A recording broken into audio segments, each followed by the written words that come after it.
Opie and Anthony Show. Opie and Anthony. Radio shock jock. Opie and Anthony. God.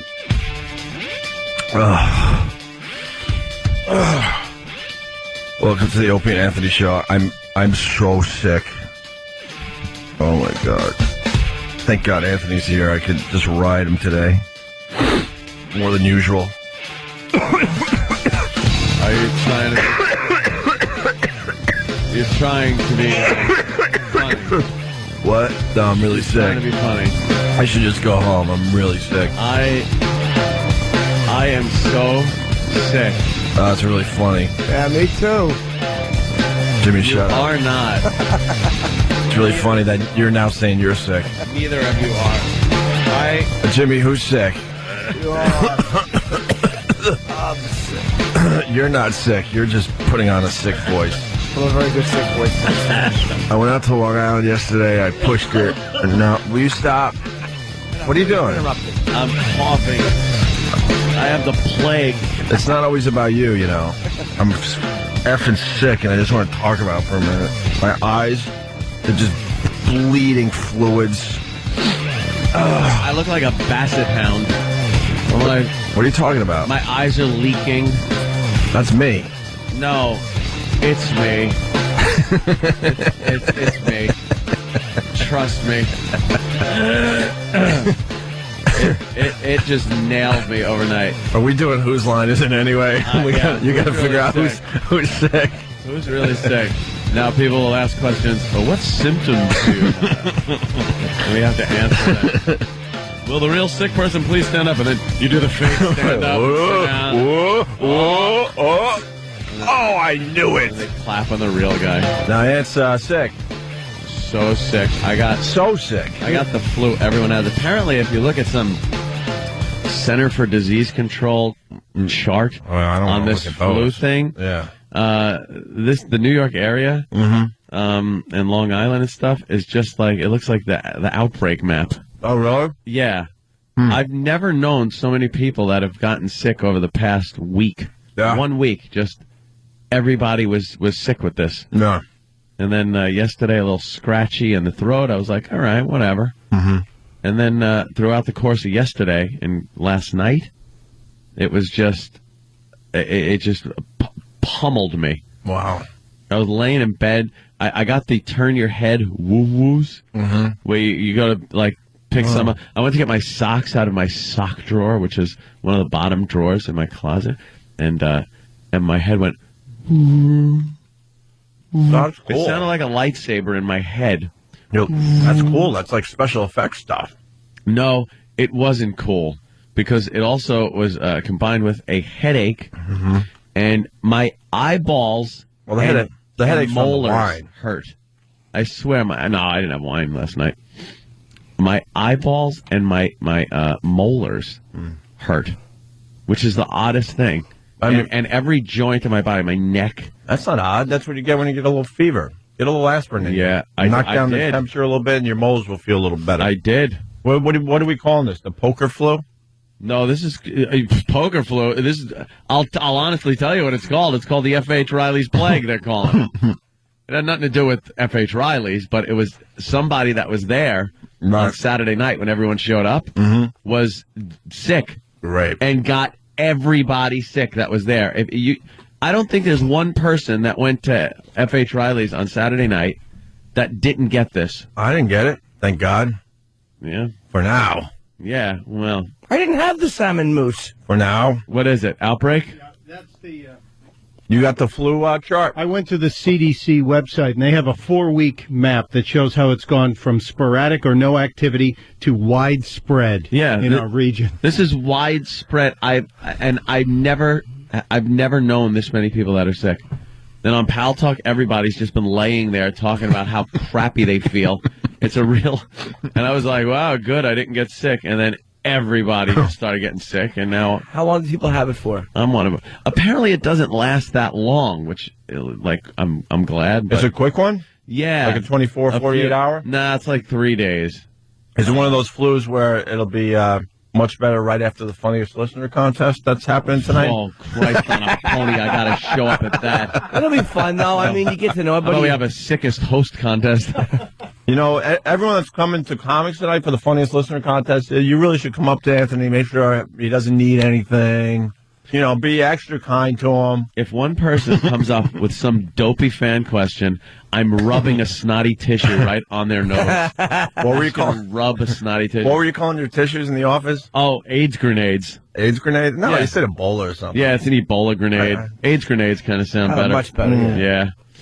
But, I roll up my tissues now and just throw them at interns. Yeah. It's fun. Let's just get people sick. Yeah, that sucks. See, now I got my You gave me a great visual, though, because I imagine the Pal Talk is filled with a lot of just hot chicks in hot outfits, doing all sorts of hot things. And the last couple of days, they're all just laying on their beds with snot pouring out of their bodies. Just snot, tissues, and snuggies Right. is all you're saying. Hugging teddy bears and pillows, all comfy. No, I wasn't researching biological warfare and effed up. Probably. Sticking You probably to were. my firearms. Who knows what's going on in that basement of yours? Yeah. I know there's a movie theater in there, but I saw other rooms that were very suspicious. I was trying to, and it sucks because I felt so crappy, and I was enjoying the hell out of The King of Comedy last night. And I had to stop it and go to bed because I felt so crappy. But I saw enough of it where it's like now I know why. I remember why I just love this movie. Yeah. It's just yelling, and that's Scorsese's mother talking down the stairs. Yeah. Adam, why don't you settle down from Goodfellas? Oh, is that her? Okay. Yeah, that's her. Rupert, what are you doing down there? I gotta do this now. Now, Jerry, here's how I picture it. The music starts when he makes his tape. It's so cringe-inducing. My favorite scene is actually when he goes out to the Hamptons. Oh, yeah. And that chick is just hoping that she's finally getting like a break in her life. And she realizes that she's still a zero, but she still has some form of class, and she's apologizing all the way out the door. And Rupert's just like, Jerry, she doesn't understand people like us. Right. And then the Asian guy. You're giving me a heart attack over here. You're giving me a heart attack over here. He won't leave. He give me a heart attack over here. He's touching everything. Yeah. Or something like that. And then Jerry comes to the door and just gives him, because he actually, Rupert Pupkin had this delusion that Jerry invited him to his house. Yeah. So he had bags and everything, and he's like, all right, Jerry, we'll get to work on this right away, because he had this fantasy that Jerry told him his comedy was genius, and he wants Rupert to come over his house so he could find out and learn how Rupert does it, because he's such a comedy genius. So he's like, I got the work right here. We'll get started. And then he goes, I can have you arrested. He goes, Jerry's great, isn't he? Look at him. How about we do a skit where you invite people over and have everyone arrested? He starts laughing, and you just douche chilling out. It's so cringy. It's so great, too. My favorite part of that movie was De Niro's fantasies are all they're so believable. Oh, yeah. Like when he goes, can you take over for me? Can you do the show? He goes, what are you doing to me? Right. You want the tears to come out of my eyes? 6 weeks? I don't have 6 weeks. And then they're laughing together when he agrees to it. It's like, all right, you got me. It's just delusion. Well, my favorite is the apology. Like, this showed you, like, who Rupert was. Yes. When his teacher is, like, apologizing. Yeah. Rupert, we realized we were wrong and you were right. It was fantastic. Know who I don't like? It's such a good movie. Know who I don't like in the movie anymore? Is Sandra Bernhard. Oh, no? Nope. I used to love her in the movie, but the more I see it, I'm like, wow, she just takes away from the brilliance of De Niro in that movie, man. Yeah. Because even Jerry Lewis isn't that great in the movie. He's just playing a basic part. It's all De Niro. Yeah. It really is just all Robert De Niro's character. When the security tells him to leave, and I'll explain on the way out what you're doing, because he keeps going into Jerry Langford's studios trying to get to a meeting with Jerry, and then they have him removed, and then Sandra Bernhard says, no, he's in there. And De Niro goes, no, they told me he wasn't in there. He goes, I saw him walk in. And when you see him shut his briefcase and walk back in there, you're just like, oh, my God, this is not going to end well. And security just chases him and bodily throws him out. And he's like, I did not get thrown out. They escorted me out of the building. I was shown out of the building. I was not thrown out. It's delusional. A great movie. It's a brilliant movie. Right after Raging Bull, they did that. Him and Scoop. Oh, really? Yeah. Right after. What a nice twist for what an him, huh? Odd choice after Raging Bull to do that. I saw a couple of movies last night where there's a guy in the background when Rupert Pupkin is having dinner with that girl that he saw at the bar. Right. And behind him, some guy is making faces, like so the girl can see. Rupert's just babbling about something, and the girl can see like this older guy sitting at a table making faces like he's goofing on Rupert. And I looked and went, "Oh my God, it's Maury from Maury's Wigs." Oh, really? Yeah, it was Maury. Oh, that's classic. Because Scorsese movies, people just showing up. Yeah, sure. Doing it's the Scorsese same, a little it's the same favor. people. Right. It's 10 years earlier, I think. I'm guessing King of Comedy was 82. And then, I got to remember the movie, but as somebody, it wasn't King of Comedy, it was something else, or it might have been King of Comedy. Somebody's walking out the door in slow motion, and it might have been Jerry. And what's her name that played Scarface's sister with the big afro head? Rossellini, is it? No, yeah, whatever. Anna Maria We all see the Alberghetti. face I have as no you're idea. saying that, but I don't know Yeah, her name. Tony, Yeah. you want to be Tony? She's just standing there. She has a part that has to be 1 second long, and she's got that same horrible, goddamn Sam hair. Yeah, great movie though. Best cameo. Mastro Antonio. What's her name? That's her name. Her last name is Mastro Antonio. Yeah. She was in The Fly. Yeah. Yeah, it was Yeah. Goldblum's girlfriend. Oh, well, I The thought love that was- interest. I thought Goldblum's girlfriend was the other one. Was from Facts of Life. Am I wrong? Oh, not Facts of Life. Who, Tootie? No. Edna Garrett? Was he banging Tootie? Just throwing wrong information out left. Jerry and right. was dating The Fly? Family Ties. Oh, okay. It was one of the girlgirlfriends from Alex my Keaton's God, girlfriends Who knows from that? Family Ties. Also maybe you're right. Also in that League of Their Own. Gina Davis. Gina Davis was the girlfriend, but I think he went out and picked a girl up and like freaked her out when he went back to the house and had sex with her. maybe it was her. No, I just made a mistake. I just made an error. You were thinking Gina Davis? Yeah, I screwed up. Did you? I really did. It's one of those little things. All right. Here's a fun trivia. What do you think's the best before they were famous cameo ever? Oh gosh. Shut up. But Good gosh, let's do it. Can we do that for Shut up. 4 or 5 hours? Yeah, we'll get to the finish line today. That is a good question. Nick in Boston woke up at 3:30 to come see the XM show. Please tell me you're doing a show. Yeah, we'll be over there in some form or another. And needs a robe and chicken broth. That's coming in from Steve on And Long a small Island. dog. Someone's saying that you're going to have the flu or whatever you got for 48 hours. It's going to go away. Then it's going to come back for another 3 days. What is this, a chain letter? Shut up. Then it will come back for 3 days. Dinner.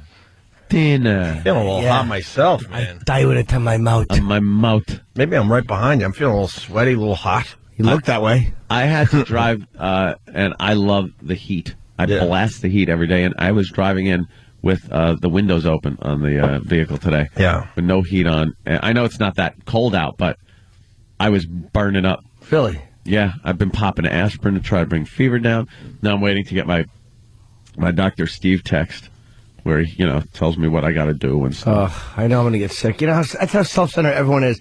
Whenever your friend is sick, I don't care if you have hepatitis in all I think of is myself. Yeah. I'm going to get sick. That's all people Oh, I think know. of. And believe me, I would have just called and said I'm not going to make it in, but we're kind of held hostage. Yeah. The company's kind of holding us hostage right now. There's no sick days allowed or something. I don't know. It must be the economy. I think they want to continue this good ratings thing we're on, apparently. Yeah, we're doing pretty well with the ratings. I took a look-see at that last night and was like, okay, that ain't bad. So maybe they'll finally do the right thing. Pretty good. So I came in And then sick. everybody will be happy. Yeah, I came in sick, you bastards. All right, we'll take a quick break. Wow, I got a clip for you, though. Yeah? I have to play this clip. Is it good? Oh, yeah, it's good. Does it make light of me? No. They made sport of me quite a bit. We were just doing that last night. Danny was over for poker, and we were just like... Doesn't he live there at this point? What do you... Oh, yeah. You and Danny was over. I think he's pretty much taking up residence in your house. I'm running a boarding house. I is see what that. I'm pretty much doing. Is Keith getting jealous? Kind of cool. Oh, yeah. Yeah, Keith's getting real jealous because now... Take over his room. I saw Keith's room. It's nice. Keith has his room, but now he also wanted the sitting room, but now he's got to split it with Marissa. Right. And he doesn't want to do that. So she has her own room. Yeah. Keith has her own room. She has what is called the Princess Suite. Right. And then Keith has his room, and Right. then there's the sitting room. Right. But that's got to be split and divvied up. And Keith says, no, my room. But you still have a bunch of rooms. I know, but You should take over that area, like behind the kitchen. That's exactly what That I is like. his. That's a nice That's little exactly spot. what I've called because it's far away from everything. Yeah, it's a nice spot. Danny's room. Privacy. Unfortunately, there's 8,000 boxes of Christmas decorations. Oh, in there really? now. Yeah. Did they ever flush the toilet down over there? Yeah. That's the one I used. Oh, yeah? And I left it there. I purposely use the Keith bathroom suite every time. Oh, just to annoy Just Keith. to annoy Yeah. him. Oh, I dropped a dandy for it, Dropped a good duck. and then I just left without a flush. I really, Dropped an El Duce. I'm sure one of your maids found it weeks later because you weren't going to that side of the house. I hope they know it's not me. I don't live there. I'm more like that. I'm more like that little Asian boy with the firecrackers and boogie nights. Yeah, that's like Danny. Right on. Danny, I'm just the Asian houseboy. Danny occasionally leaves. Yeah. They show up a couple I of days run out later. of firecrackers. Yeah, you run out of firecrackers. Well, after the break, I'm gonna raise your temperature a little bit more, Oh, great. just a little bit. I think you're gonna enjoy this clip that we found. Wonderful. Yeah, it's a wonderful one. And we'll do it next. Phone number 877-212-0NA. A lot of people calling about the flu and blah blah blah. Let's Captain Trips. That's what I got. The Captain Trips. The Stand. Yeah, I thought- Stephen King. Okay. I thought people were calling up because they're worried I'm going to get it.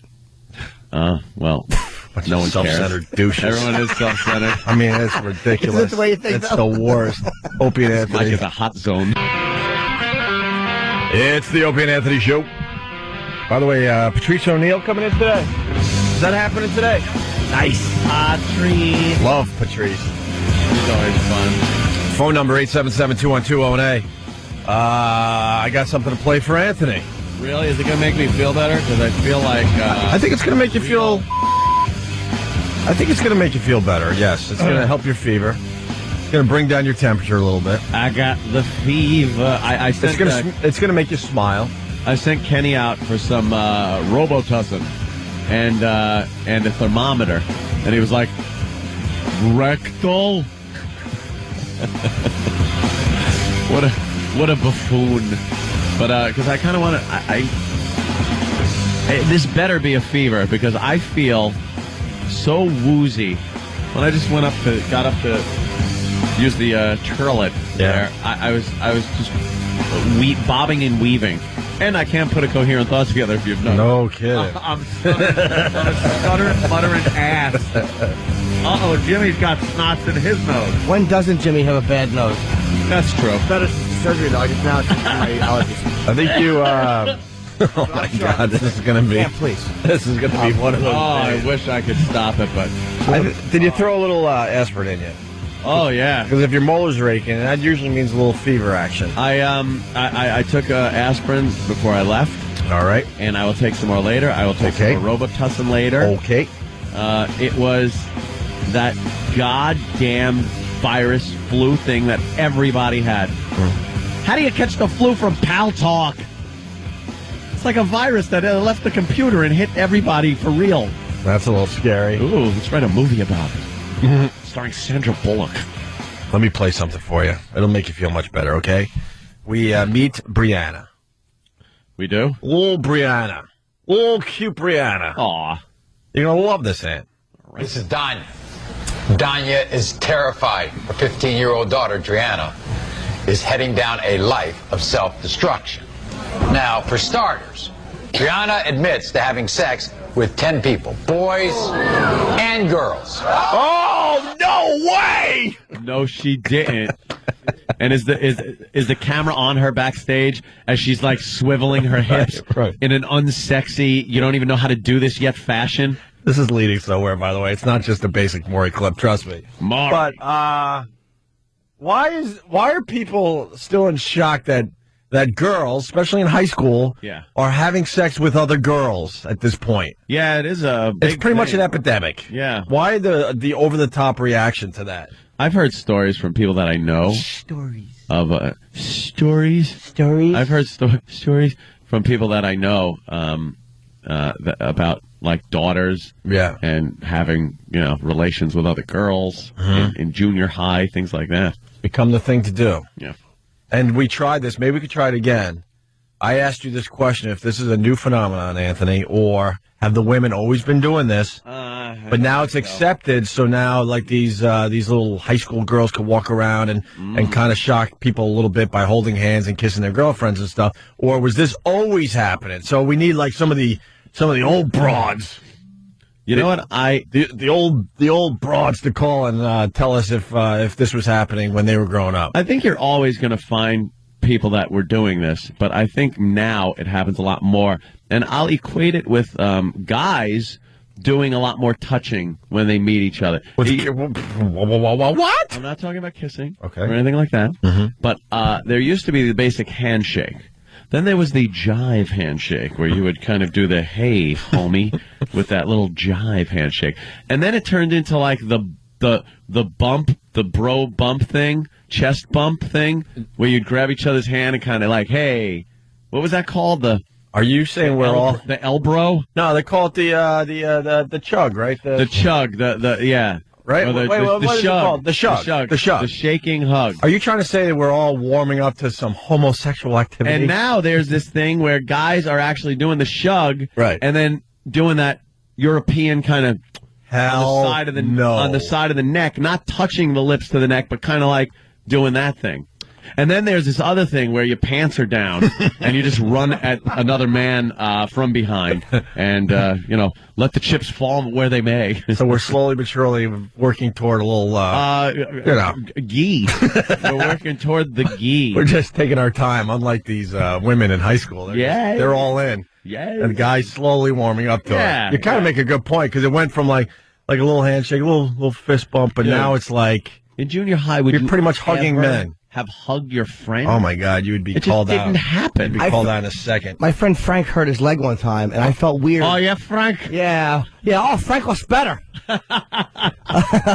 Weird massaging his upper leg. No, that's why I heard. Don't fly straight. Even though he sprained his ankle, what happened? Frank, no, I was pinning his legs behind his ears. No, I felt weird. We were playing whatever in the street, and Frank hurt his leg, and I had to walk him back up to his house, and it felt weird letting him put his arm around my shoulder to walk himself up. It just felt like we were a couple of sissy Mary panty waists in the middle of the street. You just didn't do it. And now I see, people, young guys meeting up with each other, and then it's the shug. Yeah, we're doing that. Everyone's doing the shug. I haven't done the kiss thing though, Ant. This air kiss with the shug. That's more of a family thing. That's a family thing. Oh well, family. And it's very WAP. Because, when Sal comes over, it's the hug and the little kiss thing. My Uncle Tony, the same thing, sort of a Itralian thing. Wheeze kisses me on the cheek when he says goodbye. Yeah. All right, that's gay. I don't even think twice about it. That's the weird part. You turn your head real quick and open your mouth. Sorry, Jim. That's okay. As long as you just hold your cheeks and look in your eyes and plant one on the old lipperoos. Gently and tenderly. And Wheeze is Wheeze is a friend, a brother, and kind of like a father. Yeah, an assaulter. Father figure and lover. No, he's a brother, he's a friend, and he's like kind of a father figure all rolled into one. So when I get to see him and he goes back to Rochester, he gives me a quick little kiss on the cheek, and I've never thought twice about it, to be honest with you. Yeah. It's almost like an uncle does it, but I don't think my uncles kiss me on the cheek now that I think about it. They give good hugs and stuff. But it's a good hug with a little, and it's a European kiss. It's not like a I know his lips touching the cheek, smelling whiskey and feeling razor burn on your cheek like I did, when I was 7. No, I'll throw myself under the bus. Wheezes, his lips are touching my cheek. Oh yeah. First time it was a little weird, but then it was like, you know what, this is all right. Yeah. I'm all right with this. You're all right with it? I'll be honest. Yeah, I was all right with it. Sort of a fatherly, sonly thing with you two, I guess. Well, no, I just said friend, brother, and father. It's it goes the gamut with him. He takes on many roles in my life. But you would never kiss or have your friend kiss you or your brother kiss you like that. No. Your dad. I remember growing up whenever Dad would hey, good night. And up until the time I guess I was 7 or 8 years old, right. Your father and mother would come in, and then they throw spaghetti at the wall and yell at each other, and then kiss you goodnight, and try to send you into a peaceful slumber after a horrific, nightmarish night of arguing. And I just remember Dad's stubbly beard and beer breath, just kind of have a good night. and he give me a little kiss on the cheek, and I'm just like, smells like a bar. My dad got whiskers, and now I look at myself, and I'm all unshaven. Yeah. And I smell like beer. You're not throwing spaghetti against the wall. I should be singing one of those stupid songs. What was that?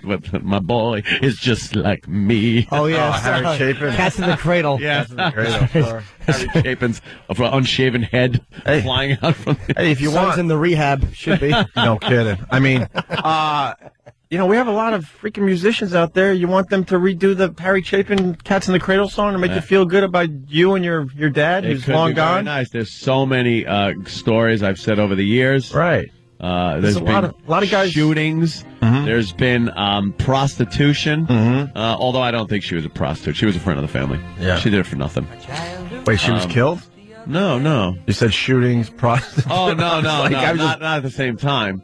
The shootings was in the desert. Yeah. And then the Buzz, my first sexual experience with Buzz. Yeah. Driving around with him drunk in his truck. Yeah. Getting into fights under the Franciscan restaurant. In San Juan Capistrano. Yeah.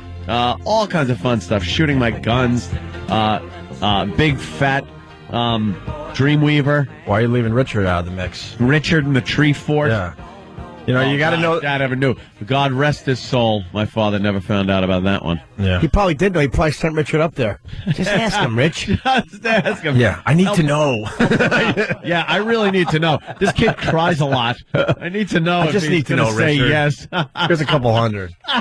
Oh, it's terrible. There's a lot of musicians, though. Let's redo Cats in the Cradle for Anthony. You got to know the show, though. Yeah. Stephen S. from Bayshore has thrown out the first line. Ants in the cradle. Richard didn't have stubble. He was 13. No stubble at 13. All right, let's get back to Brianna, because this is leading somewhere. Rihanna? Brianna. Oh. This is Danya.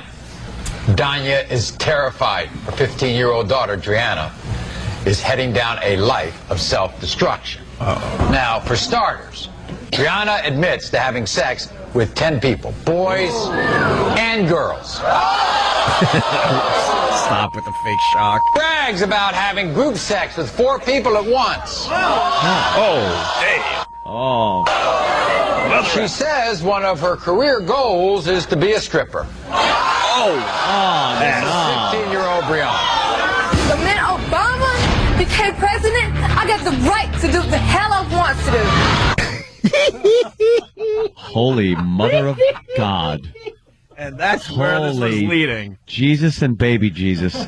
What is... Didn't you say this very thing? Obama? President nah. President nah. So she's got the right now to do whatever she wants. Yeah. Which means group sex, because that's what Obama sex. supports. You know something? I didn't see that when Obama was doing his politicking. Yeah, his platform never included teen group sex. But if it did, it would have been a landslide victory. He might have gotten one more vote. You know what? The colors would have came together for that one. Exactly. What racism? This guy loves teenage group sex. We all have to vote. Yes, Danny, sir? I just was going to bomb with... Oh, good setup. All right, thank you. As part of the stimulus package. Oh, yeah. That would be stimulating. Who are? Yeah. Oh, there you go. My temperature. Wow. Let's see if I have a fever. Obama president nah. Obama president nah. So now... I could do whatever the hell I want. Yeah, let's hear that again. And was there a reaction from the peeps? Oh, yeah, man. This is 15-year-old Brianna. The minute Obama became president, I got the right to do the hell I want to do. I had sex with 10 different people last month, guys and girls. I'm bad as hell. I had a foursome with 2 girls and 1 guy. My dumbass mother can't do a damn thing about it. I have no problem with my mother or my little sister in the face, and ain't nobody gonna tell her stop. I love to fight in school. I'm suspended right now for busting this girl in her damn face.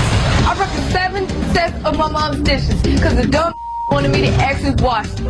I want to be a nurse, but if that don't work out, I'm just become a stripper. I run my life and can't nobody stop me. I got a good joke. And can nobody stop me? I got a good joke. She sounds like the kid from hell. Oh, Jimmy, come on now. Simmer down. Know who I blame the most in this situation? The effing mother. Oh, the enabling mother. It's always... Dude, if I acted... It's always the disgusting But if I acted parents. like this as a kid, or whatever, just acted up in general, I'd be out on the street. This mother should just throw this kid. Know what she should? She should find the bus stop with the old school pimps and go, all right, let's see how tough you are. Yeah. Hey, what's your name? Take my daughter and teach her a few things. And she'd be like, I do what I want. And, and then the pimp would just cold cock her right in the face. No kidding. Just blast her across the bridge of another. Is that her? Yeah. Yeah, the mom is allowing this to happen. Drop her off at the bus stop, find the pimp, and there you go. Enjoy your life. Yeah. She'll come running back to mommy. I bet Maury helped. Well, we'll see. Let's take a look here. Maury. Your daughter thinks that because Barack Obama was elected president, she can do anything she wants. No, because she's simple-minded. That's something a simple-minded person would say. Oh, wow. You're really taking care of the situation, aren't you, Mom? Wait. What's with Mama? Mama's white. Mama's big, fat, white woman. And she's got a little of... and I guess... a little of the color in it. Her baby daddy is a black man. Right. God, wow, you just never see that.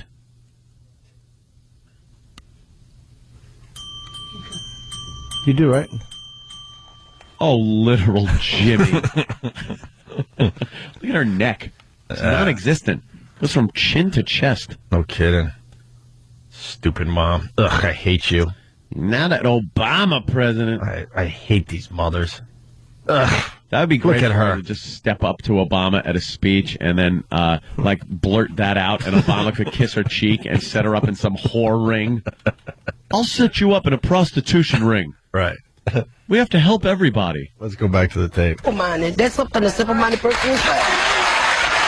Oh, wow. You told your daughter, didn't you? I love these goals that she has. See, these are two goals in life, okay? She says, I'd like to be a nurse, but if I'm not going to be a nurse, I want to be a stripper. I want to be a stripper. She says it all the time, but I just don't know what to tell her anymore. I just tell her, that's not I try to lead her down the right path. This is one more thing Driana wanted to say to you, okay? And to the rest of the world. Watch this. Hey, Mom, listen up, dumbass. I smoke, I drink, I have sex, and you ain't going to do a damn thing to stop me. Last time you tried to ruin my life, I woke you up out of your sleep and slept. You better not try that today. Just throw her out of the house. Yeah, End of problem. She's broken. She's just broken. You got to kind of just throw it out by the curb. Seriously, there's a lot of old schoolers that listen to us. Could you imagine talking to your dad or your mom like this growing up? Seriously. We're all pretty much the same. You get your ass handed to you. What would happen, really, if you went up to your dad and said, like, the male version of this stuff? Really? What would happen, Aunt? Big horse, saddle. Big saddle ring print in my cheek. Really? Yes. Would he kick you out? Yeah, probably. Yeah. I would never do it, so I would know. I was scared. It's not even this crap. Not even an option. Or the male version of this. It's a no-win scenario. That's the Kobayashi Maru of my house. Right. No-win scenario. Right. You just don't do it. Yeah. You can do anything you want to do. Yeah. Why did you decide to have sex with all these people? Because it was good. I'm trying to...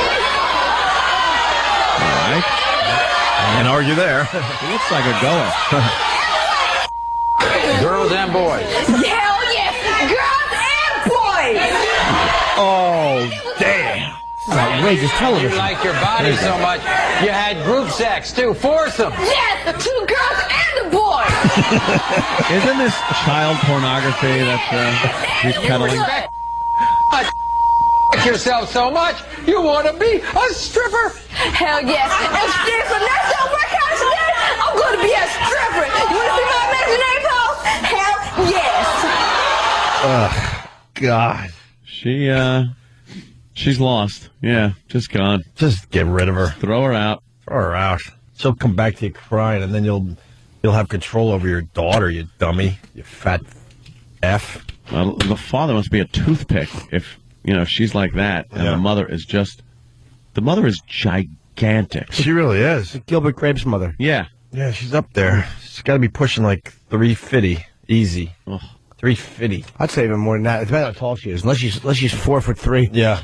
She's a big lady. Let's say hi to Nikki, the girl from New York. Nikki, how are you? I'm good. How are you? How old are you, Nikki? 21. All right. Too old for Aunt. What? It's not true. What's going on, Nikki? Not much. I was listening, and I think that she needs to be beaten, and that the mother is a lunatic. Yeah. Like, I'm 21, but my mother would beat the shit out of me. Mm-hmm. She would kill me. Of course you would.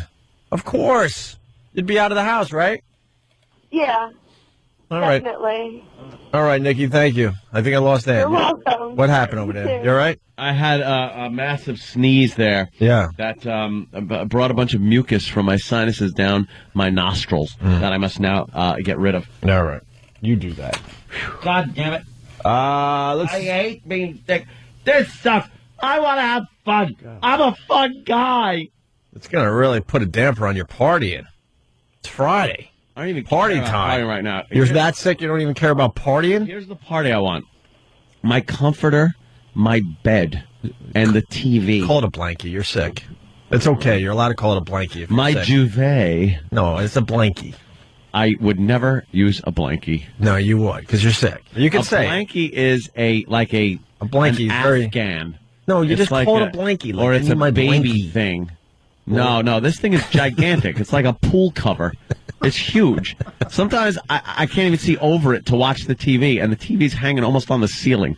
And you gotta poof, poof, poof, like push it down. It's very quilted. You ever get tangled up in your comforter? To Oh, the my point where God. You're like, oh my God, I'm stuck.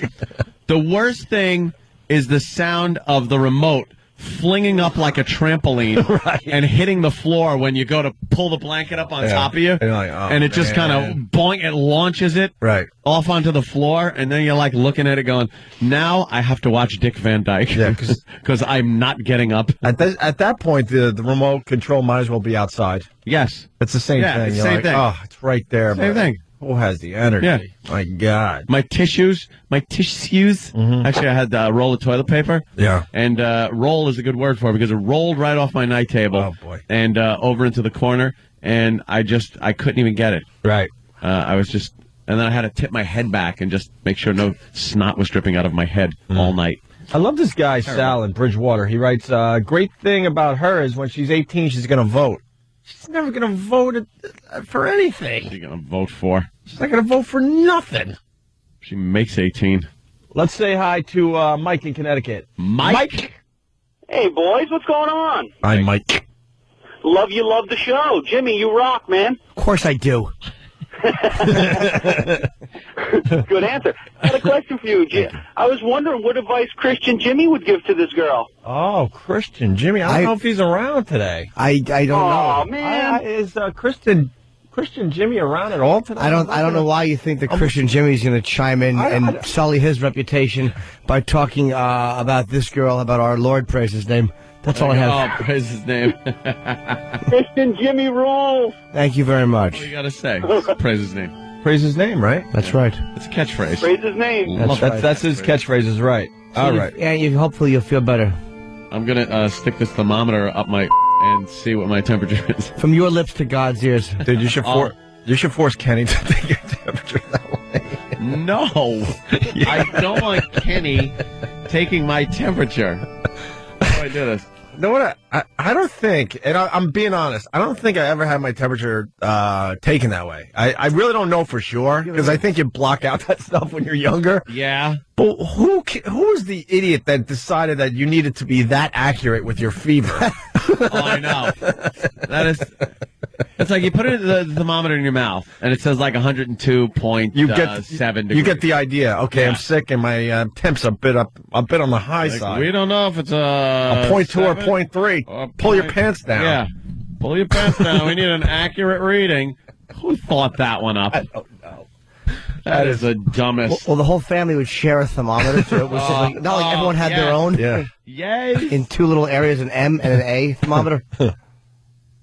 I gotta see, because I'm in flash indicating low battery. No, that's. What are you doing? You got one of those ones that'll beep. It's an EPT. I don't know. It's an EPT. I gotta whiz on the tip and see if I'm pregnant. I don't know how it works.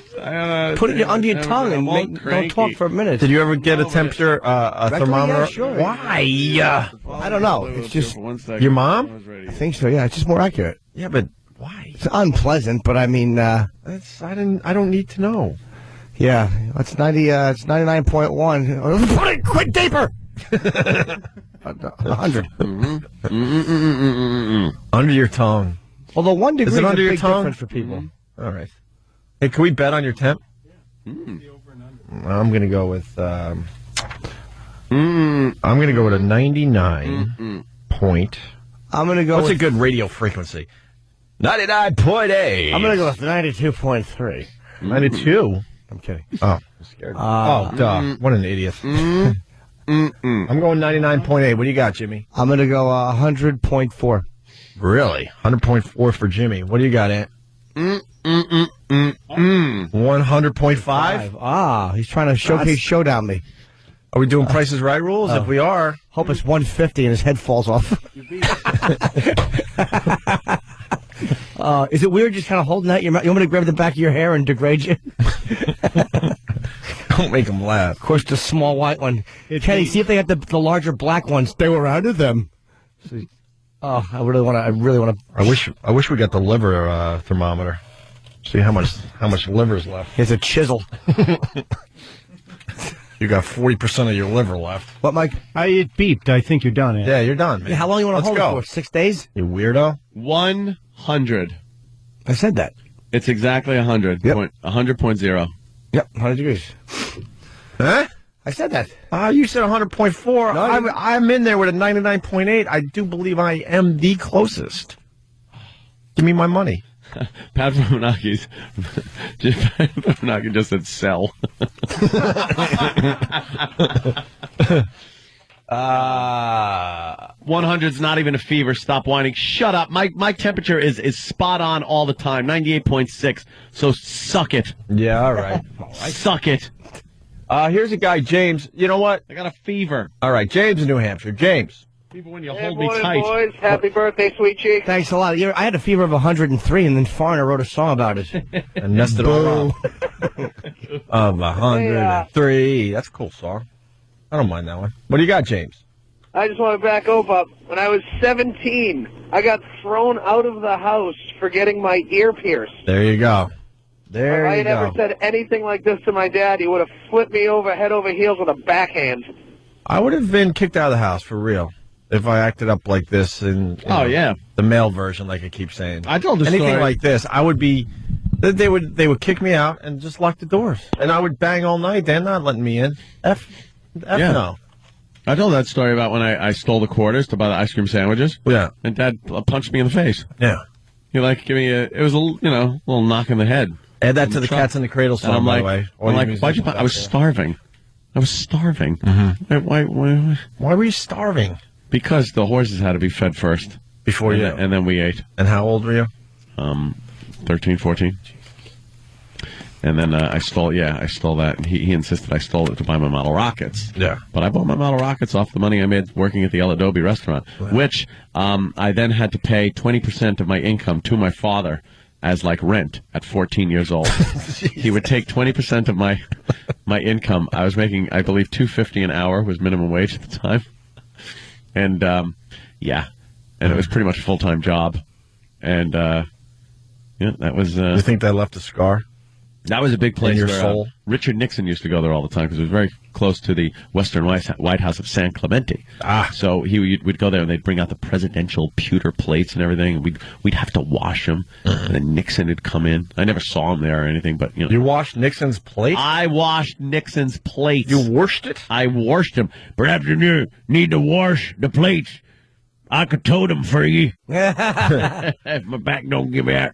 You washed his plate? I washed his plates, and I worked at the El Adobe restaurant in San Juan Capistrano, and I had to give 20% of my income to my father, which promptly went to, I think, Tall Boy Budweiser's and horse feed. Hey, we're getting good one, Jimmy. We're getting to the bottom of the rectal thermometers. There's a reason. The bottom of the rectal. See? Come on, Opie. Oh, you're a punster.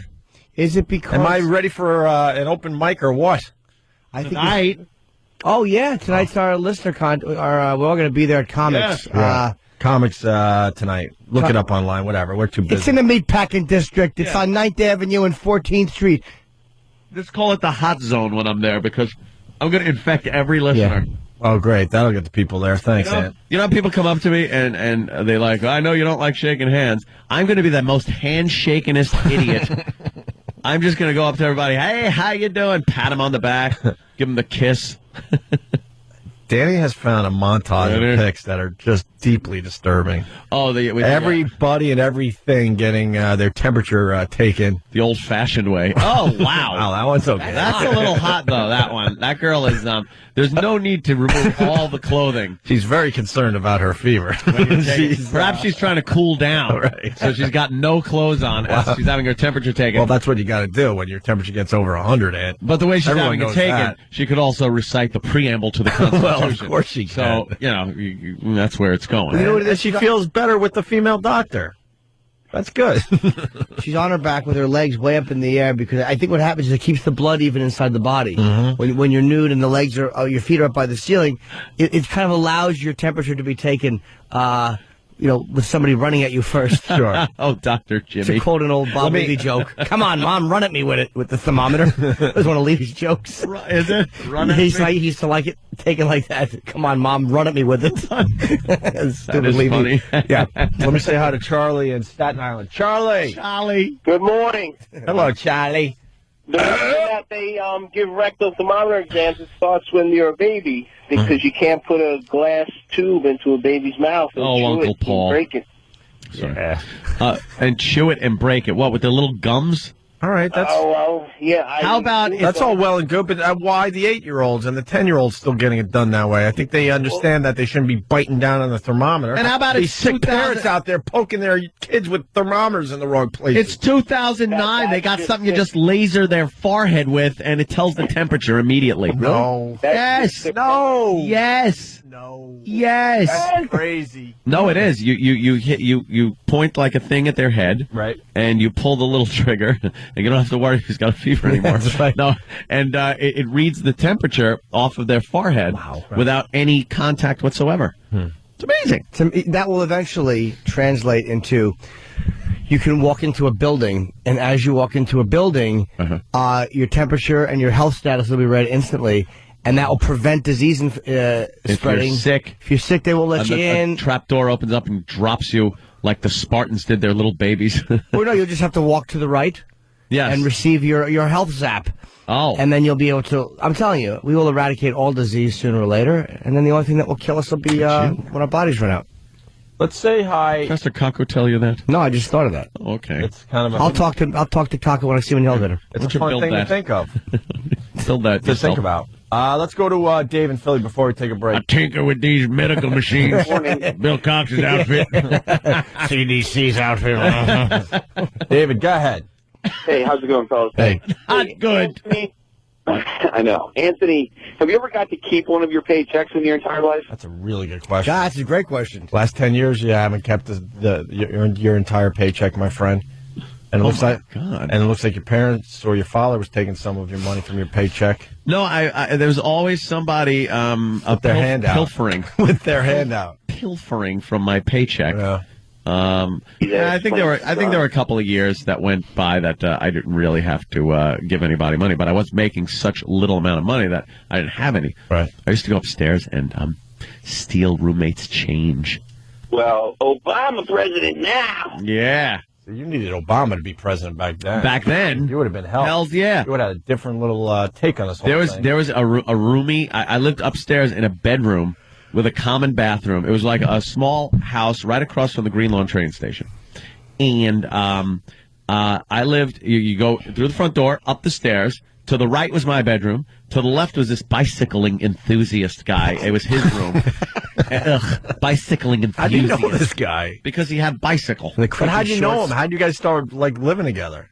The guy that owned the house lived downstairs. Oh, so you were just renting a room. It was a room for rent, like $50 a week kind of a thing. Gotcha. And we shared a common bathroom in between the two rooms. And I was just broke off my ass. I had nothing, no job, no money. I'd have to scrape up $50 a week, just to pay the rent. Right. With odd jobs. And then I would sneak in and with a butter knife open up his door when he was bicycling and I would steal his Hydrox cookies. He had Hydrox cookies, and then I was clever because I would take a stack of about 5 and then spread all the other ones out, so it was still as long as it was when they were all packed together. Kind of smart. I was hungry. You're a food thief. I was starving. You stole Hydrox? I was hungry. Well, I had to. How old were you? 35? No, in my 20s. I was probably 22. If you only knew that years later, that's the last thing you'd want to see as an Oreo. Yes. Jesus. But I always wondered if he knew I was like ripping off his Hydrox cookies. He knew. Yeah. Yeah. Stop. Probably rubbing clear stuff on them. Oh, they were tasty. I don't care. Everyone's trying to defend the thermometer up the what. There's new plastic thermometers that you can put in a baby's mouth. It doesn't matter. Right. It's not like glass anymore. What the hell year is this? We got to take a break. Patrice O'Neill's going to join the festivities next. Nice. We should tease something, but... Patrice O'Neill's a good enough tease. Yeah. Yeah, Patrice, when we come back. All right, you know what I'll do? I'll do a little Black History Month. Is today the last day of Black History Month? What is the day? For us, anyway? 28th. It's the 27th already? Of February. What? Is it 28 days? Yeah. We got 28 this time, right? Yep. No leap. We always have this time. It's 28 or 29. Yeah, well, usually it's 29. 28. Every once in a while, the 29. Because the Earth is all screwy. Why do they add an extra day in February? What is that? Because the Earth is all screwy. It doesn't line up with our calendar. Well, how about they add an extra day in July and August when we all can enjoy 4 it? years, they got to tack one on. All right, do it later in the year. Short month and February. We need to get through February so we can start looking at this spring thing. Well, there's no leap year, so all right, we're looking ahead of the game. By Sunday, we start looking at spring. In like a lion, out like a lamb. That's what they say about March. I'm all about getting through January and February, and the rest is gravy. I don't care if it snows or anything. I just know we're on our way. Know what Finally. else to say about March? What? That I mistake it for my wedding anniversary.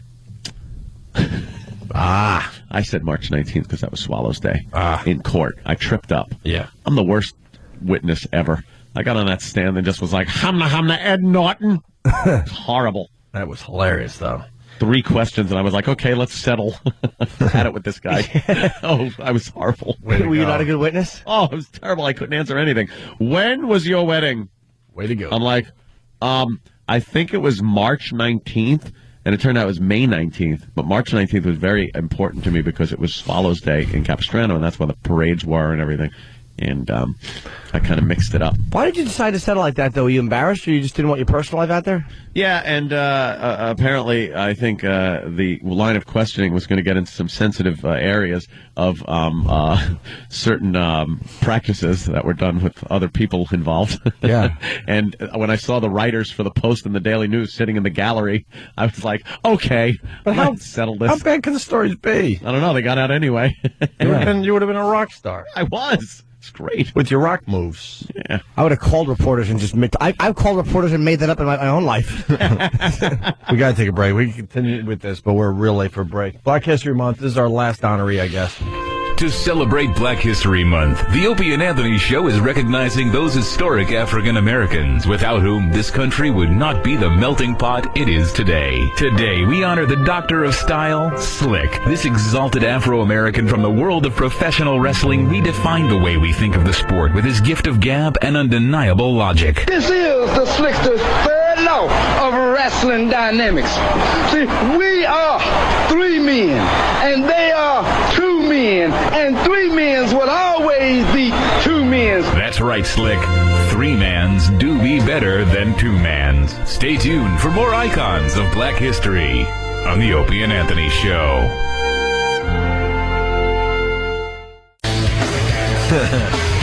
Opie and Anthony, Patrice O'Neill in studio. I just went to say hi to him, and good morning. Just started cracking me up immediately. Good morning. Immediately. Good morning, everybody. Because I went to not go for the handshake, but some kind of acknowledgement that I'm seeing you. Yeah. And you gave me your elbow to tap. I'm like, it's now all about the elbows. You're like, yeah. Yeah. I don't want anyone touching me. Yeah, no more touching. You don't want the flu. I was listening to the show coming in, and I don't need it. You don't want to get sick. And then He went from I don't want the flu, I don't want to be sick, I don't want friends, I don't want fake friends online. Like I'm done. The whole gamut. My Facebook, I'm done. Really? He hates Facebook. He hates MySpace. He hates all these. Talk. I had Pal Talk on my computer. Gone. Erased it. Now why? Cleared it. He's done with the social networking, you know which is real smart because it's all about social networking. Yeah, I don't need it no more. I don't need it. You know why? Because you didn't get a chance to email Lucille Ball. you just hope one day you bump into her up the street. Maybe you wrote her a letter and you hope it would get to her. You don't want it so easy for people to contact you. Oh, and send me with their nonsense. And then if I don't answer them, it's like, hey, dude, excuse me, I'm better than you. Do you understand that? Just watch me perform. That's what your job is. Don't know me. I just thought about it. Don't know me. So you just said goodbye to all of it. I'm getting rid of it. My girl's trying to keep Facebook and all. I gotta go. Well, you know, if you're, I meet people. If you're in entertainment, it's kind of important as social network. I refuse to believe it. Jerry Lewis didn't do it.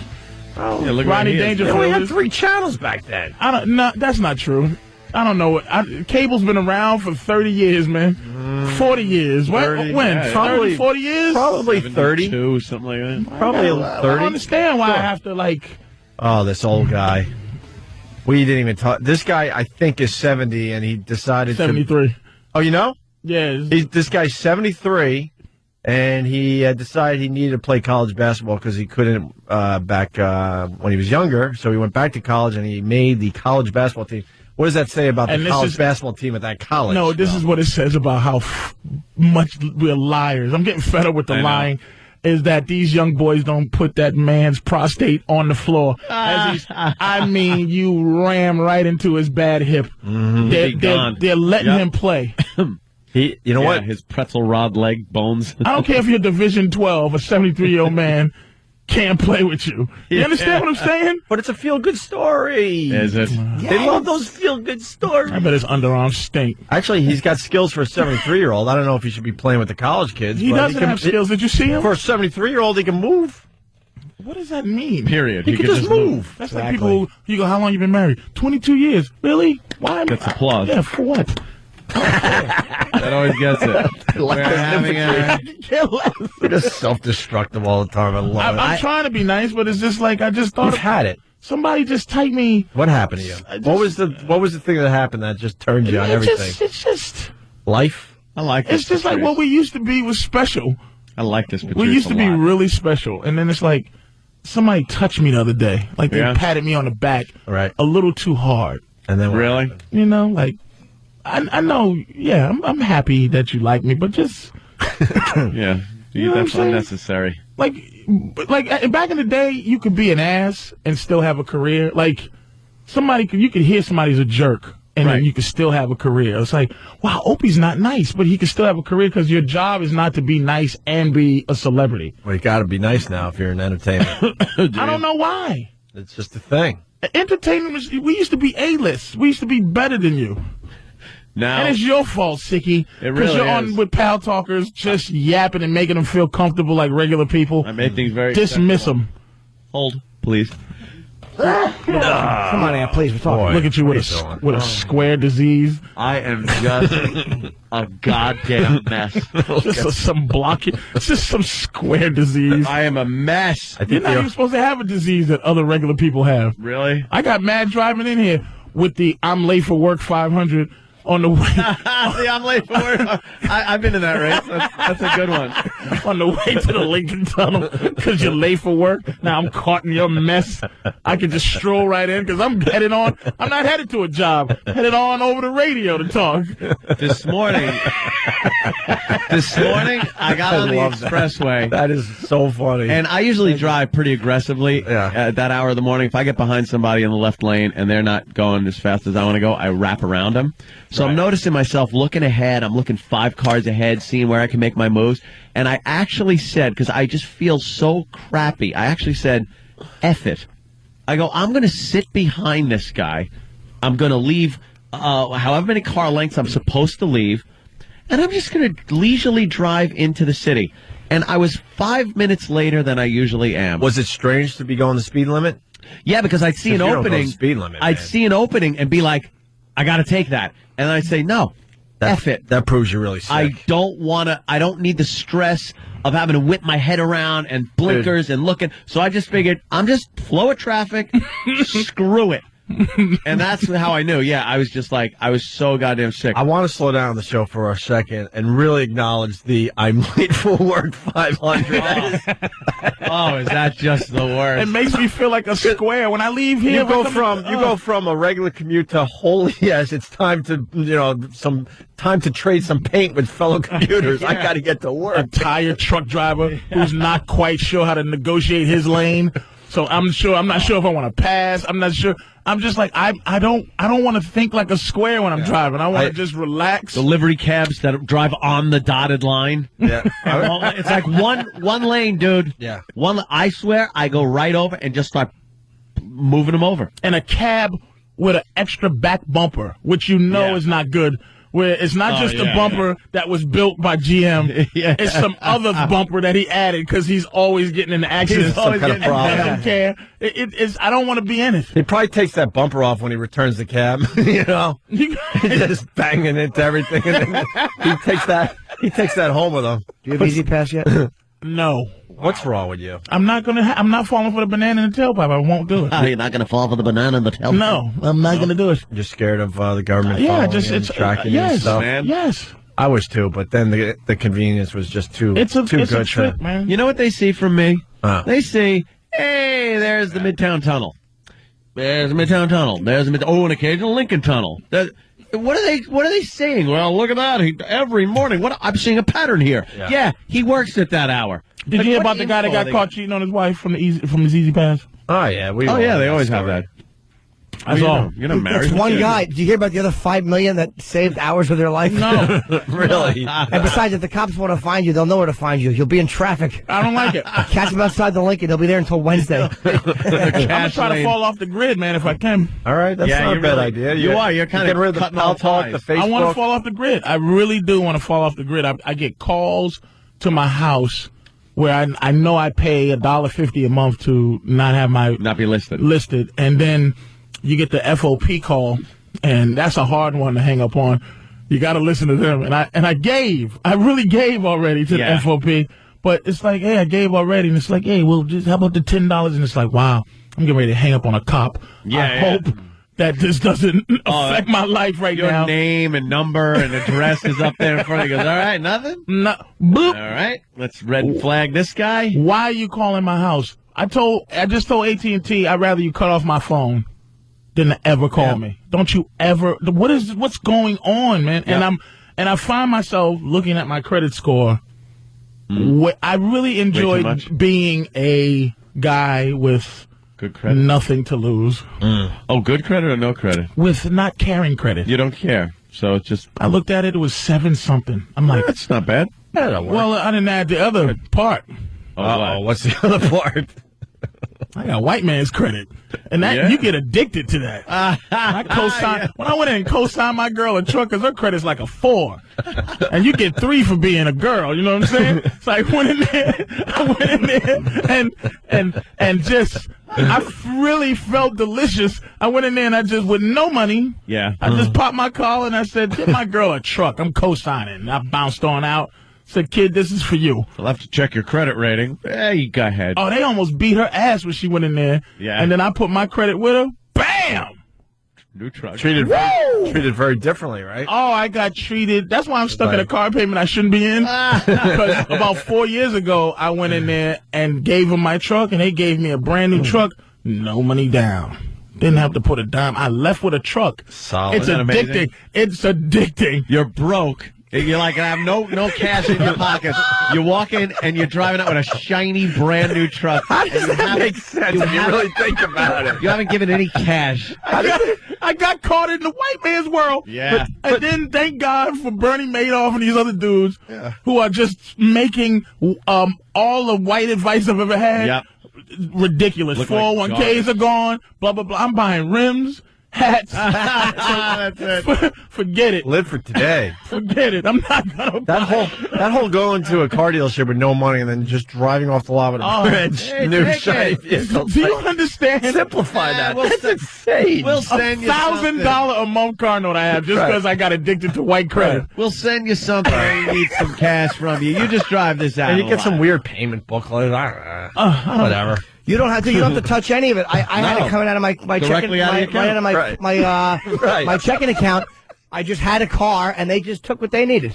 Do you understand that is from a guy that grew up with not caring about credit? Yeah. Mm-hmm.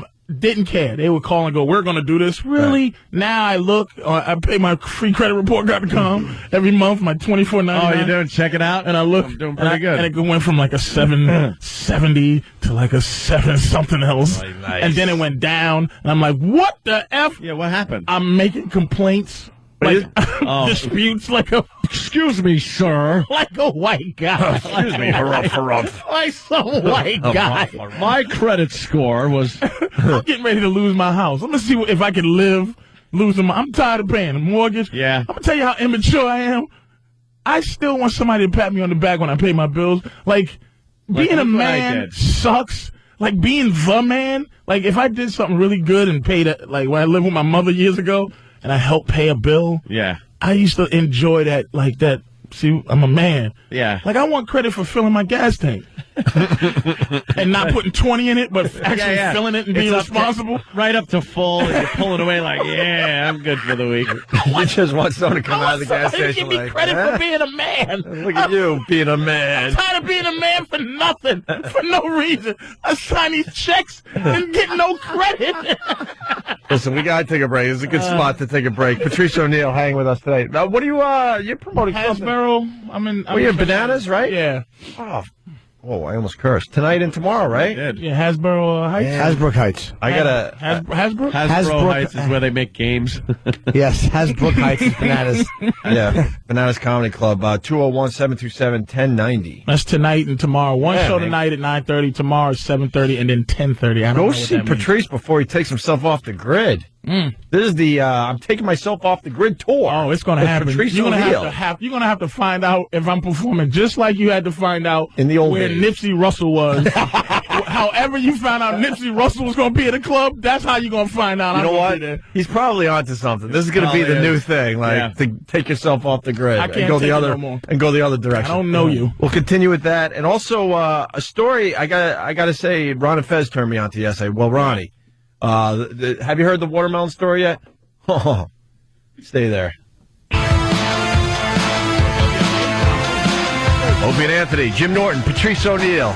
Got another full house. 877-212-O&A. Tonight at Comics is the Funny Twister contest. Oh, yeah, that's going to be exciting. I think it starts at 7:30. Comics is on like 14th and 9th. Right. So, I know. And make Rich sure you Voss get is hosting. And make sure you go up to Anthony and make sure he's feeling okay. Yeah. He really appreciates that. Well, just give him a home remedy. Yeah. Tell him what your favorite home remedy is. Oh, that's not a bad idea. Home remedies, Ant. Yeah? Yeah, one of them will work. I got a home remedy. It's an HK40 caliber. That's a good remedy for anybody that comes up and wants to give me a home remedy. What's the disease? Well, right now I feel like I have AIDS. No, I mean your home remedy, your caliber, your gun. Oh, that's if somebody comes up to me and tries to give me a home remedy. I'll give them a home remedy. Hey, Travis, can we get a FatErock.com update, please? Oh, the people have been begging for this today. I just saw one pass by on Pal Talk. Yeah. And the numbers are astounding. Come on.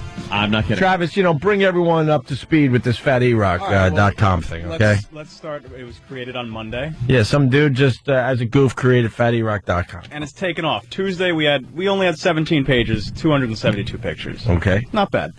Wednesday, more than doubled, 52 pages, 832 different Fat E-Rock pictures. Yesterday, 83 pages, pretty good, 1,328 pictures. So you figure it can't really get that much. Travis, are you counting the pictures? No. Somebody else is? There's 16 pictures on each. All right, so it makes it a little easier. Just a little multiplication. Sure. Exactly. Okay. Today. Here we go. Listen to this. Here it is. Well, today we have two updates. One is that there are now 136 pages, 2,174 pictures. Oh, my God. I wish the market moved like this. Yeah, right?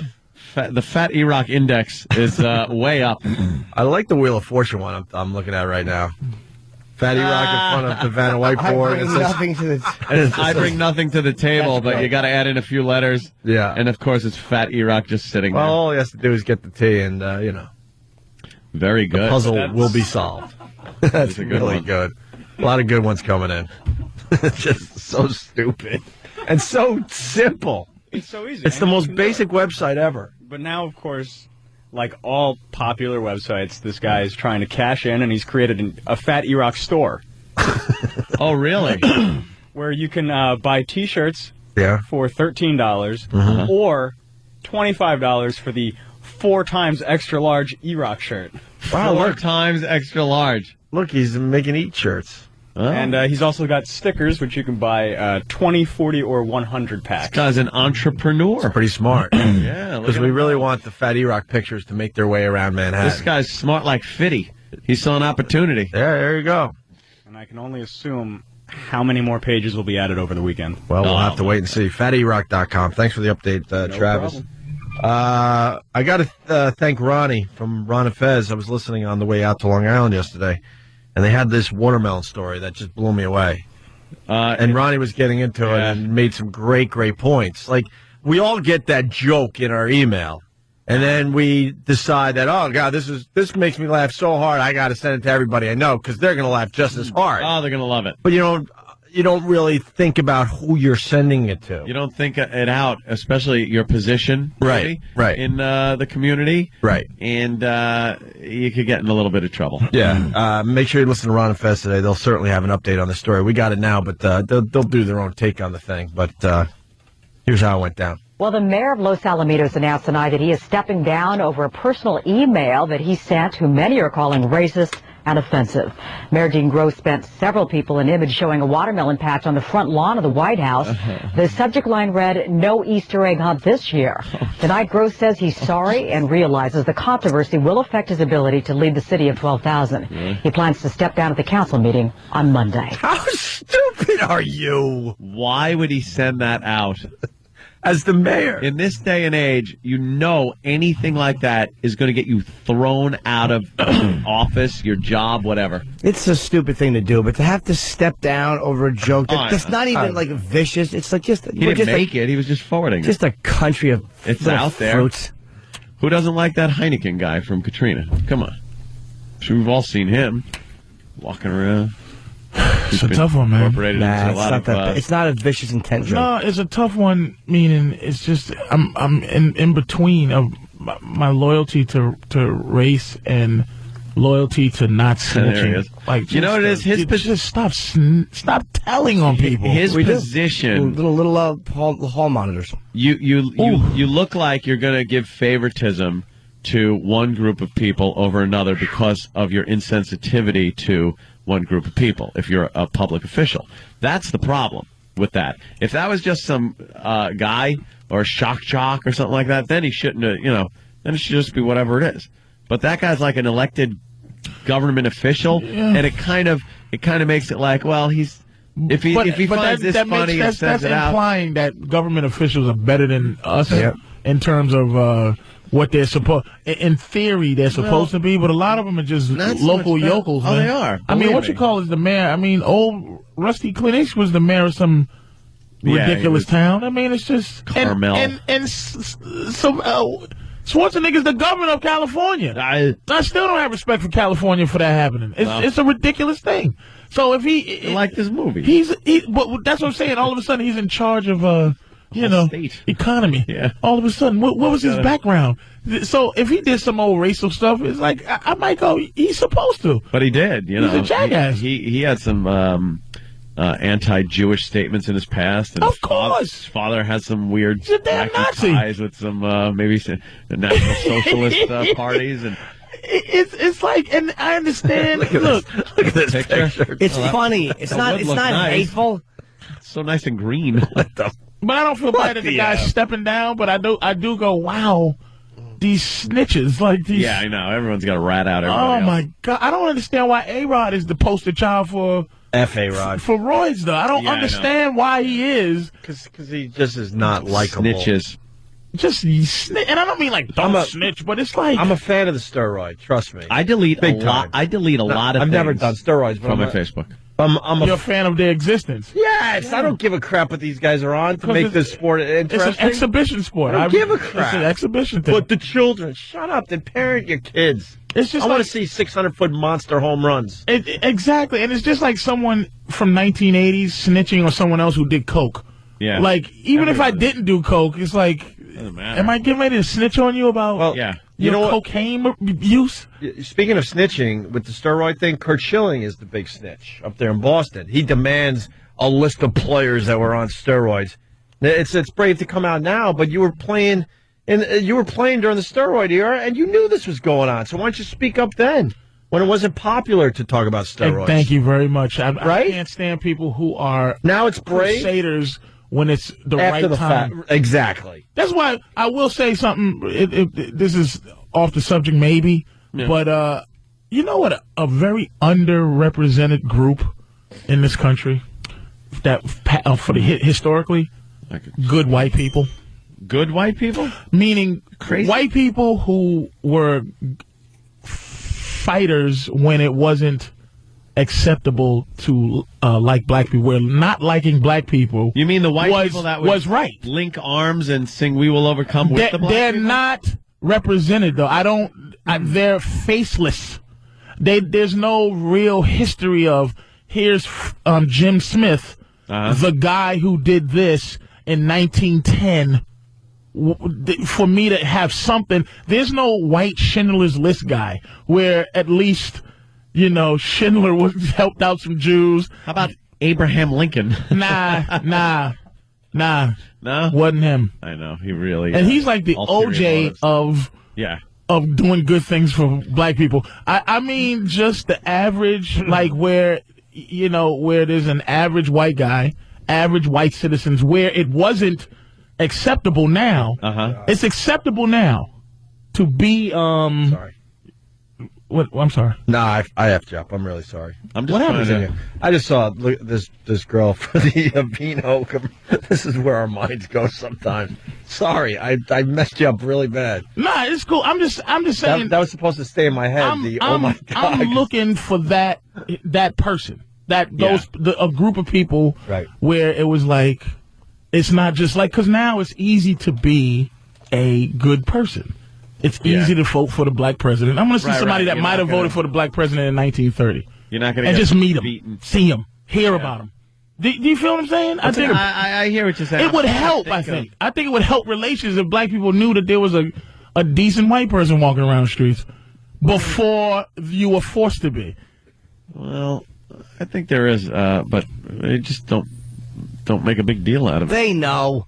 Them? I approach black people all the time and talk about it. Yeah, now, I'm just saying. I think that's an underrepresented group. I mean, I'll just say it unsolicited on a subway. I'll shake a black man's hand. I'd have liked you 50 years ago. I'm just saying, it might help. Let's go to Matt in Ohio. He's got an explanation for this watermelon joke. Go ahead, Matt. Matt. Yeah. Let's go. I am Matt.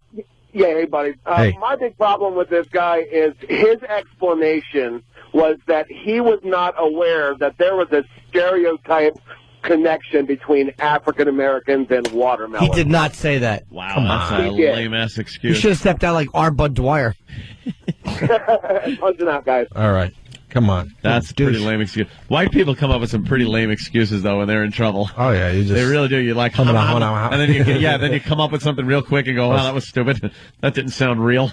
We got an update on the story here. And police are guarding the mayor of Los Alamitos, California, against flying watermelons. He sent what could be a racist email showing the White House lawn covered in the fruit. The caption, "No Easter egg hunt this year." The mayor says he was unaware of the racial stereotype that black people like watermelon. So now they're walking around throwing watermelons at this guy. Yeah. And you hear the reporter, she sort of kind of had a little, she was ready to chuckle over the joke. Yeah. So now he's sending a new one with just giant black all over the front lawn because he's not aware of that stereotype either. A bunch of tables in restaurants with no tips left on them. Yeah. Why are all these KFC buckets? I just assumed. Yeah.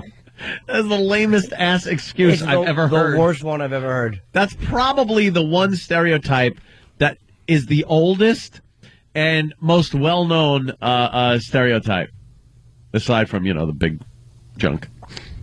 The watermelon thing. It's like, doesn't bother me. No, why would it bother you? You like watermelon. I love watermelon. I eat all the time. I hate watermelon. Why don't? Because you're white. No, I'm Sicilian, so I like a little watermelon. What is it? Is it? It's too watery. That's why it's you don't feel good. like you're eating anything. That's why it's good. That's why they don't call it Melba toast melon. Let's go to Tony. Tony. Thick juicy steak melon. Tony wants to defend Kurt Schilling. Go ahead, Tony. Opie, I've been wanting to just explain this to you for a long time. Sure. I agree with you from the perspective that it shouldn't matter from the fans. I'm all for the big home runs, too. Sure. But from the players' perspective, they're competing with these other players for contracts, for salaries, for how long their career's going to last. And if some guys are juiced up and some guys are not, then it's really unfair just from a player's perspective. Then he should have spoke up, dude. Oh, well, Tim Ponsop did fine. Jimmy, stop it. Jimmy just said exactly what I was thinking. Then why isn't he speaking up when it really mattered, when he knew these guys were taking needles in the butt from their fellow players? He can be a hero now. He didn't want to be unpopular with his teammates for being a rat. Right. It's right now. It's acceptable to do the right thing in baseball. Right. Where were you when doing the right thing was the wrong thing? Right. Well, where were you when it would have been a brave thing to come out and go, they would have treated you like crap in the clubhouse. That's why you didn't do it. They would have treated him like Serpico. Yeah. I'm going to tell you, why did Roger Clemens and McNamara go in the bathroom stall to shoot up? Because it wasn't as obvious as what y'all are letting on when it was. Because it's embarrassing with your butt cheeks out of a dude is stabbing you in the butt cheeks with a needle. Tony, I never spent a day in the clubhouse, but you really think that this was that people really didn't know? I'm going to do an investigation. I bet you Babe Ruth and Hank Aaron did something. Of course they did. Yeah. Snorted coke. If you were competing for a radio job with somebody that was able to take a pill and enable them to not be hackish and to be able to put on good radio, and you weren't allowed to take that without getting in trouble for it. It's called coffee Xanax. That is the dumbest analogy I've ever heard in my life. It really is terrible. Take a pill that makes you better on the radio. It's called liquor. Yeah. Yeah, let's see Anthony do a show without liquor. Well, in the old days. Now I just have Robitussin. All right, Tony. It was just accepted, man. I just. Thanks, Tony. Let's just move on from it now because everybody did it. Now everybody doesn't do it.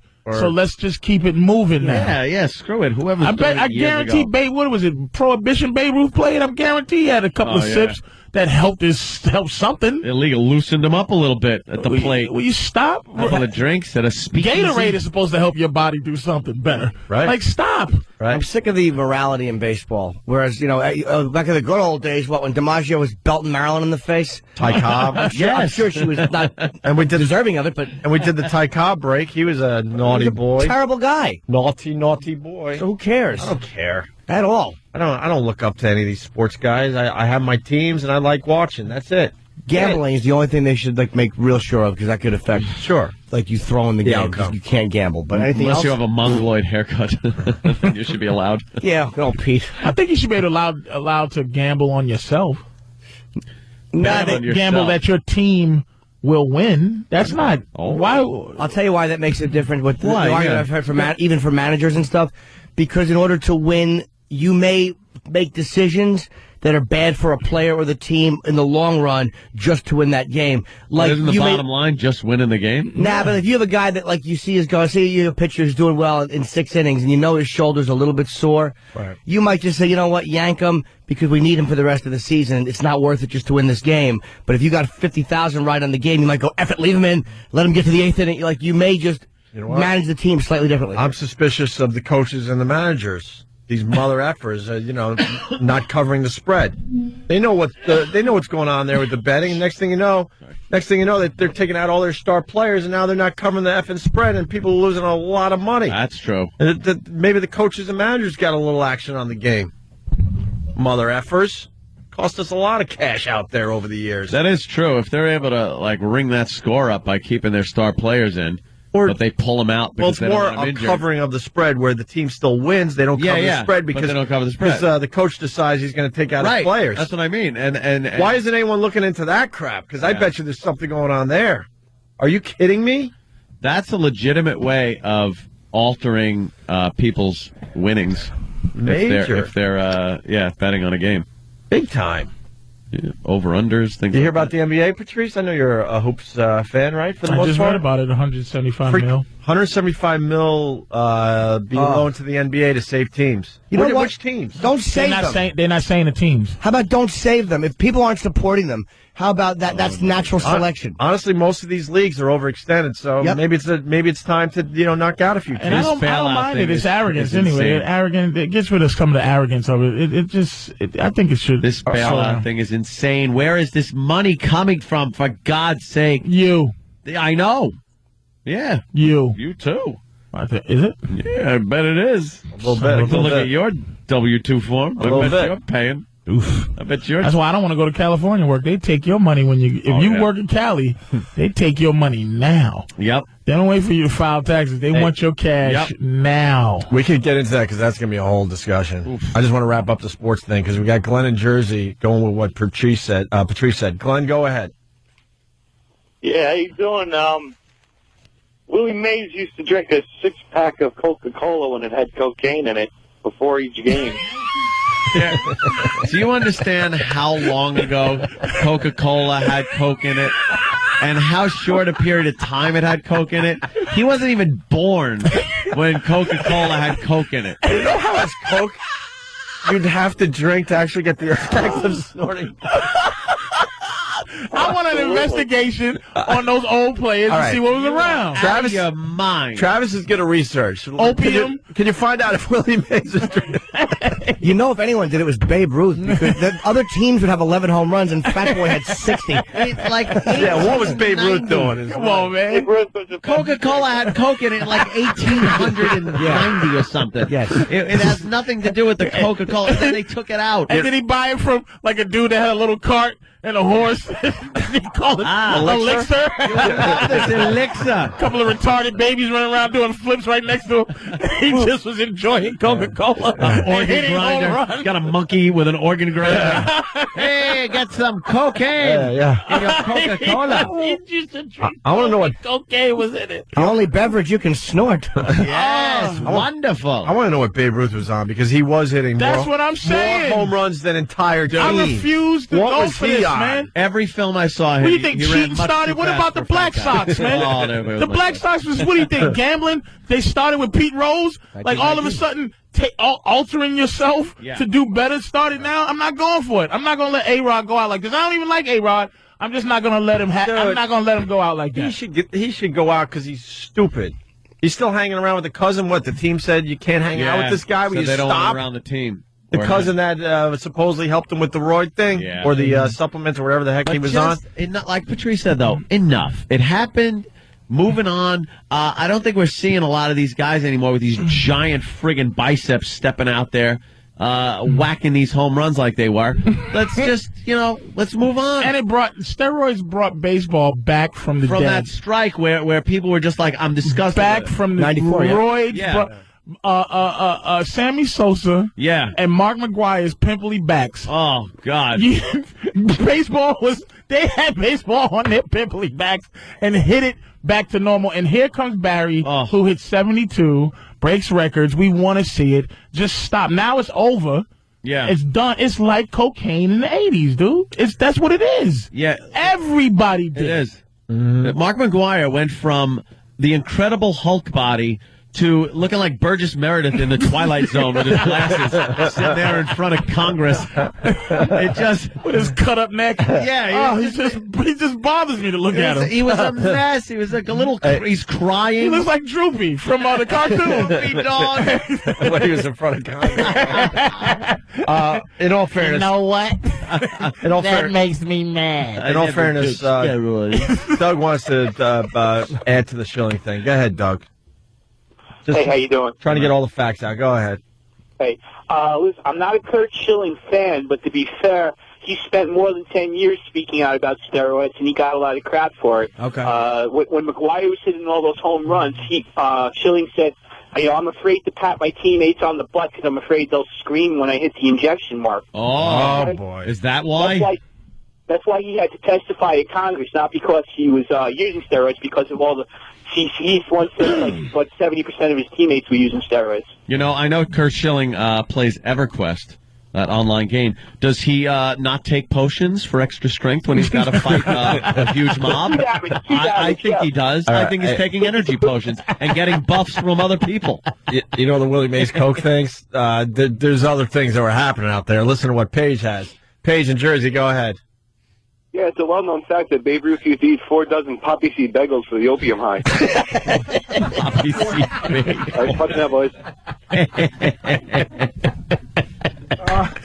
Yeah. All right, Travis is doing his research on Willie Mays. I know they were drugged up, all of them. Drugged up. Hopefully we'll have an update on it that. It says Willie Mays drank Coke with cocaine in it. I'm going to smack him in his stupid girly face. He's his bearded girly face. He's studying right now. Cy Young did crack. He's studying. We'll have an answer after the break. Yes, we are doing the David and Bobo show today, by the way, for the people that are... Oh, my God. A little later, though. A little later. Thank goodness. And Comics Tonight, like Jimmy was saying. Yes, we're all going to be down there. Funniest lister contest. Voss is hosting. Are you there, Jimmy? Yeah, I got set because I'm timing something out, and I'm going to go over there. What? Are you going to do a couple minutes? Try out some stuff on the Jimmy's going to drop in and wave like when Dino used to go on Carson. What are you doing? No, I'm doing the Tonight Show starring Jay Leno in March, so I have to go try my set out. Why don't you Comics. do a little surprise set for everybody? It's like when you're... Wait a minute, why don't you do Conan O'Brien's new show? Conan's people have never allowed me on the show. No, the new show. They're the same people booking it. Well, Leno's still on, and Well, when's Leno moving? March. June 1st. I mean, June you're 1st right. I'm sorry. Oh, this is a way off. When he leaves. This is a little ways off, but I got it, confirmed. Mark it down on your calendar. I shall be doing Hannity on April 16th. By yourself? Yes, so mark that down. Hannity by yourself? Well, not even without Hannity or a panel. It's just no, Anthony. just me. No, I'm hosting. He's doing the whole show. No, Jerry. What do you want from me? Oh, you're replacing Hannity on the show? Yes. No. So your right-wingingness has paid off. If I could do that, no, I am going to be a guest on the Great American Panel. Really? With no you? I suggested it.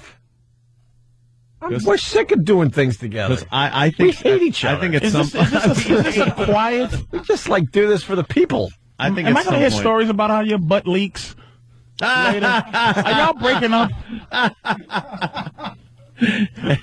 that's Jill Nicolini.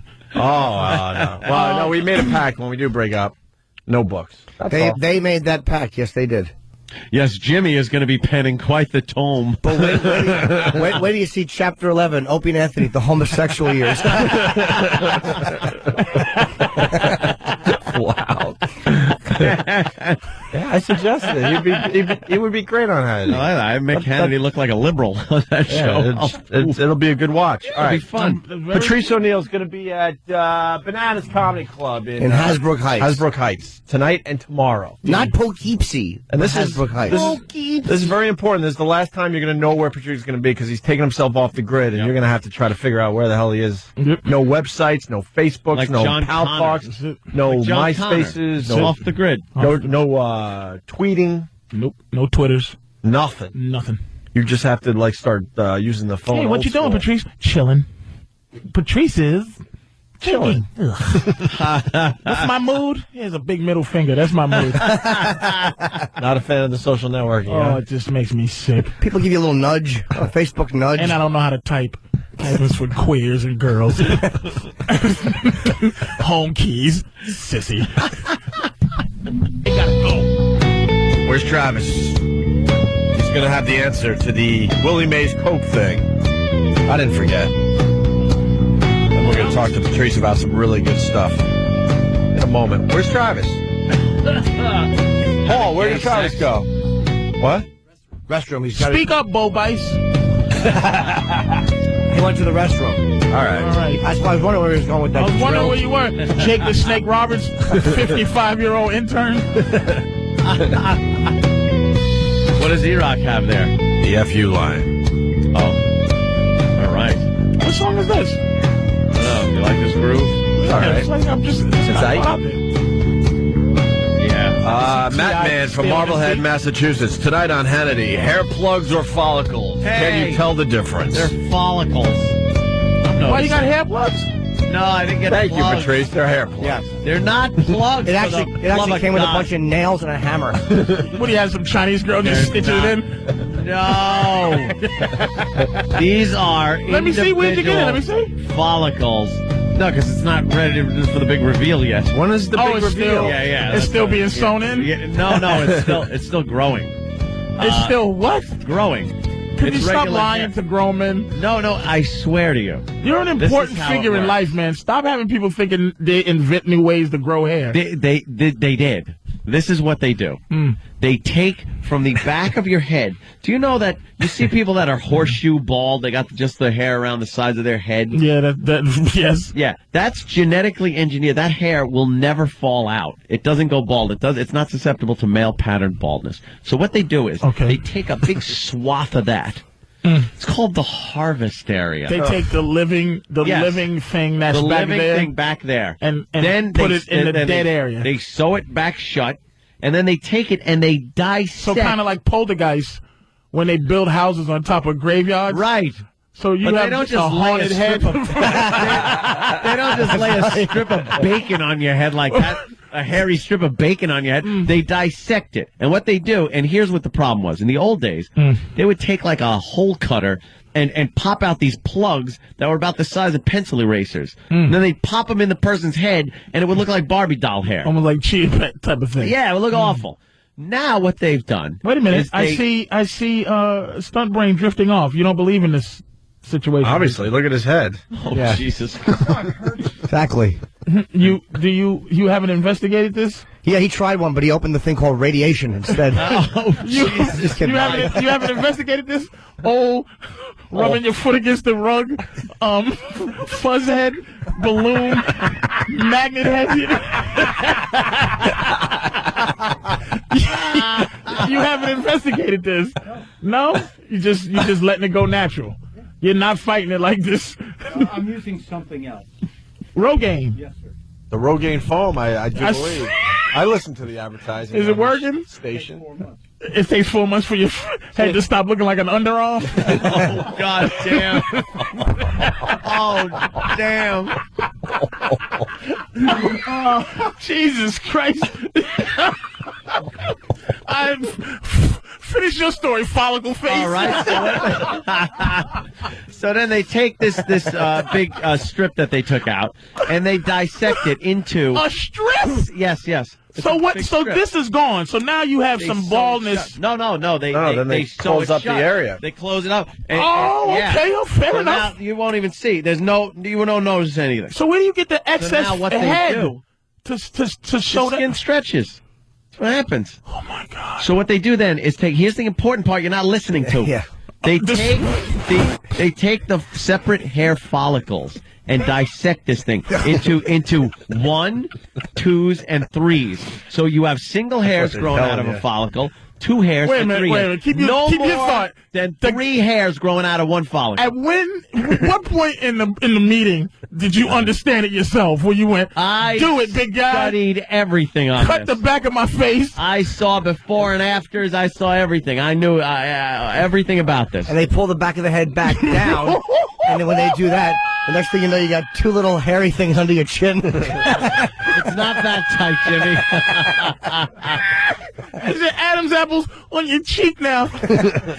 No, your skin is very pliable, and they dissect it. And then what they do is they pop these hairs, these separate follicles, individually in artistic fashion, in the same way your hair grew, the same grain and everything. And then they pop them in one at a time. I had 3,500 put in. In how long of a period? It takes 9 hours. The procedure. You're sitting there. Are you asleep? No, you're watching movies. You're doing things. Your head is numbed out with Novocaine. You're saying ow a lot. And well, no, it just see that's plugs. Those are plugs. That's your hair. That is not what I've. Shut up. That is nothing like what I have. No one knows because you won't remove the hat. I do too. Show Patrice. I went to my christening. I don't want to see it. How about just show Patrice? I love my no one else has to look. I don't want to see it. He's going off the grid. You're not going to see it. I'm not going to see it. I don't want to see the big reveal. Why? I love Anthony. I just don't want to see old spaghetti head. It isn't. It isn't. It really. They should have just put Play-Doh in your mouth and just grinded it right through your stupid head.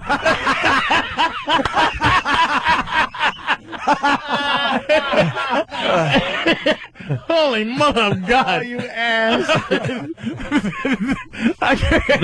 the single follicles are used for the. I got front. 3 words for you: super glue and wig. No wigs. Are you hoping it doesn't work?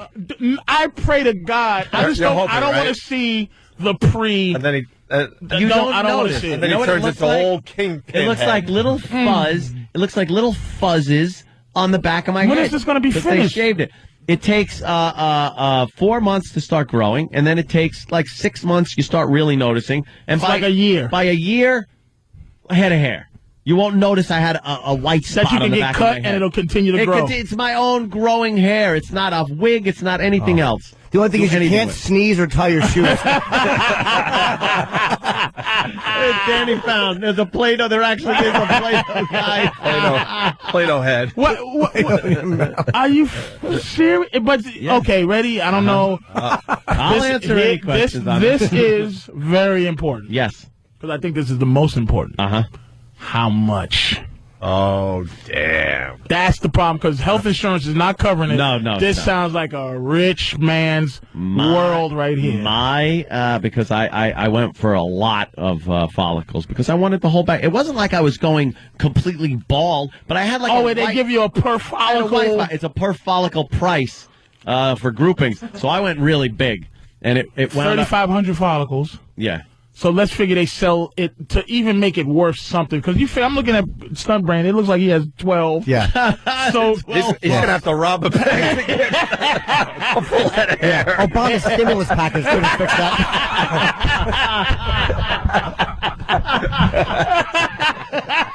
Oh man.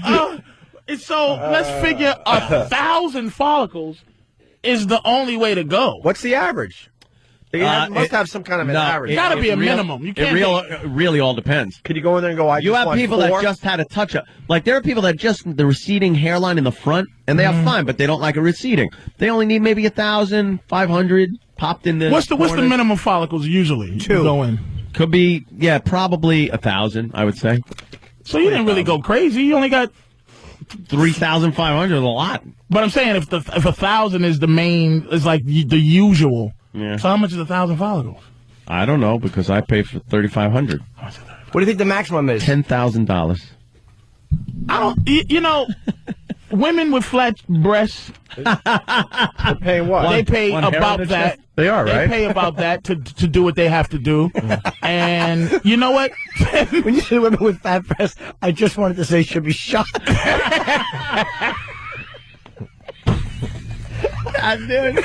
So 3,500 follicles. Yeah. For 10 G's to feel good. Yeah, so I don't have to wait. You know what it was? I Because if you noticed do feel better, you're going to feel better, because I know that's just... it was a thing where I noticed from when we went on Letterman and Leno and stuff, you walk out and then you watch, and I just noticed, like, when the camera was a certain way, you just see, like, a white spot, and I'm like, I just want the white spot like gone on the back of my A head. Hindu old lady. Yeah. Looking like a monk. Just got some spray paint. Yeah. No, I'm not going to do the spray paint. I'm not going to do a wig. I wasn't going to do anything. I wanted my own growing hair that I don't have to worry about. Take a yarmulke and go to a barber shop and just put glue on it and get some hair and then wear it.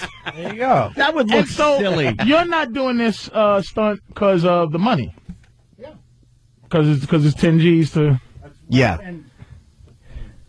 It's not even that bad. It wasn't that bad. It wasn't that bad. Yeah. For like a week, but they give you, some good pills and stuff. But is pain like that? Well, it's not that bad. No, they Percocet Novocaine the pain? hell out of you. Vicodin pain? A little Vicodin. Yeah. Wow. Good stuff. Vicodin. It's worth it, though. The rest of your life, you got it. Vicodin, though, left from it. I still have Vicodin left. I didn't even take it all. But then there's a thing where, I had to wear that do-rag on my head for a few days, and because they couldn't put the hat on. But within a week, you couldn't even see that anything was done except there were little nubs of hair like where there weren't. You see here and here. Yeah, he showed us early on. He refuses to show us now because I think it's a disaster. The only thing he doesn't want to show anybody. Disaster. I'm convinced it's got to be a disaster. Let me see your head, Sonic the Hedgehog. Come on. Here's the problem. Let Patrice take a peek. I don't want. No, I don't want to see. You don't want to see? Dude, because he's not going to let us see. I know that much. Explain. Here's absolutely the problem. I've not gotten a haircut since probably before Thanksgiving. That's why I got mullet happening under my hat over here. Okay. And I shower the night before, so I don't have to shower in the morning. So when I sleep, I wake up with hair like Medusa. I got snakes growing out of my head. I got like wild frizzy hair when it's not cut. So when I put my hat on, now I have complete hat head. It would look ridiculous. You wouldn't be able to get a good How long indication before of how I could it looks. see the finished product? I would say Before your head finishes by bacon. April. I would say by April 16th By on April- Hannity, I'll be able to. By April, it's done. It's going to be done. There'll be enough hair, and I'll be able to cut the rest of it where it's short enough where it blends in very well. And you won't be able to- $10,000. I will say this. Yeah. I'm for that. If I was losing my hair, I think I would want to be a nice, good head of hair on you. Look Yeah, at my head. Yeah. Hey, boy, oh boy. Travis. you know. All right, Travis has got the update on the Willie Mays Coke thing. We go back to Ant, certainly. I don't know what this caller said that Willie Mays used to drink Coke. How much Coke? Like a six-pack. A six-pack of Coke with Before every cocaine. game. with the cocaine in it. Right. So Willie Mays, whose rookie year was 1951, and Coke stopped using cocaine in 1903. 1903. So what, you have it saved? Yeah, he was drinking some old Coca-Cola. Putting little spoonfuls of Coke in his you Coke. could just put some Coke in your Coke. Yeah, you know. Sure. Drink it that way. Was he eating spinach back when Major Farms pop up real good? You're getting on ball players for eating spinach. Oh, man. Oh, boy. Gina is going to, bust Anthony's bubble a little bit here. Gina. Oh, here we go. Hi, All right, Gina, what happened? Okay, I don't mean to burst the bubble. My boyfriend had it done as well. He had sort of like the monk situation going, so it probably was a little bit more than what you have. It does get better, but it's not the type of situation where there's like beautiful, thick, lustrous, long, thick hair back to being 23 again. I wasn't saying 23 again. Okay, 40 again. I wasn't saying... Hey, Gina, can I please ask you a question? I don't. Okay. Gina, I want to know, because I'm a fat dude, and I think there's certain aesthetics in life, right? Sure. When I, as a guy, look at a guy with the horseshoe bald head, he looks so much older, right, and worse, more adult. Yeah, like a 22-year-old guy that's completely bald. Just it just looks so old. With a woman's eyes, do you still see that handsome young guy, or hair is very important? Hair is really important, but you do grant somebody quite a bit of leeway when they're like over 30 with a huge hog. Yeah, big bank account. Yeah, I mean, like a 25-year-old guy, who's gone bald. Like a 25-year-old man who's gone bald, who looks 35. That's bad. To me, to my eyes, I'm like, wow, he looks old. Yeah. But to a woman, are you able to see that youngness? She said she agreed. No, if it's agrees with young, like 20, 25, 28, that's really not good. I would feel bad for the guy because he would have like dating problems. That just is not going to be good. I want info out of Gina. How many follicles did he have put in? He had it wasn't a cheapy job. This was a... Where was it done? It was done in Manhattan. The back of a Sunoco. Freddie's follicle shop. It was top of the line. The whole thing. Oh, please. How big was his bald spot? It was bigger than yours. Did he have a healthy harvest area? Yeah, healthy harvest. That harvest area. That stupid harvest area. Almost like always good. Yeah, they stood him in a field with a bunch of other guys. They flew a crop duster with hair seeds in it. And hope for the best. I'm noticing where it's growing in already. I'm so suspicious it does because grow no one has in. taken a look at it in a while. I'm not saying it doesn't grow in. All right. It does grow in, but Anthony, what did you hear where the fallbacks were? Yeah. What were the fallbacks in terms of when the doctor was talking to you about what could possibly not work? What was the fallback? Was it that you were either going to look like perfectly normal or like the Hawaiian punch guy? I think the men think it's going to really just bring them back to a little bit of an unrealistic place. Let the laughs happen. Well, you know something? I've seen before and afters on a lot of people, and if you're starting out with not a lot of hair, it's going to be very difficult to take a patch from the back of your head and throw it up top and make it, fill in the friggin' dead spots. Well, it's like anything else. No, I understand. Deforestation. Oh, man talking. Go ahead. Jeez. You made a good point. It's sort of like, imagine breast implants. There's good, there's better, there's best. I mean, there's different levels. You went to top of the line. I went top of the line.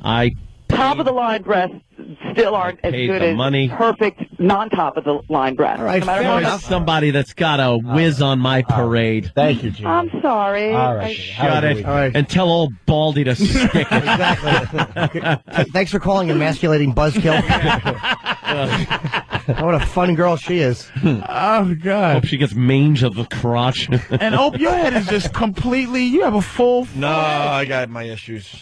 A little bit of this, a little bit of that. But Yeah, a little bit. But not much, though. You don't think I'm paying close attention to him? So, I'll make the jokes right alongside with you guys, but You're taking a look. I might be 2 or 3 years behind. Would you do it? My buddy over there. Would you I do don't it? know. I'm waiting to see the big reveal. The big reveal. I don't see where it's happening, though. Now, mine's more kind of like in here, in front, sort of. In the middle, sort of. See, they could... Related to stress. They could grab that out and plop that in. But the stress thing, when you lose your hair because of stress, that crap will grow back. Stress? What the hell are you talking about? When you don't lose it in... You've been stressed for 10 years? When you don't lose it in the back or the front, and then it's losing in between, that's a stress thing. Yeah. And you could, turn that around, my friend. And what does Rogaine do? Obviously nothing. Oh, Jesus. What is Rogaine supposed to do? Same thing. Regrow your hair. But what's the process? It brings the dead follicles back to life? But it only works up here. Up at the top, he's pointing to the back of his head. See, there's male pattern baldness, which is in the back area and the receding, but it doesn't work on the front receding, Rogaine. And what do you have? I have the back, and I put some follicles up in the front. So you didn't have male pattern baldness? Yeah, I did. It was starting. My father was bald at 22. Wow. So I went Was he really? I went many years of... and Norton cuts all his hair off, and Norton has a complete full set of hair. I just shave it down very close to but you can see my hair. I do have a full head of hair. My dad's not bald either, though. You do. My mother is. My mother has the horseshoe. It's nothing more shocking than a bald woman. My mother has hair like the father from Mork and Mindy. That crap is when I see those Hindu, I had a Hindu doctor. She was bald. Yeah. Telling me I had high blood pressure. And I'm just looking at you like your blood pressure must be through the roof. Oh, it's popping out your hair follicles. I love the old ladies you see with the white cotton candy hair that you could see right through. Oh. Their skull, you could see through to the produce in the supermarket, right through their hair. It just must be shocking to be a bald woman. Horrendous. Oh, horrendous. Blue veins in their head. All right, let's get to break, because Sam just ran in the story about the running of the brides. He said this is really good. Yeah. And we got to take a peek at that. Importantly, tonight, comics, 7:30, I think. It's the funniest listener contest. Oh. We got contestants. Of course, Open Ant will be there. I will stop in, and Voss is hosting, and it should actually be a really fun night. And while that's going on, I'll be in Hasbrook Heights, New Jersey. But don't go there. Come see us. You could do both. On your, if you live in Jersey, or you could do both. You could come tonight to see this, then go see Patrice tomorrow night because he's there Saturday too. So don't expect good numbers tonight, Patrice. Well, what about? Well, what about me tonight? Comics can only hold so many people. Listen, folks, can you come out and treat my show like Anthony's head? Just be a follicle. Yeah, just sit in the chair like a hair Just plant yourself there. No, you don't want your show like his head. That'd be sparse. A big empty room with 5 people in it. I have follicles. Are you trying to take our listeners from the Harvest area and bring them to your show? Yeah, that'd be nice. Crazy. There's only 50 seats available, and there's only 50 seats left in you're comics. going to do fine. All right, good. Because Patrice is going to be off the grid. I mean, who knows when you're going to be able to see him again. Hey, it's Friday. F you Friday. Let's see what you guys are bitching about today. Thanks for calling the Opie and Anthony FU line. Here's the latest batch of FUs. You have 7 new voice messages. First voice message. Hi, I want to send a big FU to the douchebag sitting a couple of rows in front of me at Little Jimmy's show in Philly. Hey, asshole, the show's not about you. Shut up. I hope you drove your drunk ass into a tree on the way home. Fuck you. Next message. This goes out to all you dumb BMW drivers. Last week it was a stupid hole in her convertible. This week it's a stupid douche with a dumb streaming metal bumper sticker on your little 5 Series Beamer, and you sat through a green light, you asshole. Making me late for my fucking class because this light doesn't change for another 10 minutes. You asshole. Thanks for being a dick and being part of the problem. You fucking Beamer driver. Beamers are so good. Fuck you. Next message. Hey, bedbugs. I'm tired of my balls being a mess. Fuck you, bedbugs. Next message. Yeah, I'd like to give a big fuck you to the guy in the one Cadillac Escalade that decided he was bigger than the tractor trailer I was driving and got in front of me and slammed on the brakes. Fuck you, point of interest, dummy. I didn't slow down, did I? Fuck you. You ran. Next message. Yeah, I want to give a big FU to my doctor for giving me an impromptu rectal exam right in front of my new wife. Thanks for completely emasculating me. I will never get laid again. Thanks a lot, you crazy Polynesian freak. Next message. Yeah, I'd like to give a big fuck you to everybody that I work with because they're all standing around doing nothing. Joey, Johnny, Tom, Don, everybody. Fuck you. Next message. Yeah, this is a big fuck you to my boss. Hey, dickhead. Hope you break your fucking leg out in Salt Lake City this weekend, you cocksucker. Fucking telling me I'm gonna get a promotion and then you hire 2 guys and oh yeah, you gotta compete for the new position now? You fucking little dickhead. Fuck you. End of new messages. Call the Opie and Anthony FU line, 866-FU line 1. That's 866-FU line 1. Thank you and goodbye.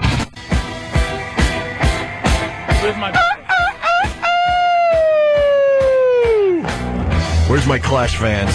Any Clash fans in the room? Anywhere? Clash? London Calling, lost in the supermarket. Where are you guys? Trinity Vane? Going with the hits, obviously. Thumbs up. All right, there you go. Sam, what do you got? You got Running of the Brides? Running of the Brides today. Oh, let me turn this bed down. Sam got the ponytail now. Yeah, he's trying to get himself together. Yeah, it ain't working. Your girl starting to look at you different now, so you're trying to upgrade yourself, my friend? Yeah, she looks at me very differently. Like, when I have my hair pulled back, if she comes home and it's out, she goes, I thought you had your hair pulled back today. Yeah, that's right. There you go, Sam. Smart man. He's instinctively keeping his girl on the toes. Who are you kidding? She wants you to be an animal, though. She wants to come home and see that wild hair and go, Sam, take me right now. A little better, Sam. You look a little better. A little more dignified. Yeah. What do you got? Did she pull on it when you're doing certain things? No, she doesn't. Her hands don't go up towards my hair. No? Pure white girl. I've seen Sam's woman. What do her hands do? Pull your ears?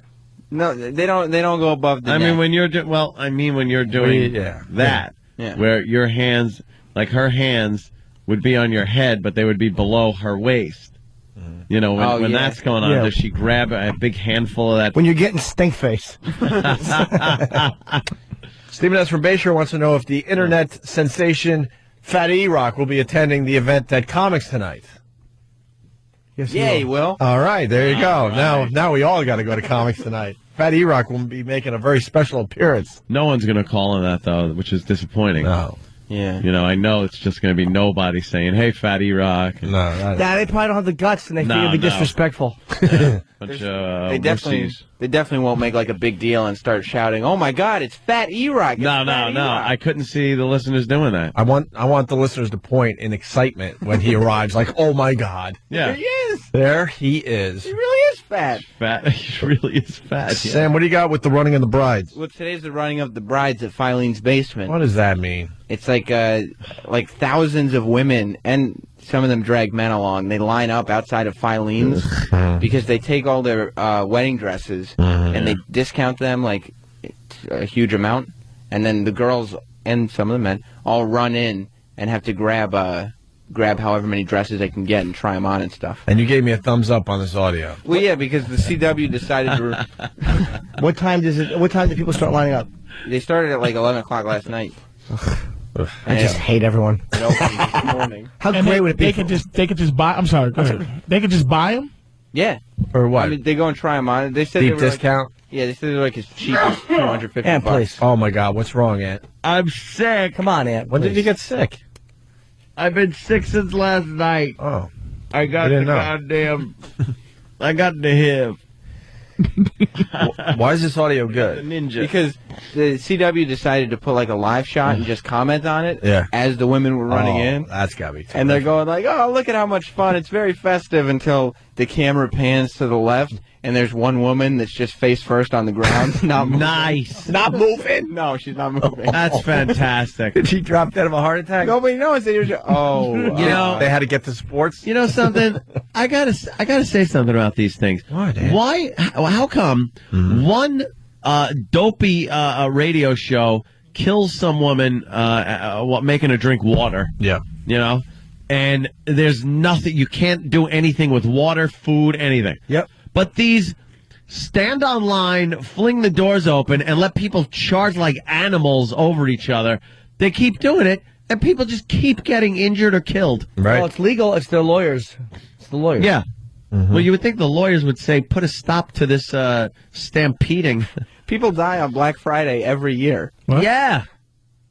Black Friday, you know. Black Friday. People It's running. day after Thanksgiving. It's not racist. Yeah. It's okay. It's all right, Patrice. My bad. Yeah. Were you ready to, Like, why Friday got to be back? You thought they meant today? were you ready to rise up? Patrice, I don't know what. All right, let's play the audio and see where we go with this. No, whatever one I like Look the how best. festive they are. There's some in like the, Irish colors. They got their hats on. They know what teams they're a part of. Once again, this is a live shot of Filene's basement In Union Square. In Union Square. And look, they are grabbing. Any fight? I see a cat fight. A little cat fight going on there. But the other thing too is like I don't know. I don't even think the sizes are sorted out. So I don't know what size it'll be. Okay, someone's down. Someone is We're not down, happy. and of course, I hope she's okay. I hope she's okay too. You dopey. The old I hope she's okay gag. Could get the famous it's the grape lady, right? Can you get that? They always got to put on that phony. I hope she's okay. No, they don't. What was They that don't other care. one where the guy fell down? She's dead. Can you think of anything better than a trampling death at Filene's? Oh, with the wedding gowns all over. And then a flash fire. Fantastic. And the women wonder why we call them broads. Big day coming up. These women are acting like broads, fighting over Face a wedding first dress. on the You said the grape lady, Opie. Did you see the Family Guy? Oh my God, man! Fantastic. That show is getting just funnier and funnier, man. Yeah. Oh my God! And they canceled that stupid show. They had to bring that thing back. It was funny from day one. Oh my God, dude! With Stewie doing Maybe we can find that too. Give me all those clips. Look who's on. What? Why don't we have Paul Stanley? I thought that was Paul Stanley's mother. That wig is not follicles. That is. It proves that this follicle thing doesn't work, dude. Someone like him would be getting that. He would be getting this. Who is this guy? Paul Stanley from Kiss. He's like got more money than He doesn't have enough follicles to harvest. The guy's completely bald under that. He has Kathy Bates' head. That hair hat he's wearing. I hope your hair looks natural enough so that I don't have to be fake. Dude, he could have taken the hair off his chest and put it on his head. Why doesn't he get one of those hair systems like Captain Kirk has? Captain Kirk finally figured it out, Shatner. He finally figured out, like, what looks kind of natural, even though he's got nothing on under there. What guy goes out of the house and thinks the hairy chest thing is still happening? Yeah, he's got to unbutton about? the shirt down. Why doesn't he harvest the follicles from his chest? I just said that! I know. I'm going to listen to the replay. It sounds silly. Oh, he looks like Stallone's mother. He does look like Stallone's mother. What is he, selling artwork or something? He's an artist, yeah. Oh, shut up. He is not. Look at that Really? piece of crap. Look at the garbage he's trying to pull off his art. I think that's very good. Really? What is that? What is that? Oh, that sucks. I like to look at art, to be honest with you, but that It is looks like two girls, one cup. Yeah. I disagree. I think it's very good. What did he use as a brush? His hair? It looks like he went into. It looks like he went into Tub Girl's bathtub and with a canvas and just let her go. It's just. It's not a wig. It's abstract a everything. Black wig not a on his wig. head. Look at that wig. Picasso stinks. Dude, look at the part. Hey. He's got no hairline in the front. I refuse to like it. That is a refuse wig. to like anything that's not looking exactly like it's supposed to look when you paint No, it. you don't know Picasso. Then. It's a He wig. went through different stages. It's not a wig. That's a wig. It's not. Look Like at that Norman hairline. Rockwell. Oh, he made a heart. Look at that thing. That's like a kid. A kid would make that That's for kid art. Valentine's. That looks like a K Jewelers design. What is that, Jimmy? It's a star. A Mona Lisa with his own face in there. It's art. What's his name did that type of art? Peter Max. Thank you, son. right, well, he's ripping He used off to work Peter with Max. Peter Chris. He rots. Who's other bad artist that was famous for being bad? Oh, is he terrible at that? Friggin' They're showing kiss footage. Everyone but Recently. Paul. There is. Whatever. That was in the old days. Look, see? Oh my God, with that wig. Can we get back to the running of the brides? Because last we left you, we got the fatty down. She's out for the count. All right. I want to see how this ends. A woman who is slightly too large and wearing bright pink sweatpants lying on the floor of Filene's. I got to see the video. I hope she's okay. Someone is Well, I'm down, happy. and of course, Oh, I hope she's okay. I hope she's okay too, because we're going to have a live report later this hour. goodness. This is looking a little Yeah. tragic. All right, that's a downer.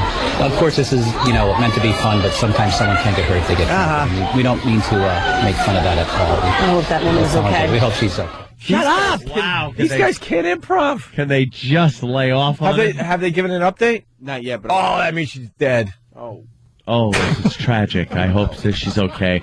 Oh, we don't want to be making fun. Oh, We're please, not I hope making she's fun. dead. It'll help our ratings. Oh, please be dead. You think he dies? It's Not our ratings. They'll bury her in one of those bride's dresses. Because she would have wanted it this way. Yeah. He'll like probably marry the corpse because that's what she wanted. And then bury his That is such a wig, Jimmy. It's not a wig. I'm telling you. Look at the part and the hairline. There's no hairline. There's no natural hairline there. It's not a wig. And he's got more hair than he ever had. It's fine. It's a hat. It's a hair hat. I want to see him in an elevator and have some large gentleman remove his hat. What? I'm telling you, it's not a wig. I've been following Paul Stanley for years. Oh, it's a wig.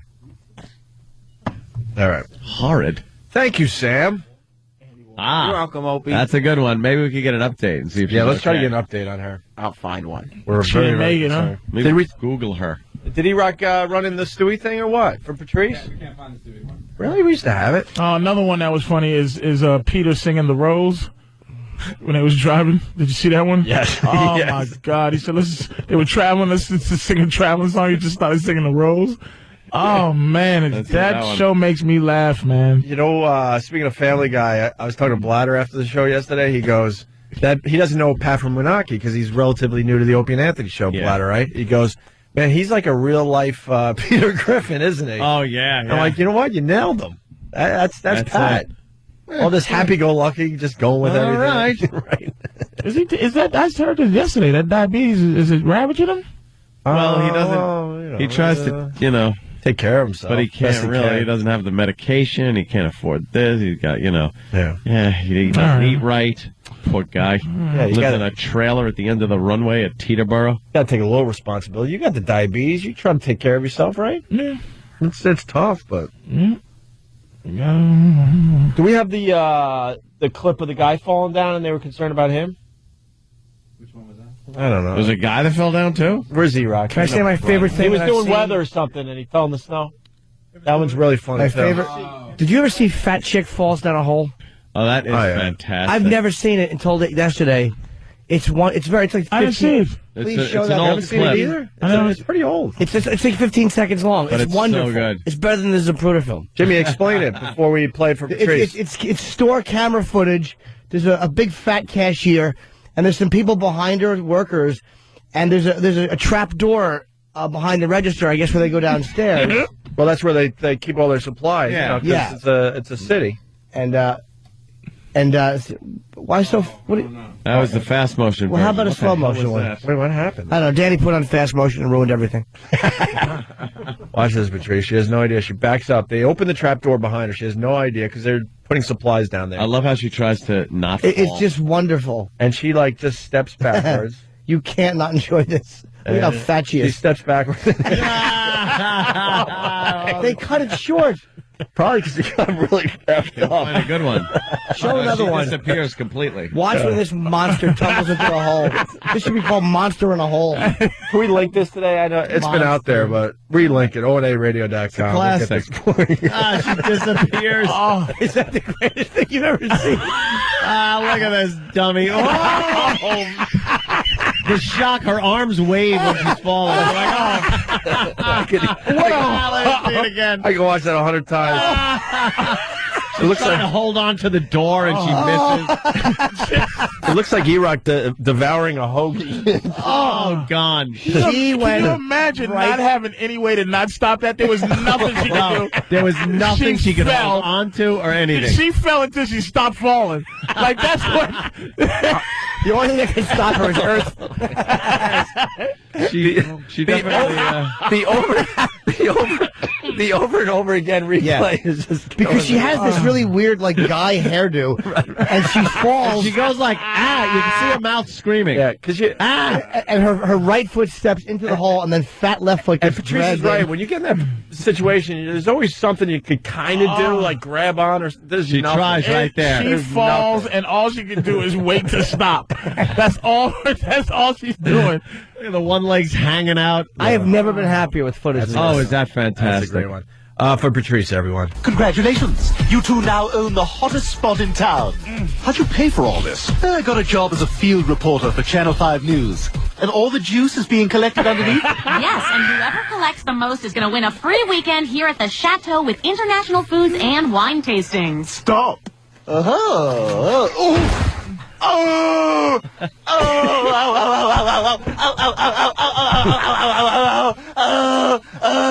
I can't breathe. I can't breathe. Ooh, oh gosh. Well, we'll have to send someone to make sure that he is.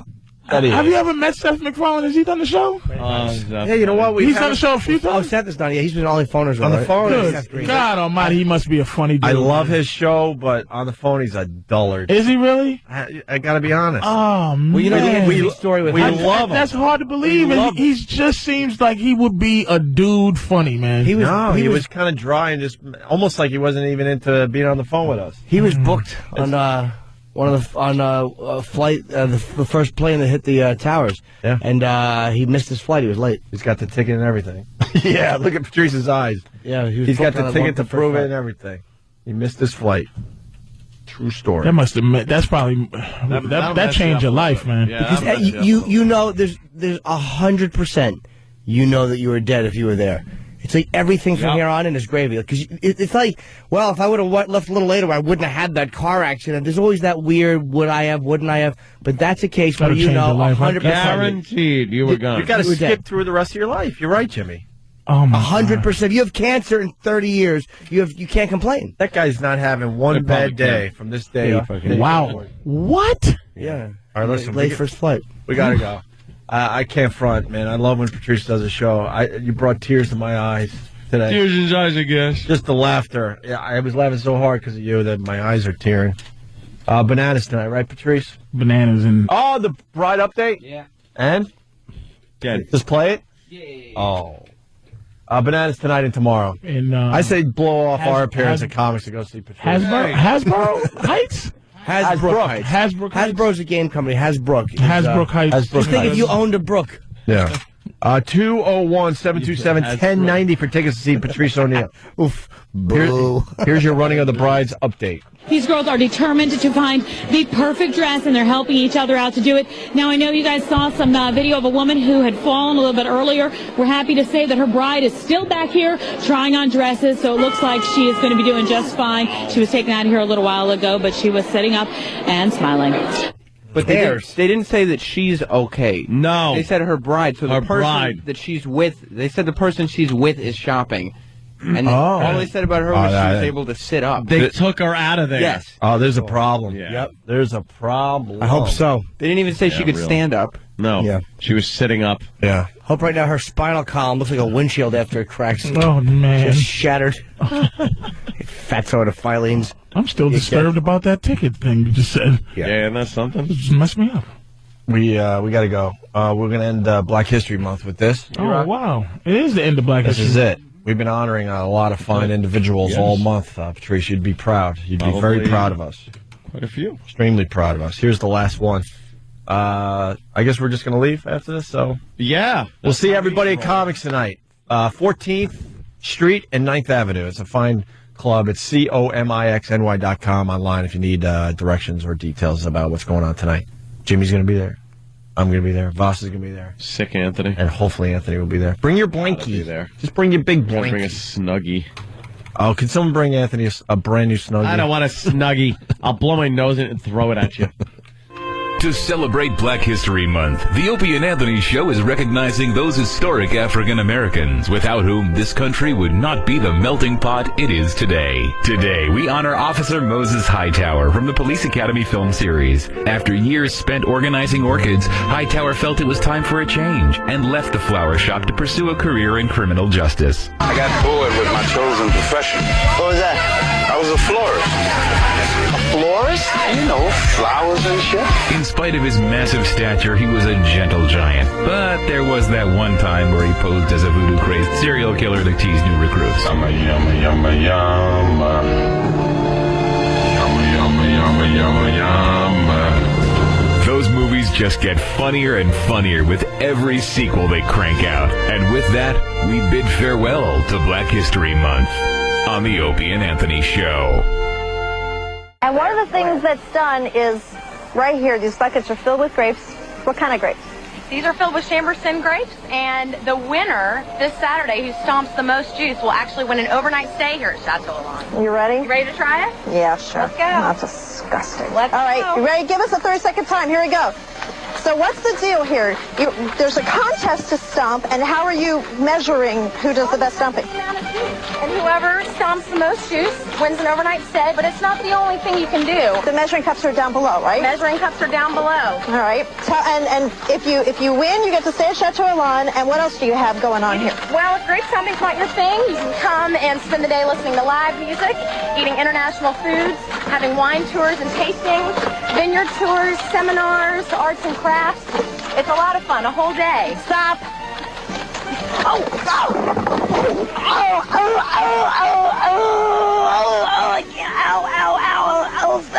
Stop. I can't breathe. Stop. No. Oh, boy, dear. I think she's actually hurt. No, I there. think she is. Yeah, she's hurt. She took a hard fall off there. Okay. Boy, gosh, I hope she's okay. Okay. We're going to make sure she is. We'll try and Jess check is on there. her and get back All to right. you as soon as we can. We'll be back right after this. I did that for you, Patrice. Oh, God. My new favorite part of that whole clip is the ouch.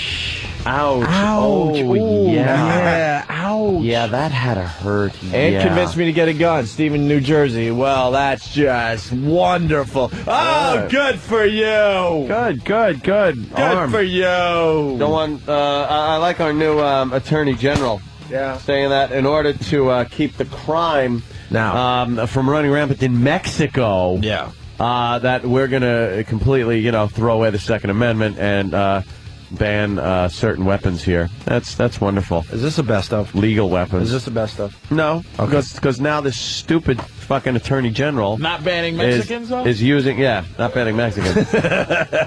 First of all, you're banning guns but not Mexicans. Right. First of all, do you honestly think? Do you honestly think Yes. that I do. People are going to gun stores, buying what is called an assault weapon, which is just a fucking joke of a name to scare people.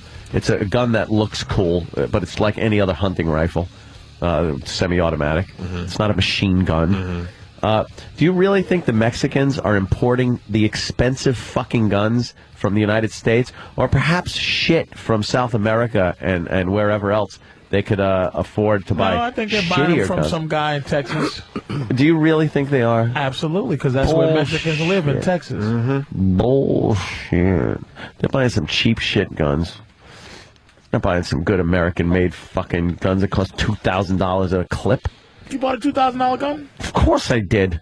Why wouldn't I? What's the most expensive gun you have? $2,000. No, probably the Desert Eagle was about $2,700. A Desert Eagle, great gun. We talked about it before, but I enjoy that gun. 50 caliber. You shot a Desert Eagle, Patrice? No, I enjoy it. I only You seen just it on enjoy movies. looking at it? Yeah, I've never shot a gun Yeah, before. you're like me. It's fantastic. Movie guns look cool, but I don't know how to shoot them. They use that in a lot of movies. That kind And of. how do you supposed to shoot a Desert Eagle? You got to hold it straight. Yeah, you got to hold it straight. You can't limp wrist it. You No, can't, one like, hand. fly that thing. You One can't do hand. it. You can't do it like gangster style. Nah, you can't. Where you hold it to the style and go like this, and your hand go like that. Nah, That'll you got to tear hold your pretty hand off. straight. You can't even flip your elbows up. You got kind of back with your shoulders. Else the gun jams. Turn up your headphones. Oh, you got your headphones? Yeah, there's Fucking something hell, wrong with man. that headphone jack. 'Cause Something a lot of people saying fucked up. they can't hear when they are in that Well, spot. got to fix it for Patricky. And I got to give you the other side of the argument today because there was and please sarcasm in my voice because people don't understand sometimes. 4 shootings in 24 hours in East New York. Now, you get some of these guns off the street. Are we going to have 4 shootings in 24 hours in East New York? No, you know what? Because I love that. Because in East New York, every time I go to the gun store in East New York and legally buy guns in East New York and then walk out of the shop, I usually end up in some kind of a shooting. Do you honestly do you think that is legal handguns? Yes. So legislate against the legal gun owner. Look, we disagree on a bunch of things, but I got to tell you something, my friend. You turned me around on this gun argument. I love guns. You really did turn me around. I was one of those rah-rah, let's get some of these guns off the street type of guy, and then I was educated by you on some of this stuff. I think you're still hundreds. Like I still think you're obsessed with guns and all that. No, but it's like any other hobby. I enjoy them. But there are but the bad hundreds guys of are gun going to get the control laws. guns. There are hundreds of gun control laws already. And what are they doing? They don't need work so many with crime. fucking guns? Attaboy, Patrice. I enjoy collecting guns. Why can't someone collect? People collect fucking thimbles. Well, why don't they you? Jerry here's the Seinfeld deal. collects cars. Don't collect the bullets. But I need the bullets to shoot through the gun. That's like Jerry Seinfeld buying cars and no gas. He likes driving his cars. Fuck it. He doesn't just. He likes Colin Quinn pushing his cars down the street. He doesn't strap a car to himself when he walks around the house, you fucking kook. Only sometimes. When I'm down in the theater now because there's no exit. There's just one door. If I get a home invasion, they walk in there. That's true. Oh, you and this home invasion. Would you please? What? It happens. Oh, never happens. Just look up home invasion and Long Island. Just put gates on your windows like I did. Oh, that's good. It'll look like fucking South Central. Oh, man. Every house in South Central looks like a fucking jail. I put I Am Legend gates on my shit. I Am Legend. Amp, can I ask you a question about this home invasion thing? Oh, yeah. How are they going to invade your home when the lights never go out? There's There's always movement and action in your house. How the fuck are they going to home invade It your just has house? a silhouette of a man that just goes on a track. And it's goes on a back and track forth. to make it look like someone's just pacing at night the whole time. Home invaders don't care Do if their you have a lights lot of are on, motion off. sensors in your house, too? No. I got an alarm system. You know, if ADT? that door opens up, that alarm's going to fucking go off. Really? And shit like that, yeah. So why do you need guns also? Because I don't have the alarm set all the time. Sometimes when I have guests coming over, like last night there was a poker game at the house. Talked about it on the air. Hence the poker things like flow. that. Do you think I want somebody thinking, hey, there's a poker game going on at Anthony's. You know, I might be able to score a little bit of cash if me and my buddies kick open the door and fucking, raid Anthony's poker game and grab his cash. They don't know what my buy-in is. But they know the listeners. What, they're going to get $40? Yeah, exactly. True. Oh. If that ever happened, I'm packing what they call heat. And, I'm TCB, as they say. TCB. You want to shoot somebody by mistake, man. No, I'm very safe. I'm a very safe gun owner. I'm very responsible with my guns. Yeah. Always know if they're what? Do you have a they're all say locked hello away. to my little friend gun? I have a very close one. I don't have a grenade launcher, but I do have. I have two of those. That if your sister bipods on them tries to come and fuck you, and then a Mexican shoots her in the back. Yeah. And then you go to try to get that gun, and then you look at her and talk to her for a minute. I talk to her for a little while, give her a kiss, tell her to stay there. Give her a little kiss. Don't move. Scanners. So you have what's your say hello to my little friend gun? That would be my AR-15. It's got the bipod on it. It's got a laser sight, flashlight, front grip attachment. Yes, it's very good for close quarters, like in the house. But when 50 was on, did you have a gun discussion with him? No, I would have liked to, but there was so much other stuff. That guy is a businessman. That man knows his business. You should have talked about them guns, man. I would have, but the man shot 9 times. Probably doesn't want to discuss guns. AR-15. He's rapped. I've heard AR-15s in a big rap gun. AK-47s though is like the gun of the homeboy. Rap. That's old school. Yeah. That's 80s, mid 80s. Cool Mo D had a fucking AK-47. Cool Mo D. Fucking the educated rapper. And I hate when anyone talks Glock to me. Glocks are homie guns, man. They're just homie guns. They passe. Yeah, they're so passe. It's just AR-15 is in a very recent rap. Yeah, I gotta find out which people one like it is. the AR-15s. Nice 30-round clip, pre-ban. How about like a nice snub-nosed 38 with a grip? I don't like what they call a wheel gun. I don't like the revolvers. Well, I like automatics. Excuse me, motherfucker. I like automatics. They're fun. Boom, boom, boom, boom. You're very yeah. I like that shit. You're very classy about your pistols. I really am. I like that. I have a little drawer that I open up and I accessorize. You got those little depending on what I'm wearing. Like a hand, the hidden one that comes through your fingers, and you can. No, nothing like that. The smallest one I have is a Walther PPK, the James Bond 380. That's a nice one, little silver gun. Damn. Then I got the 1911 45. My night table gun is a SIG 45 with a laser sight on it. That's the gun that stays on my night table at night. Wow. So that way, Loaded? if there's any shenanigans, fucking A loaded. What are you What going if to you do? have a dream and just shoot yourself in the foot? See, that's why I can't be a gun owner. What am I going to have a dream and pick up a gun? I don't even fucking... I'm just... Yeah, what if you mistake it for your Alka-Seltzer? Taking Alka-Seltzer? Yeah. How do you fucking mistake a gun for Alka-Seltzer? You go plop, plop, and by the time you hit fizz, your skull is all over the ceiling. He makes a mistake and blows his follicles out. And you have to start all over. It's a fun hobby. I like target shooting. It's a lot of fun. You're not. This is not a hobby, though, man. You're a fucking, Do a jigsaw puzzle. It takes care of two things. It's a hobby, and it's protection, and it's my goddamn right as an American to own them, and no one could tell me different. That's how I feel about it. Second Amendment. There's speech, and then they thought that one was important enough to make number 2. For guns, to shoot whoever makes an unpopular speech. 1760 that was made up, man. Like, come on. 1760. Well, let me tell you something. That was back when guns were a little less dangerous and couldn't kill everybody you know what? at once. That's a good argument, though. You know what? It's a great argument until you think of this. They're trying to ban semi-automatic weapons. They have been around since the 1800s. What? Without anyone saying, we got to ban these. They're too fucking modern. Tommy guns? And now, not Tommy guns, not shit like that. You can't own a machine gun. No, you're not allowed to own fucking full automatics. I could buy a Tommy gun semi-automatic, but you got to pull the trigger every time you want a bullet to come out. It's not just like, yeah, you're not allowed to own a machine gun. Then why did Capone have one? People think, because he was a criminal. Oh. People think that you're able to go out and buy machine guns. They think an assault weapon. The Democrats and the liberals, they've done such a good job at fucking lying to people and making them think that people can go to a gun store and buy fully automatic machine guns that they call assault weapons. You know what an assault weapon is? It's a hunting rifle. Technically, that has any gun. cool shit on it. It makes it look cool. Instead of the wood stock, it's maybe black plastic. It looks like a military gun. Okay. It's got a nice scope on it, a nice little ACOG scope or something like that. Why? And then here's something they don't want, that they consider an assault weapon that they don't want you to have: a bayonet lug. Because how many fucking bayonet charges are people killed in? Hey.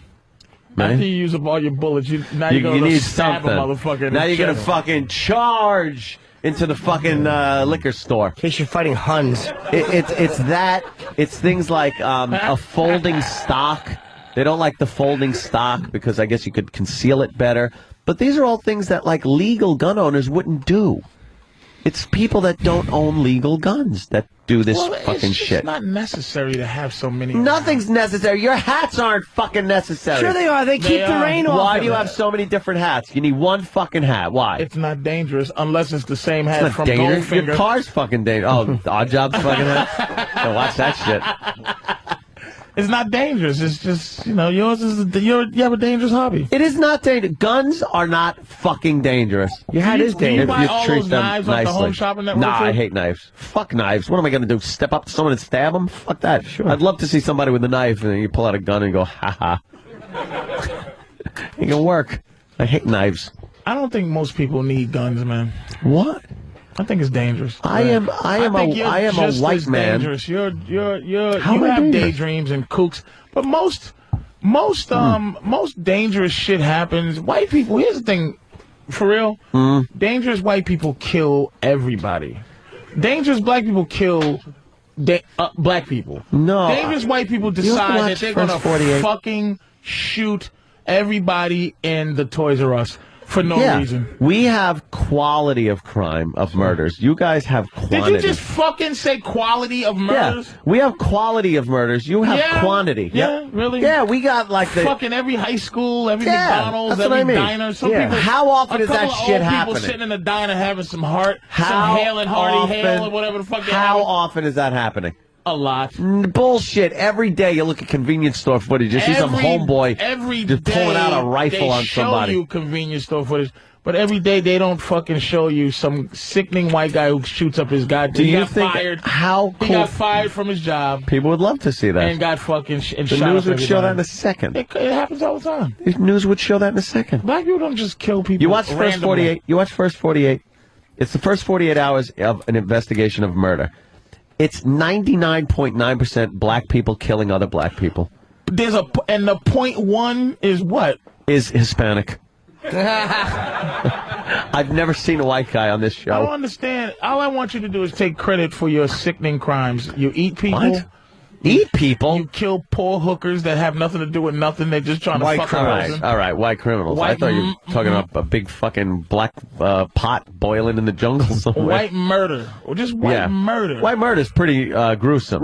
Because there's like reasons for it. You guys are just, you stepped on my foot. Let me shoot a 3-year-old and the grandmother walking by because I can't hit my fucking target. A 3-year-old stepped on my foot and I shot him? No. Some guy steps on your foot. You pull the gun out. You try to aim for him, and you hit grandma and some fucking kid in the playground. You just made up a black crime. It doesn't exist. It happens all the time. You're telling me little LaQuisha never gets shot in the playground? My fucking girlfriend uses the word all the time. All the time. She said when she's explaining some shit I did 4 months ago.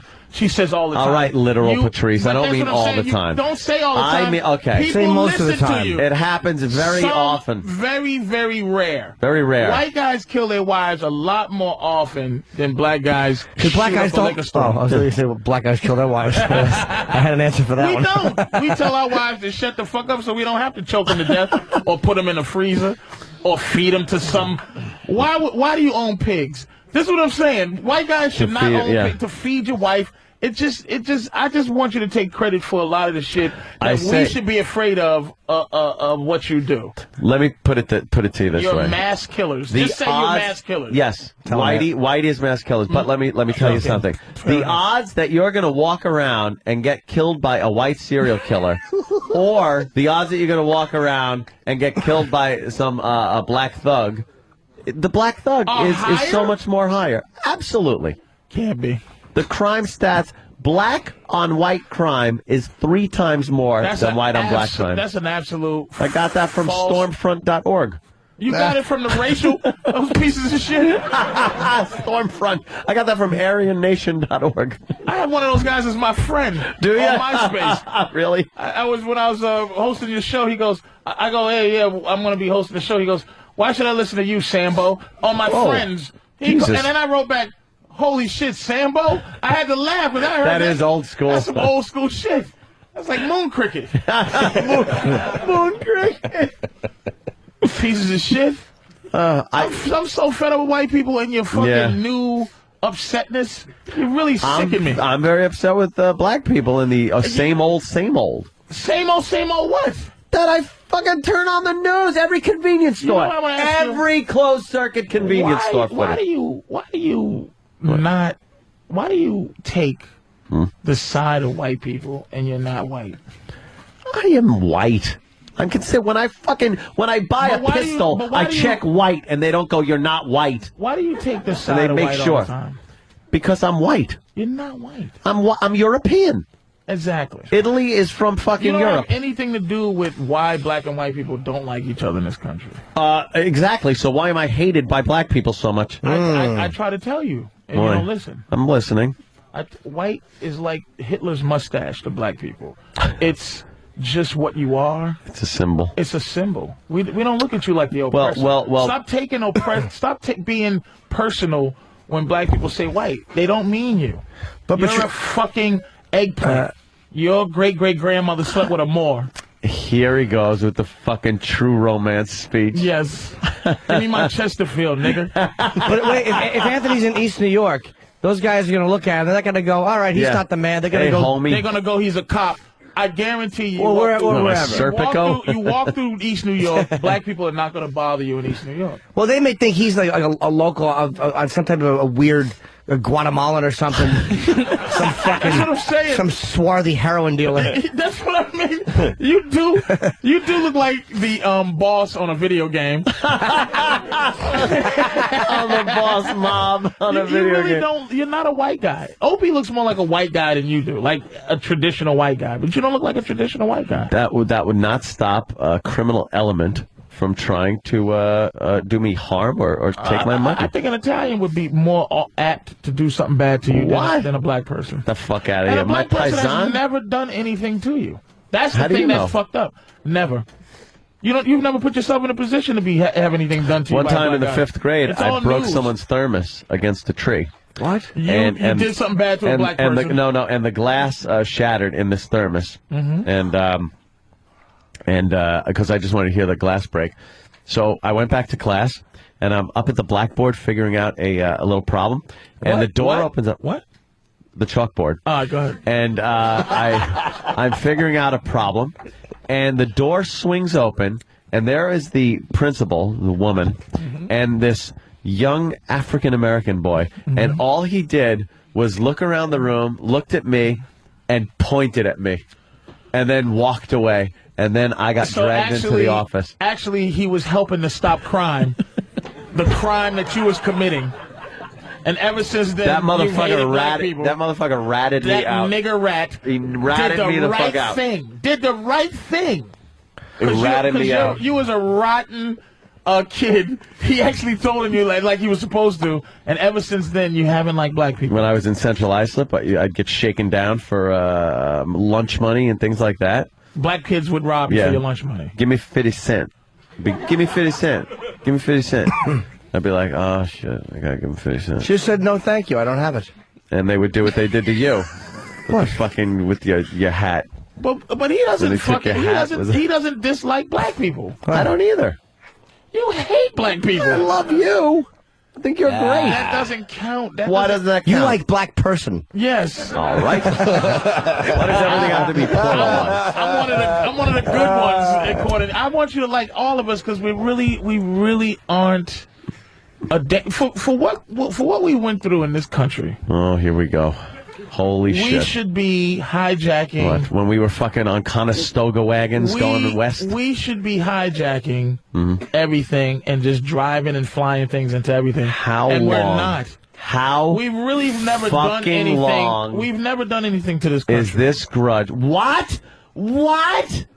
You haven't done anything to this fixing country. these papers. Do you here, understand saying to you that we the have tax burden that is on this country What the fuck are you because of talking about?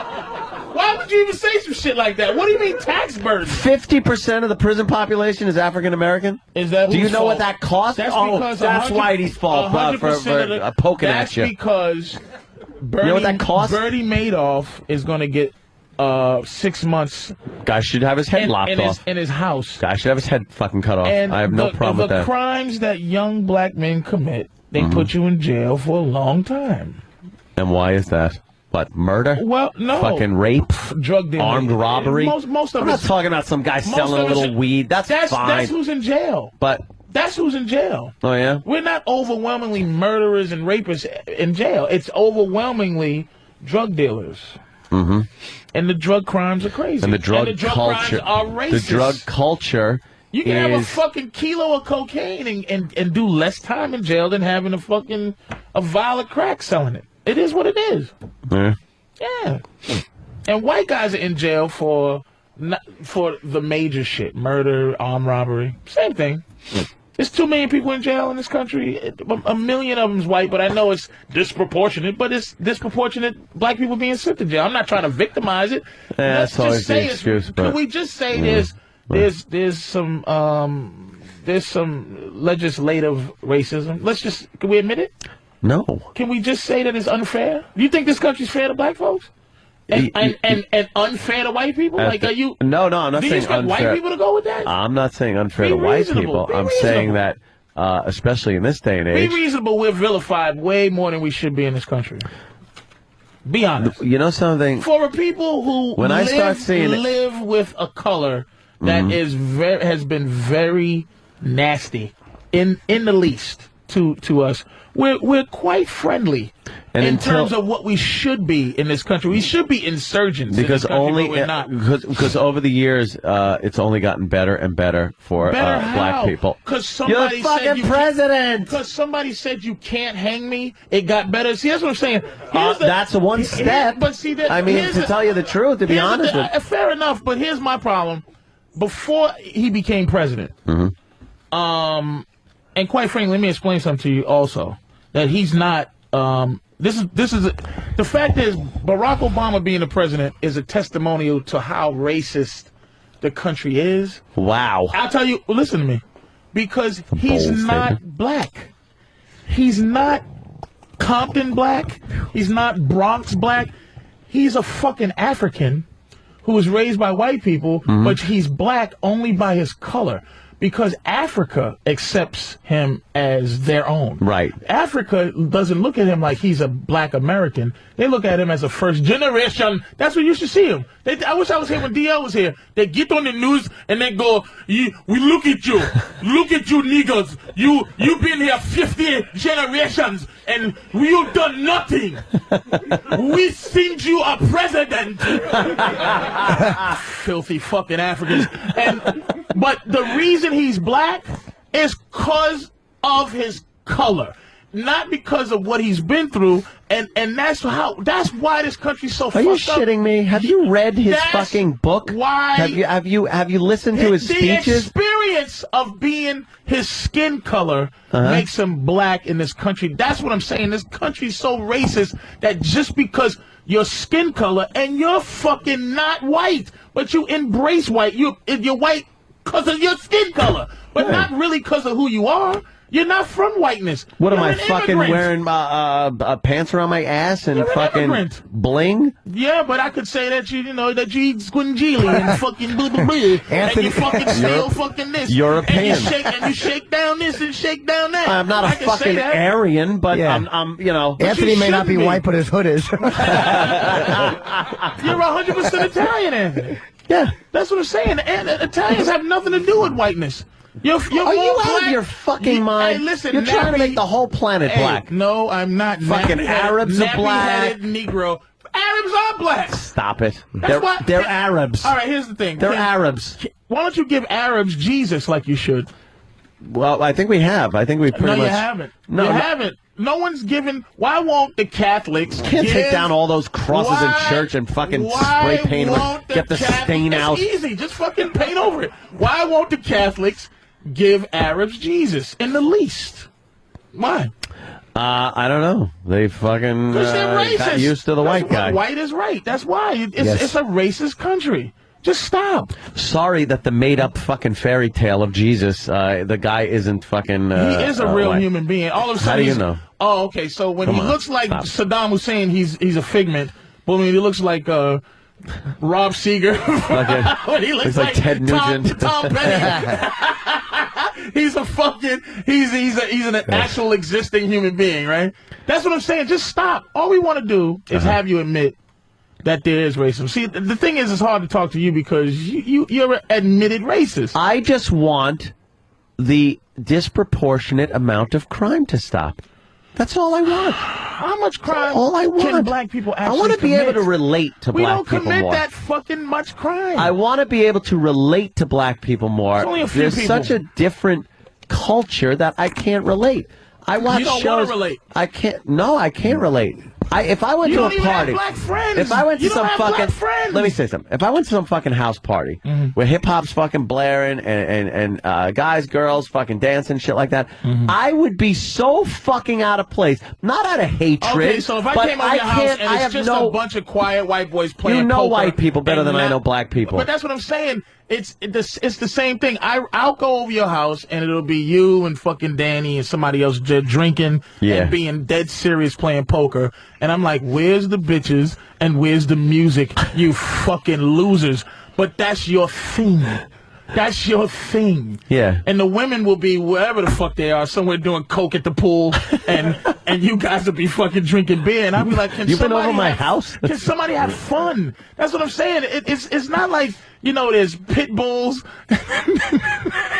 and fucking dice going on at my fucking house if there's a party. That's what I picture. Norton's been at my fucking house. You should have fun. Like, black parties are always fun because you know when it's over when someone comes in with a machine gun and clears the fucking place out. And Norton always leaves my house when all the black, because the white people come exactly on time. If I say 3, it'll be all the white people there at 3. Yeah. And then at 5, all the black people come. And Norton has a way to leave at 5:15. Oh, really? I usually have spots, but once I start noticing, like, all right, I've never done a show with him, I've never done a show with him. If I don't know if they're fucking comics or Crips, I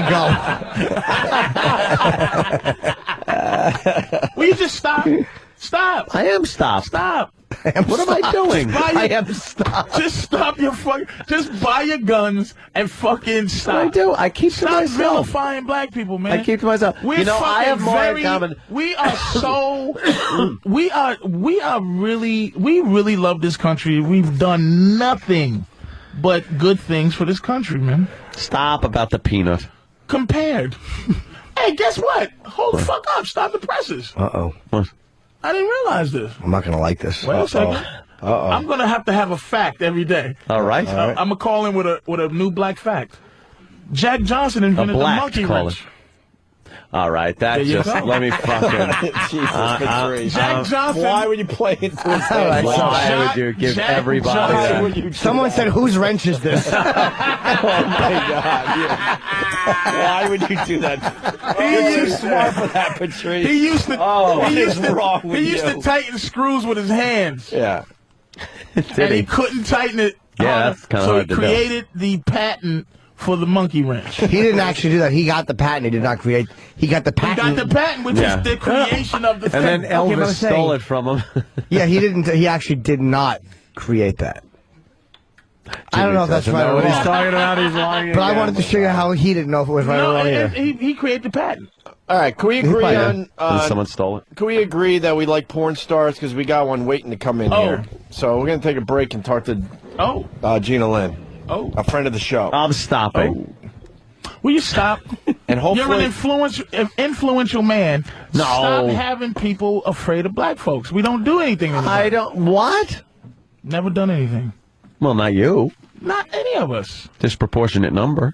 Disproportionate in jail, not disproportionate of committing crimes. Disproportionate. I will say the same black people that terrorize Harlem is terrorizing black people. Look, They're not I'll admit terrorizing white people. well, yeah, there's a And lot of there's black only a on few black. motherfuckers who are A terrorizing. lot of black on black crime. But and we get that from Africans. But we get that from Africans. Oh, I know. They're that's the shit we constantly get from them. hacking each other up with Fucking machetes. genocidal maniacs. Genocide, I'm not attached to Africans. Insane man. over there. I don't even fuck I've with never them. had anything done to me by a black person. Now Of that I course think about not. it. Hey, one You punch was you in almost the face. raped, right? You're almost raped. Almost Buffalo? raped. Thank Yeah. God, he decided I was a man instead of a woman, and I got punched on a basketball court and knocked out cold. Which is you didn't add, but see, you're an athlete. Anthony's not an athlete. No, He doesn't have. You've never had personal contact. That's another thing. Yeah. Non-athletic people should never be racist because you never had that personal contact and that mano a mano, and you've never stood side by side with somebody of a different race and had to do something for the better cause. You've never had synergy with a black person, and you should get that. I think I have with you. Yeah, but It ends right at 11, though.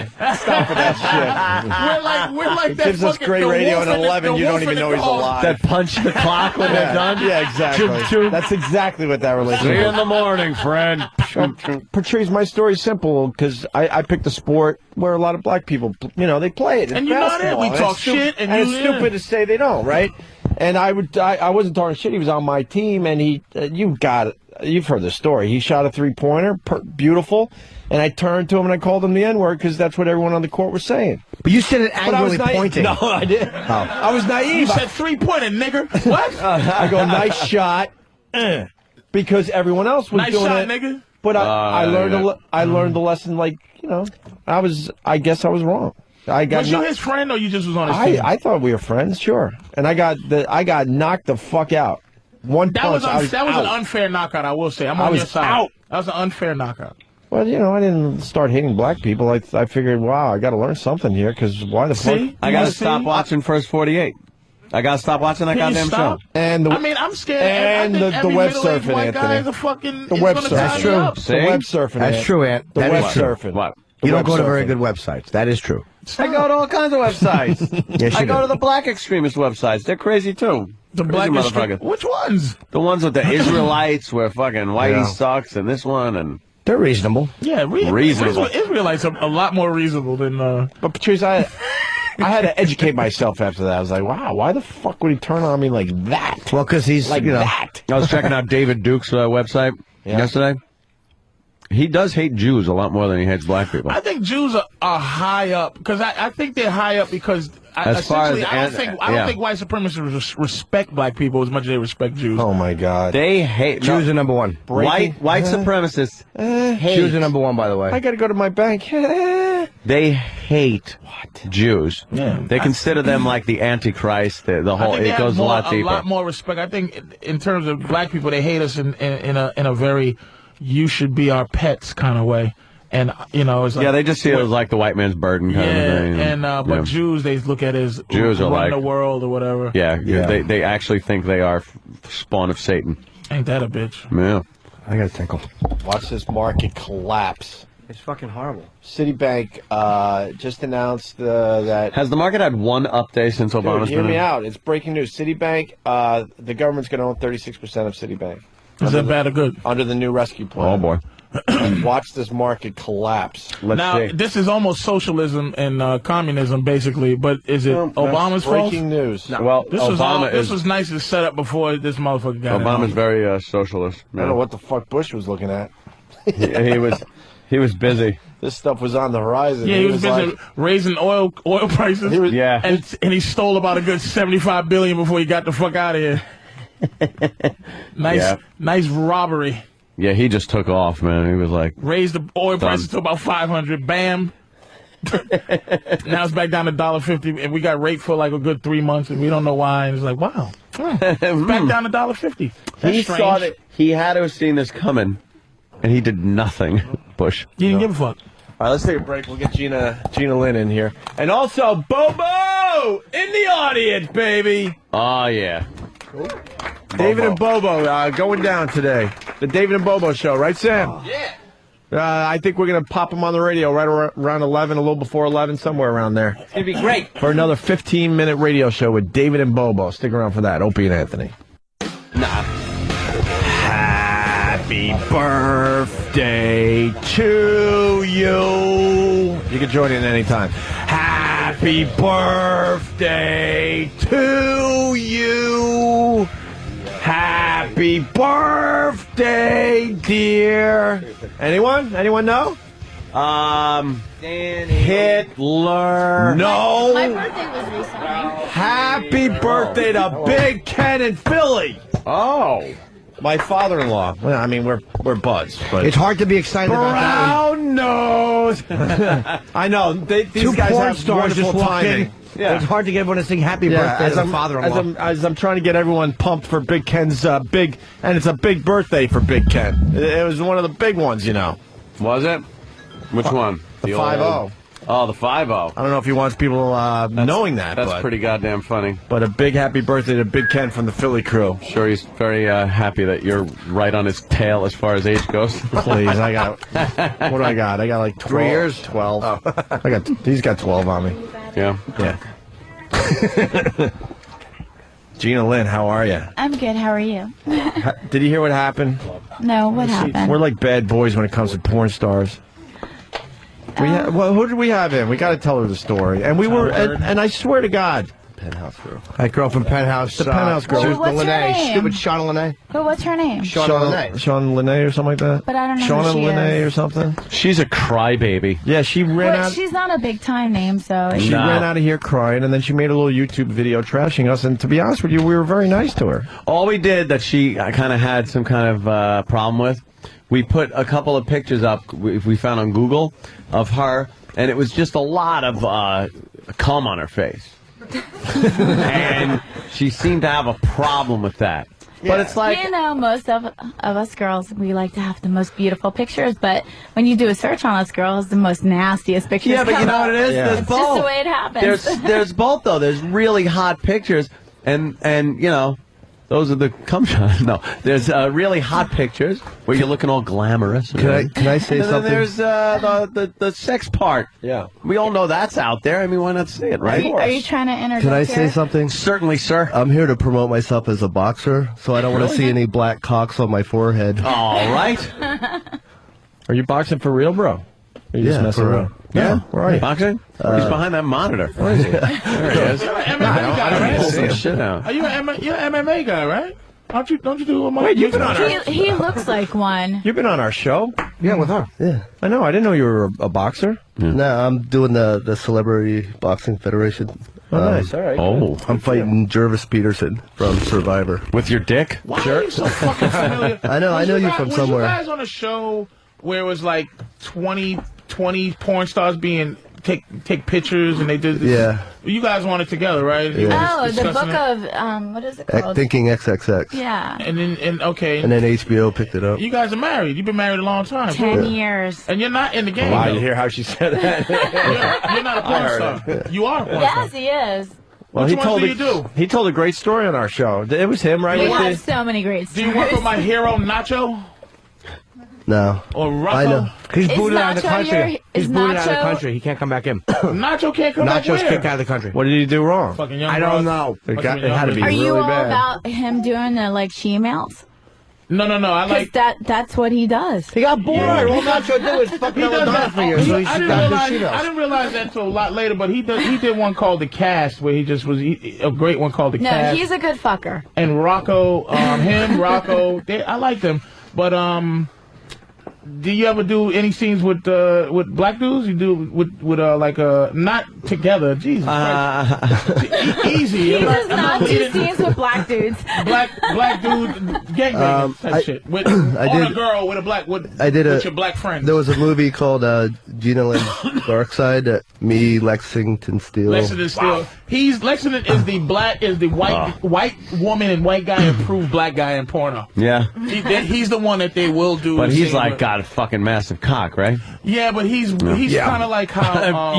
As opposed to small? It's like 12 to 14. Justin, they want a lot of white women won't do Justin Slayer No? or like Wesley Pipes. What is that, Wesley Pipes? I think they want to do a lot of white women. Jesus Christ. Are you serious with that name? Yeah, it's real weird, man. Wesley Pipes. Wesley That's Pipes, hilarious. Byron Long. Do you like Justin Slayer? He's improved. He's improved. He's one of my favorite dudes, man. He How do you fucks the improve? girls I wanna. He improved. He left one company and went to Evil Angel, and then ever since he's been with Evil Angel, his stuff is technique. As soon as you go to Evil Angel, you're like gold. Well, just the shooting.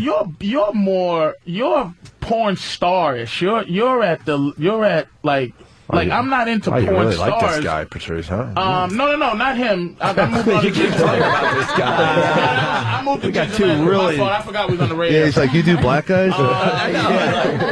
Ginger Lynn. Did you just call me Ginger? Gina Lynn. Boy. Thank Sorry you. about that. Gina Lynn is porn starish, where she's kind of like Jenna Jameson, in which like it's normal. You do stories still, and you do No, I normal. don't do stories. I'm a gonzo girl. And in fact, for the interracial... You wasn't always a gonzo girl, No, right? I was under contract, but I was one of the first contract girls that did the big interracial scene. And then all these big companies started following me, putting all these, like, pretty contract girls doing interracial because they were following me because it was big. Very, very rare. I do like JJ. What's JJ? Jules Jordan. That's what I said, Jules Jordan Video. Oh, you used to be a Jules Jordan girl. He distributes Because Tina Productions. he'll put chocolate milk in a girl's ass and make her do her name in cursive as the milk shoot. Now, like JJ is a dirtbag. Jules Jordan is one of my best friends. Well, hey, I'm not fucking. You'd love him. Don't fucking make me be an asshole. I'm just saying. And he there's one called Girlvert that I'm a big fan of. Yeah, Girlvert. Where this girl that just does horrible things to women. Is that Belladonna? That's not Belladonna. I've never heard of that one. She's kind of chubby. It's called Girlvert. She has about I've heard 20 that. I've heard that name, but I don't know. Oh, she'll hit a girl in the head with raw meat. She's a fucking monster. She's a monster, man. But she does JJ. Yeah? JJ. Yeah. JJ. Yeah. James! She does, yeah, I'm just, yeah. Yeah. And what's your story? You don't talk much. You know, it's like a story. They're Campari. And you're not trying this again, are you? No, it's just a little Goodfellas reference. That's all. I know, but That's April. Hi, April. Hi, April. And what's your deal?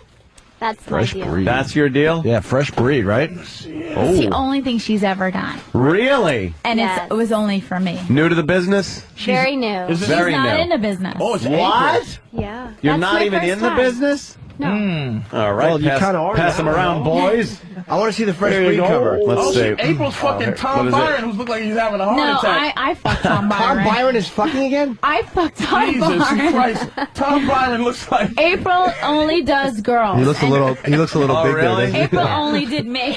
I only did Gina. Oh, you only do girls. I only do Gina. Someone's licking Oh, April. really? So April is Wow, you're another real first timer selective. who loves pussy, as you can see in this pussy face. Tongue right in the ass. Oh, my God, he is getting old.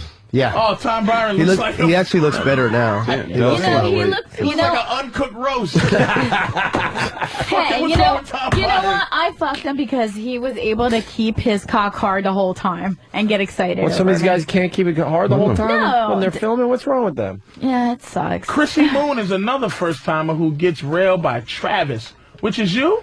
Yeah. You're railing her? Railed. Let's see here. Railed. Madeline is too many white girls. Where's a fucking bitch? Where's like a Chinese bitch or something? What's going on with this racial porno shit? Hey, I shoot plenty of Asian girls. Have you really? Yeah. Have you done the delicious squirter? What's her name there? Cytherea? No, not Cytherea. She's You guys blurt these names out like it's the fucking Cruz, Academy Awards. Jesus, amazing. It's amazing. Cruz. Natalia Cruz? No, the Chinese girl that's known for squirting. Annie Cruz. I have no idea who she is. You don't know who the fuck Annie Cruz is? Tokyo Hose? My goodness. She must be a beat. How about the lovely Jay Fire? Don't say you don't know who Jay Fire is. I know her name. You never met her though. Well, tell us who these people are, Patrice. Jay Fire You're is the an expert. Let's she's go. She's a black girl who Yeah, does she knows who she who is. does white girl things. She's moved it. Usually black girls stay. What do you mean by white girl things? White girl movies. She's on time for the shoots. Which is on time. And she does. Usually black girls aren't into fetishy shit things. She does She does squirting. She does bondage. Well, you can't choose whether you squirt or not. It just happens. Not really. These girls are fucking controlled. Something's going on. How do you know? You're not them. I fucking because I work. I know how to make I know natural squirting. You know how to make a girl squirt. I'm a fucking How do genius. you do that? Well, you fucking press on the G-spot. It's very simple. That's not how you do it. That's how I fucking do it. So I must be damaging bitches. She must be peeing. Yeah, I think she's No, she's not peeing. No, you're She fucking- probably is, though. She's probably like this dude. I'm not She's even probably gonna- like this dude's I'm not making gonna me let raw. I'm just porn gonna piss on him. I know the piss thing. She's trying to make you feel really good. Yeah, she's probably peeing on him. Yeah. All right.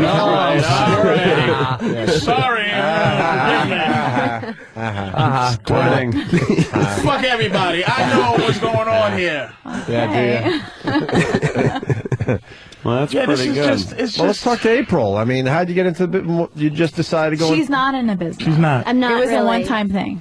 So this Yeah. is it. One-time One thing, and that's done. it. That's what a lot of people So say. what that, do you right? do? Right, Gina? Well, I have known them for a long time, Yeah. and they had asked me several times to do things, and I was kind of shy about it. But where did we meet you at? We met at the gym many years ago, Really? and I was kind of in a restricted relationship, and I really wanted to do it, but I couldn't. But you might as well now, right? Well, I did it to kind of get it out of my system. It's like one Well, of it's those still in your fantasy system. things. We're just waiting. life, baby. You might as We're well waiting just for do it. her car payment to be due. What do you do for a living then? I have a professional career. You work in an office? Nice and In office? mysterious. Not an office, no. No, Are you dancer? What? Dancer? No, You no. know. Dancer. She has No. a very good professional career that cannot be talked about. Dominatrix. No. No, like What? no. Lookout girl for bank robbers? Hey, What the fuck? a mainstream professional career. She's a professional real- squirter. I'm gonna go with Airline a lawyer or pilot? something. Not anymore. If it's teaching, Lawyer you office. can't be teaching. Yeah, you're on the. No. How come you can't talk about it? You're on the video box? Oh yeah, maybe you don't want them to. What does it rhyme with? Sometimes we don't use our real names. Yeah, April, but how about disguising your face? Yeah. I see you. Well, people know what That's she. okay. People know you There's did somebody it, right? that's Wow, this is very mysterious. They have. A couple people have brought it up at my job, and I just kind of blew it off. She got put on probation for a Yeah, little bit. yeah, I got in a little bit of trouble for Can we it. guess what you do? Oh, law No. enforcement. Oh, she's a cop. Something in law enforcement, right? Yeah. Are you a nurse? No. No. Oh, all right, so all right. Lawyer? Anesthesiologist? Even if you She's guess, gonna I'm say still no. gonna say She's just no. gonna say no. Well, how about, can you say what kind of a building, not a hospital, but is it, Sometime. do you wear a suit to work? I dress professional. Professional? Yeah. All right. You a tap dancer? Yes, that's it. I'm a big Gregory Hines fan. Oh, you're in the media. No. No. Oh, fuck. April likes girls. I think April likes girls more than I do. Gynecologist? I wish. Yeah, perfect professional. Who doesn't? Yeah, sure. I mean, anytime I'm out with her, she's just like eyeballing all kinds of chicks. You know, I kind of like dudes a little bit more than girls. I'm very sexually attracted to women. I love them. Yeah, cool. Yuck. Boy, hearing this is so ew. I know. Bothersome. Oh, sarcastic Anthony. Why, Hallie, you were in this restricted relationship, and what happened? Whoa! I got out of it. How long was it? I don't know. Bam 6 got or into 7 porn. years. Which one you He didn't. Bam didn't do the porn. Bam. He just lent his name. No, he was there and he directed his guy skaters that did some porn with us. Oh. Wow. Yeah, that's an awesome movie. That seems fun, directing a porno or a scene. Bam goes Gina. Shot in HD. That's Everybody's nice. so quiet. Oh my god. We're trying to figure out. You know why? We're trying to figure out Because what she I does. tell you why. I there's think something- I real. You realize something, like the idea. You realize you think like porn from being in here that girls in the sex industry have the personalities of dead ants. Like it's you figure. It makes me sick. I'm getting fed up. You figure like they just be like, yeah, we this and that, and it's just like, am I watching a dick and an ass? And I can't get something. It's just bothersome. Yeah, you're I just realized that. You're getting impatient. It's just. Well, what do you want from these girls? Nothing from them. It's Right. fine. It's Right. just, it's an illusion that you just go, you know, why not just get a girl who doesn't say she fucks for a living, but she fucks for fun, and she's just wild, some wild fun fucker, as opposed to this is just like this is. I jerk off to this. So what are you Give getting me at? something. What do you Give want? me something. She's right It's there like in the me- car. I'm I don't asking wa- you a question. Not What are you, you getting not at? you. And I don't want to get. I'm just sorry.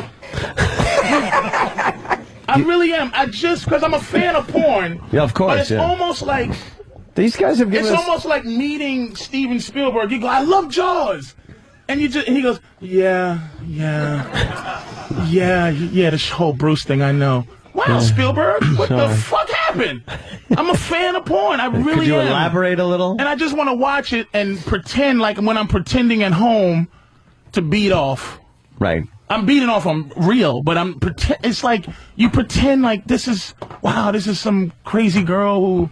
But it's like, what is the magic? It's like, I'm getting talk fed about up. it. Let's get into this a Oh, little bit. this is a Getting fed up, man. This is a crazy girl that is not trying to get into the porno world. She just wanted to have sex with me. He's not talking It's about not her. even you. No, it's not you. Her. It's not you. It's not you. He's just It's talking. just in general. This is why when you said, that's why I'm saying this, because when you said it got quiet, that's what, the last time I was here, it's just like girls, the whole, you have to say dancing instead of stripping, and you have to, and I don't, and not Adult you. film star instead It's of porn ju- star. Yeah, it's like, The I'm lingo's not changed. dancing around where it's like, what the fuck? Like, I wanna talk fucking. Yeah, I'm a dirty whore. I'm a fucking dirty whore. let's You're get also over a this. dirty Wait, whore. also a guy. Let's get over this and give you what you want right now. No, it's not you. It's, Patrice wants you to blow his friend Jimmy. But you know what? You know what, G? That's what it's like. Okay, give us the rules because we joking, but yeah, blow my friend Jimmy. Like but every porn star is like that girl shot whatever crying. Yeah, she Bitch, is. you got the dicks in your mouth on TV. What the fuck you talking about? Not everybody's like that. I know what you're saying because there's a lot of girls that think because now they're on box covers and magazine covers, they're like, ooh, like I'm not that porn whore anymore. I'm somebody special. I mean, there are a lot of girls like that, but not everybody's like that. I know I'm generalizing, but most of the girls that I've ever seen in the game where it's like, it's just like... Well, you've talked to the wrong girls. Fair enough. Fair. But it's just like when, I don't know if it was you or I think it was you, Gia, where you go, wow, it's quiet because... I was bored. Give me some input. It's like, but you're here with your husband, so as a dude... See, this is what I'm saying. This is not the... No, but I'm not here. I'm not here as a husband. My though. husband is the ultimate I fuck pimp. other girls. She fucks other guys. Yeah, and I film him fucking other girls, and he films me fucking other guys. But it's still as a square dude, which I am, and I'm not a porno guy. I'm a square guy. I'm just a square guy who likes porn. You're still here with your man, and so you can't. There's a dude thing. So it's like, okay, here's how it works. You tell me that story, or you tell me the respect story, or April, which is like, why? I'm looking at your asshole, and you're No, like, her asshole's not showing on there. oh no, I think yeah, it says- on I'm sorry, on Fresh Breed. Fresh Breed Fried. I don't think her asshole's showing. It's just like Neither one of our assholes. at least give us like a hint, because we're being like, it's like, what do you do? You know, it's like, no, I can't. But you're in a porno. But see, you're talking about your fantasies and how you can't, how porn is just a fantasy for you. For me, that was my fantasy. That was one of my sexual releases to do that, something I could have never done. But I actually had the chance to do it, and that's why I did it. That's just a fantasy. All right. Makes me feel better. Fuck it. This is why I wish I was Count Dracula. Yeah. I wish I could live forever, just to see Where the young shit all bitches goes. when they're 80. Hey, I brought you guys some clothes. That'll kill a couple minutes. Huh? Yeah, just No, we have our own clothing company. I got one for you. 2 stores, and a website. I don't think that's going to fit Who's him. medium? Oh, My medium. that's a good one for Patrice. I like this one. What does it say? It says free ones. Thanks. Who's large? You're large? Thank you, sir. Dude, it doesn't. Let me ask you a question. As a your wife does porn, you do porn. It doesn't, because I'm so insecure sexually. It doesn't bother you, like just like to think of her having sex with another. You obviously seen it, you filmed it, but it doesn't ever make you insecure if she was fucking a guy like Nacho or Rocco, who are like guys that really know how to fuck. Even in porn standards, those guys know how to fuck well. Hey, I'm human. It's just something that I've learned to block out. I've never been like a jealous type of guy, but when we first got into the porn industry, I used to just do her. She just did other girls, and then I started doing other girls. So I pretty much talked her into working with other guys so I wouldn't feel so bad that I was like fucking all these other girls. And at first it did bother me, but it's just something that we have a strong backbone in our relationship. So. Which one got to you though? Like which one was it, Lex or like which one did you go like, God, she's really enjoying this? Ugh. Maybe the hockey player guys that I like. Oh boy. No, it's I don't think anybody really. It's the guys that are disrespectful. Like we go to work, we do what we do. Yeah, but that's different. I like what Jimmy's trying to do here. Like everyone has jealousy, right? He knows. Everyone has jealousy. So like, if you guys see each other fucking other people and that doesn't really bother you, what makes you guys jealous as a couple? Whereas like when you say you as a married couple, like what really gets to you? Or being, I think it's more offset. I think one time he heard me give an interview and I said I was doing a magazine shoot and this guy actually made me come, and it was during a magazine shoot where he made you squirt, and I never made her squirt, so I was like, fuck. He's never made me squirt. I said like, why don't you show me how you make you squirt? I don't know, it just happened. But that made you jealous? It did make me jealous. I didn't even know my body I kind of did felt that. weird, like yeah. you know. All right, Gina, what makes you what does it take to get you jealous as far as your husband goes? I don't know. It's been on and off. It's certain girls. I think it's more girls that I don't like. If he's working with a girl that I don't like and approve, and especially if it's like a skanky girl that he has to work with. I think it's more girls that you get jealous that seem to have like we've been on set before, and girls are like, we got to hang out after, like go out sometime, right? And then they don't realize that we're not swingers. And they kind of cross over. So your rules for off-camera stuff are you're exclusive, right? No off-camera fucking with other people. Okay. And I got to ask this, and no disrespect, but porn star, what you said skanky girls. Like a lot of guys would go, "Wow, porn stars are skanky," and I don't mean to be disrespectful. There's different levels of girls. Yeah, in the porn explain that, industry. There's A-list girls, BC, and there's like nasty so there's porn girls. stars that looked at some of these other girls like, "What a fucking skank." What makes them a skank? I don't know. They're just dirty. They're not as pretty, and they will do whatever the fuck it takes to, get paid for a scene. Mm-hmm. So you now you guys consider? But Travis cheating, likes the skanky girls. You so consider, that pisses me off. So there's you consider cheating the same as anybody else considers cheating, though. Like if you sleep with a girl off that's not on the clock, say, she would freak out on you as much as my girlfriend would on me. She hooks me up with girls. She brings girls. I have not brought girls home when we're in Vegas or we've been on other trips. Somehow it's happened where we're all having fun, we're drinking, and a hot fucking chick comes back to our room, and we hang out for a while, and Travis ends up doing it. I do her, but I keep saying he owes me. He owes me. So if a guy's disrespectful to her, do you feel like, does it tap into that thing like, I'm a man, I should be protecting her, and I can't protect her right now? Well, no. What do you mean, on set? Yeah, like if there's like this guys that I know that are on girls' no list because they like to hurt the girls, they like to fuck them harder than they need to. No, I like that. Because this is how I feel. We got into this as a profession. Let's fucking do it right and make it good. I always tell her, do a raunchy scene, be nasty.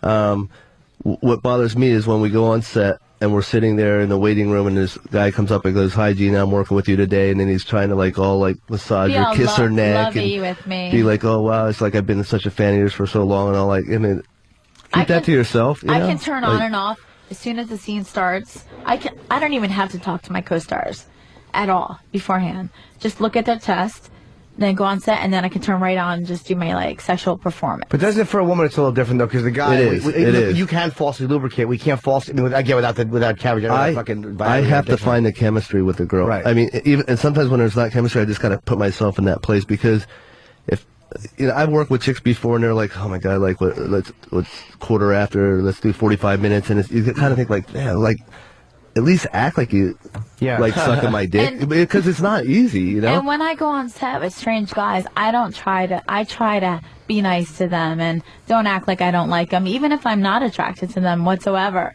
I try to just like work it so I can get through the scene and get it done quick. So now I get obsessed if I know a girl that I'm fucking has fucked guys with a lot bigger dicks. That worries me, because I can't, like, I can give head well, but I can't make that happen. So does that fucking bug you, or because you're in that like category, you don't give a shit? It doesn't bother. If that bothered me, I wouldn't be able to do porn. You know, like I did a scene with her with Lexington Steel. If I worried about that, I wouldn't have been able to walk out on set. You know what I mean? Travis. Yeah, this guy's twice the size of me. You know? Is he really? Yeah, he's 14 inches. No, well, I dispute that. Maybe like 12 and a half. Jesus. But still, you know what I mean? When this guy pulls it out, flops it on the table, and I'm like, oh, did you want to just go forget the contract, here's your money, go home? Ron Jeremy's a big dude. I had to do a scene with a guy with Ron Jeremy. Ron Jeremy pulls out this big fat thing, and the thing is, I came in, Ron couldn't stay hard, and I fucking blew the scene. Like, if it wouldn't have been for me, the scene would have sucked. Right. Because I was, I did what I had to do, and then Ron's like, oh, well, if I lean back a little bit and pull my gut back, then you'll be able to see my dick more. And it's like, meanwhile, I'm just fucking the girl, and I'm like, whatever, dude, this, wow. Don't rub your hairy chest on me. What do you do if your dick's not working? Well, he told the story. There's the injections and shit. Remember that story? Yeah. That was insane. I've taken Viagra before, but it's the whole Viagra thing. I took it one time because I had to do 2 scenes in one day, and I felt like I was going to shit myself on set. That would be I had great. no control. So I was just like, wow, man, it's like what a way to end the scene. Yeah, it's like it's a money shot. Hold on, I think I'm going to fart. Oh shit, I'm sorry. So what was the story you had about? You dropped an N-bomb. He said, he said it to his friend. He said, that's my nigger, and you said it. When did you say that you shouldn't have? Well, all right. My dad's a missionary. I was raised in Alaska. I never really hung out with the African Americans, black people, whatever. Yeah. I came down to Pennsylvania, got a job in a lumberyard, and we're all sitting in the lunchroom one time, and these guys were like, we got to take you out. I was really naive. I didn't know clubs or anything. We got to take you out, but I liked the rap and the breakdance, and I thought that was really cool stuff. So one guy says to me, he goes, did you ever fuck a sister? And like, I didn't know, and I just said, what do you mean? And I said the N-word. And and he came across the table and started choking me, and 2 of my other buddies pulled him off. Wow. And I was just like, I didn't know what the fuck I did wrong. I had no idea, but that's, I learned my shit. They taught me. I was, He's schooled. Yeah. Got schooled by that. So, all right. That's very interesting. Next topic. Well, no, I like to know about the jealousy thing, because I get fucking so freaked out by a girl's... Let me We've been married tell for you. 10 years. Yeah, but you know what? That's not even it, because I have a lot of friends that are jealous. A lot of people always ask me this. Your girl's with you. If she wanted to be with somebody that was bigger dick, she'd be with them. I think you got to just appreciate that she's with you and loves you and not worry about that shit. Yeah, I know. It's an insecurity, and it doesn't hurt anybody else but you. I look at women and I think that they view men the way we view them. So it's like, my girlfriend's like, no, I like fucking you. I don't want to fuck anybody else. And I'm like, I know you do. Like, I send her pictures of other guys, like, I know you want to fuck them. Like, I'm taunting her. I'm a crazy person. Yeah. You really send pictures? Well, yeah, we talk dirty about her fucking other people, which I kind of like. Right. And I'll challenge her too. So you pick a specific person that you think she wants to fuck? I'm just out of my mind. I didn't say it was healthy. That's crazy. Yeah. Well, How is it so quiet? Yeah, that's kind of crazy. Yeah. You're feeding your. It's almost like my therapist told me that I like to, we all like to avoid hurt, but if we figure it's going to come, so that's a way of controlling it and making it happen so you have some element of control over it. When I masturbate, it's really weird, but I think of him cheating on me. It's a little humiliation. And like almost walking into it, but it turns me on and it just gets my thing going a little bit more. But she caught me jerking off one time and fucking lost it. To a nasty girl. She was disgusting. You're fucking her in the ass in a picture. That was gross, and she's not even hot. And he was masturbating to the picture? At least fucking jerk off to a hot fucking girl. I was editing on my computer. And and he was like, I was going through a bunch of pictures. And I was I was editing. I had it on the computer, me fucking her in the ass, and I thought she was in the shower. I had the lube. When I'm in the shower, I'm like, Travis, I'm coming out now. Please stop jerking off. I had a bottle of lube sitting there on my desk and paper towel, I'm looking at this shit. I didn't even start. I was just like, just kind of stroking a little bit. I'm like, he wasn't full force. This is a good scene. It's good to know. Next thing you know, stars jerk off. I got my dick hanging out. Next thing you know, like I didn't even hear her. She walks up. She goes, "What are you doing?" I'm like, let's get ready to jerk off. I didn't think it was that big of a deal. She fucking lost. She goes, "Why are you jerking off to her?" I think I punched him in the face. Who's the girl? Wow. No. Why? You fucked her? Yeah, why? Yeah. Danielle Derrick. I don't know her. Put it this way. I shot her 2 times. The first time I was really sick, and she liked anal. She's dating a cop in New York, trying to hide it, one of those things. And she walked off the set. She goes, that was nothing. That was easy. But I was really sick. So I was like, all right, I want to rebook you in 2 weeks. And then HBO came down to do a documentary. No bullshit. My guys had to carry her and put her in her car. I fucked her shit up. Like, her ass was so fucked up. All right. Because in my head, I was like, all right, you think it's that easy. And then I just got this craziness of They had to fucking carry her like the old man in Clockwork Orange going And then she did to ass to mouth. I had to edit through the whole scene because it was for Gene Allen Productions. And I'm going through the scenes, and I see, like, him pulling out of her ass, and there was all kinds of stuff, and then sucking on his cock. And, like, shit all over her mouth from her own ass. Did she really have fucking, Because she leaked all over the place. Really? Wow. It was kind of sick but hot. And I go, this is what you were jerking off to? And is this girl up here on the screen? That's her? Yeah, that's her. What a trooper she is, though. Yeah, the boobs are a little weird. Yeah, they are a little odd. You know what? The only reason Travis I don't know if I should say this, but... The only reason when Travis was jerking off to her because he got to fuck her in the ass because he can never fuck me in the ass. Oh, you know what? Yeah, and that's true. That's true. She won't do anal, so... Oh, shit. It was a picture of him, like, plowing her in the ass that he was jerking off to. Travis, you said, I don't know if I want to say his Yeah, I'm going to say it. Because this girl was... one of the... I'm fucking this girl in the ass, and I'm, like, smacking her in the ass. I'm being really rough. I'm squeezing her ass cheeks, and her one ass cheek fucking shot off to the side. And it freaked me out. I'm like, whoa, what the fuck? She goes, oh, I got ass implants. And she really didn't have an ass anyway. Holy shit. She didn't really have much of an ass, so I was shocked that she told me she had ass implants. I'm like, damn, I can only imagine what you had. Oh, yeah. See? It moves over. Holy fuck. Yeah, man. She does. She's got, like, ass implants. And it was still a tiny little ass with the implants. Oh, yeah. All right, you see that asshole right there? That shit was 3 times that big. That he was jerking off to You gave her an ass cave, did you, Travis?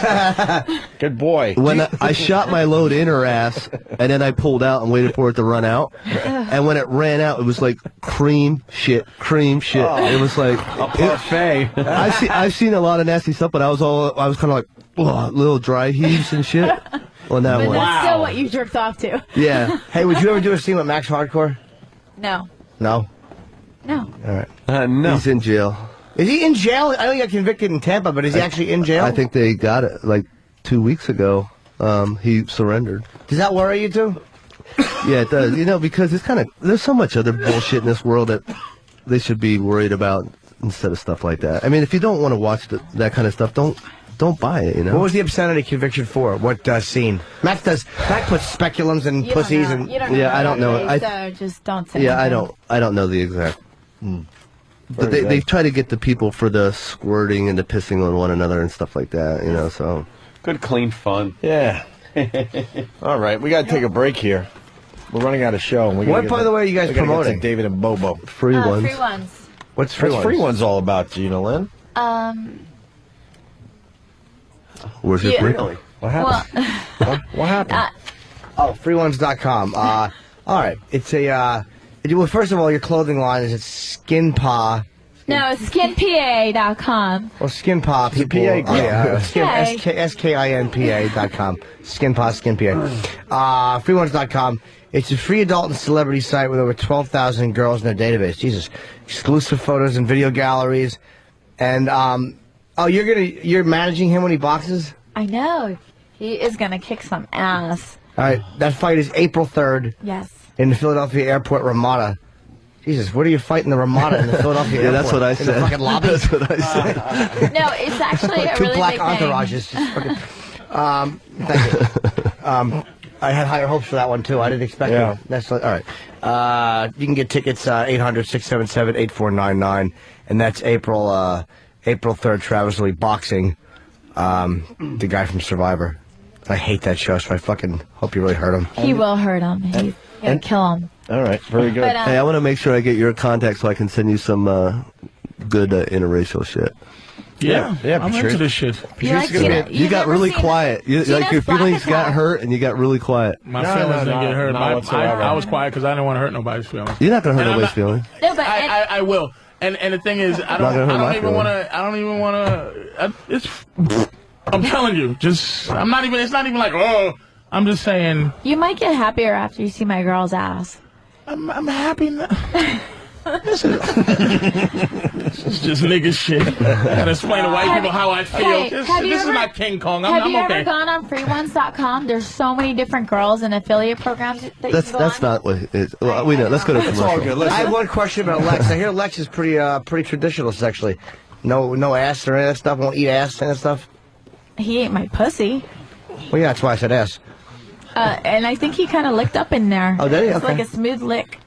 Yeah, here's pretty straight laced for a porn dude. I don't know about that. Okay. All right. Patrice is going to be at Close Bananas on in a wall. Hasbrook Heights, New Jersey tonight and tomorrow.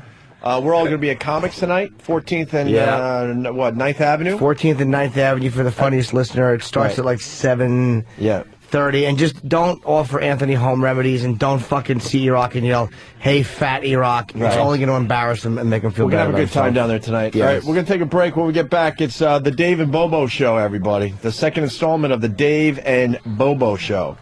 A quick 15-minute little radio show from these guys. Stay there. The David and Bobo Show. This is unbelievable. I cannot believe they are giving you valuable fucking airtime. Pick a topic and fucking talk to the guy about it. I could do a hell of a lot better job than you could, David. You think you could? Anyone could. It's the David If you don't shut up, I'll proceed to hang up on you. and Bobo Show. This is the Dave and Bobo Show.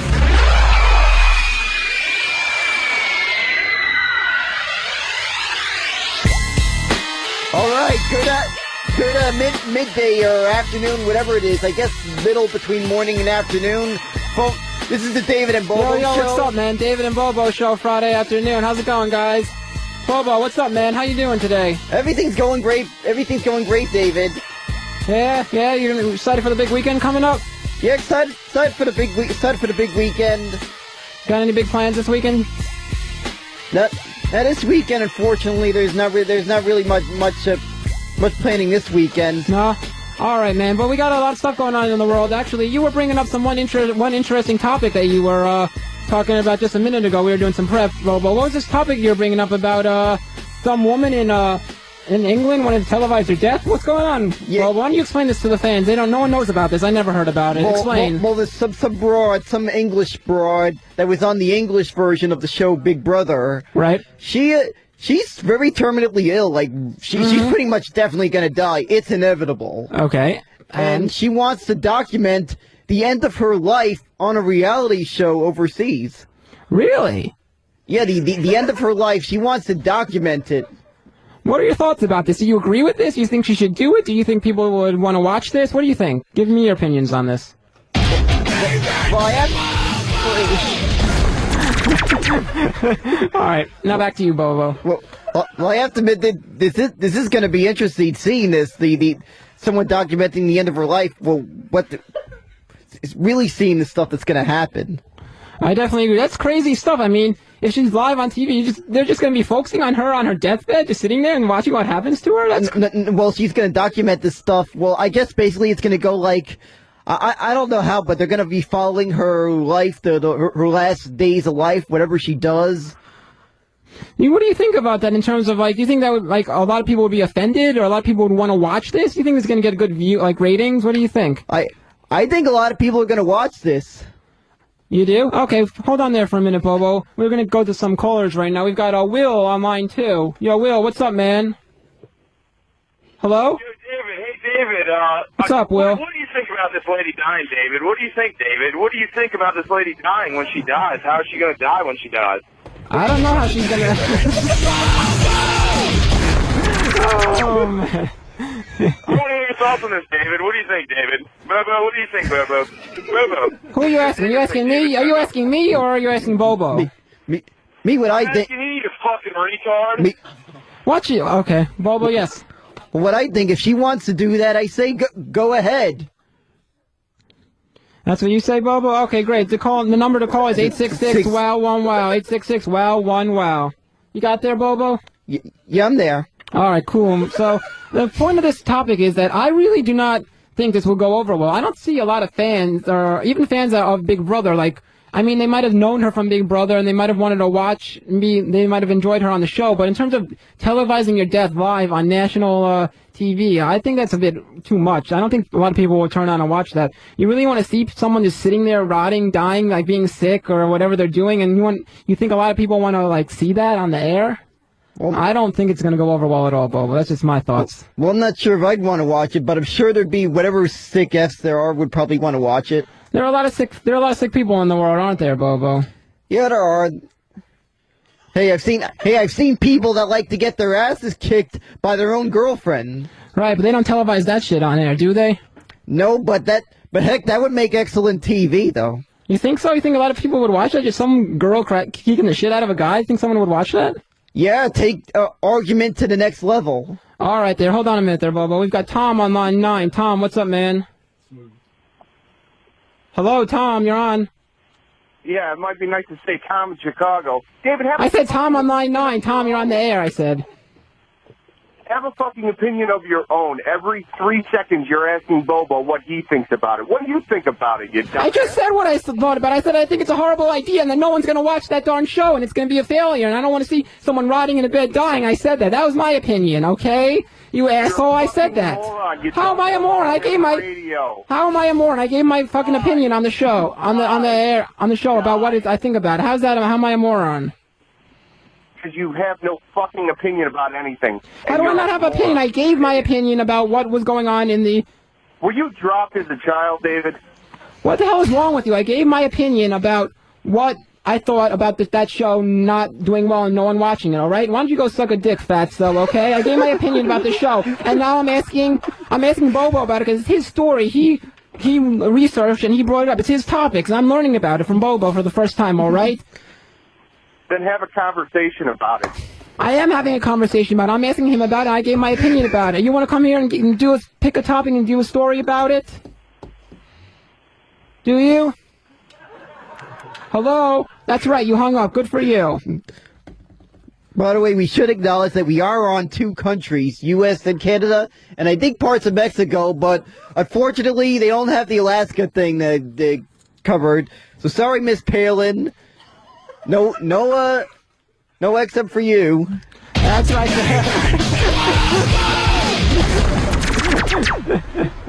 All right. So basically, that guy was an asshole, that caller, and I think that I personally did give my opinion. I think that show will bomb and it'll be horrible. You got anything else on your mind there, Bobo? Anything else you'd like to bring up besides that story? Well, I would like to bring up that the spring training has just started. Spring training, that's baseball you're talking about there, right, Bobo? Yep, that's right. I see you with the Mets hat. You're a big Mets fan there, aren't you, Bobo? Yeah, of course, as I said before, I've been a huge Met fan for years. All right, hang on there a minute, Bobo. We got another caller on the line. I'd like to give his voice. We got Mike on line 4. Yo, Mike, what's up, man? Hey, Hey, Bobo, you should drop this snick dick barbarian. Hey, yeah, David. Let the Schwartz be with you, you Jew. All right, that's not very funny at all. Not one bit. Continue, Bobo, with your Mets spring training. Well, yeah, it is the start of spring training, and I'm hoping I don't have to deal with a second year of a collapse in a row. Right, that is true. What are your opinions on the Mets? I hear you're a big Mets fan. I see you always wearing that Mets cap. You a big supporter of the Mets there? Yeah, I have. I've been a big supporter since I was a kid, and yes, I am excited about the upcoming season. What are you excited about there for? You have a certain fan of the like a certain player that you like on the Mets? Are you a big fan of like David Wright or maybe Delgado? Who's your favorite Met? My favorite Met's been David Wright. David Wright, what do you like about David Wright? I think he's a good third baseman. He can get hits for power, can hit a lot of home runs. What do you think about him? Yeah, exactly. I love the way the guy shows his enthusiasm playing on the team and being on the field. All right, hang on there a minute, Bobo. We got another caller on the line. We got James on line 6. James, hello, you're on the air. David? Yes, what's up, man? Will you please do me a favor? Depends what it is. Get the fuck off of my radio, please. Who is it to you? Who are you to tell me what to do? Well, just like O&A, just like everybody else, I could do your show better than you. Well, sure. Well, so why don't you come here and do it right now, then? I'm in fucking Kentucky. So drive over here. Come do a show. Holy shit. Well, hey, let me ask you something. See, I called the other day. Are you there? I'm listening to you, jackass. Listen to me. I called the other day, and it was about you fucking with some chick on the internet. Yes. So what's going to happen whenever that guy comes and confronts you? Are you going to, like, hang up on him, too, you pussy motherfucker? What the fuck are you talking about? The guy's not going to... That guy was just here last week. Yes, that's right, Bobo. We saw him. He didn't confront me at all. He didn't give a shit about me messing with his wife. We were just messing. We were just flirting, and it was a joke. Oh, was it? What the hell is that noise in the background, you asshole? My child. You know, I've gotten pussy, so I have a child, you know? Good for you. No one cares about your children. You would never get. Hey. Yes. I hope you die of AIDS. Good for you, man. Faggot. Good for you, man. I could do this all day long. I'm sure you could. Great. Yes, I could. Good for you. You're dumber than the motherfucker in front of me that can't go on a green light. If you don't shut up, man, I'll shit in your fucking mouth, you dipshit.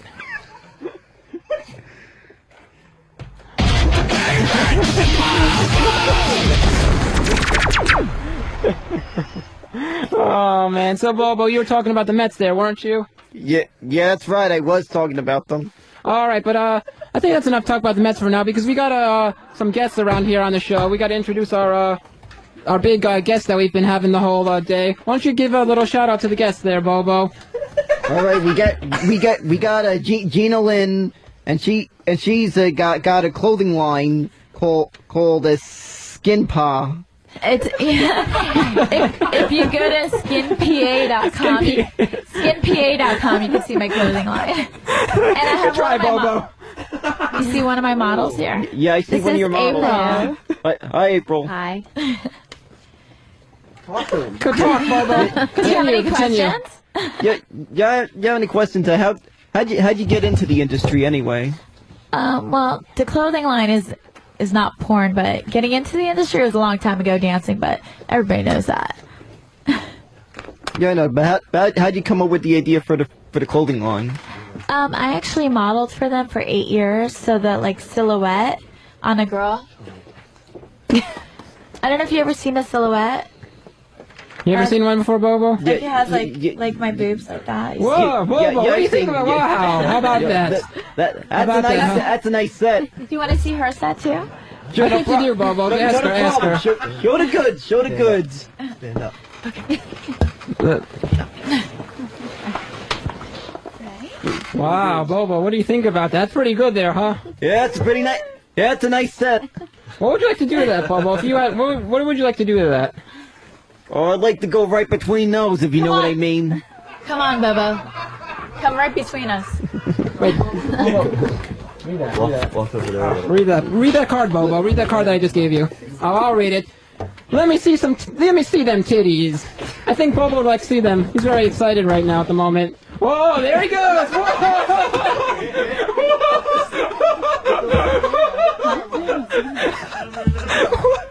Describe what you're doing. Okay. Right now, the two lovely models we got going over here are taking their clothes off. Bobo's getting a little anxious here. He took his glasses off even, and he's going and running up to them, but he's in between them. Now he's bending down here, sitting on the chair. Yeah, take the. I think you take the hat off there, Bobo. Take the hat off there, Bobo. Right, I'm ready. You put the mic up. Whoa! Holy smokes! That's right, I'm right between them. For those of you fans that are not here and can't see, the stars are just rubbing their tits on Bobo's face. Roll up in his face there, Bobo. Yep, that's right. Yep, yeah, that's Bobo, right. why are you running away? Are you scared? Don't go away. They're not done. They've got a couple more minutes to go, Bobo. Yeah, I'm right between them, and damn, that feels great. Okay, wait, take turns. Ready? Wait. Whoa! They are rubbing their tits right in the face of Bobo. Wow. Wow, Bobo, how does this feel to you, Bobo? Describe this experience, please. Are you kidding? It feels great. Have you ever had any tits rubbed on your face before like this? Ever? Is this your first time? What are you... Yeah, that's pretty much the first time. Wow. What do you think about it? Do you think you want to do this some more? Feel this experience again? Of course, yeah.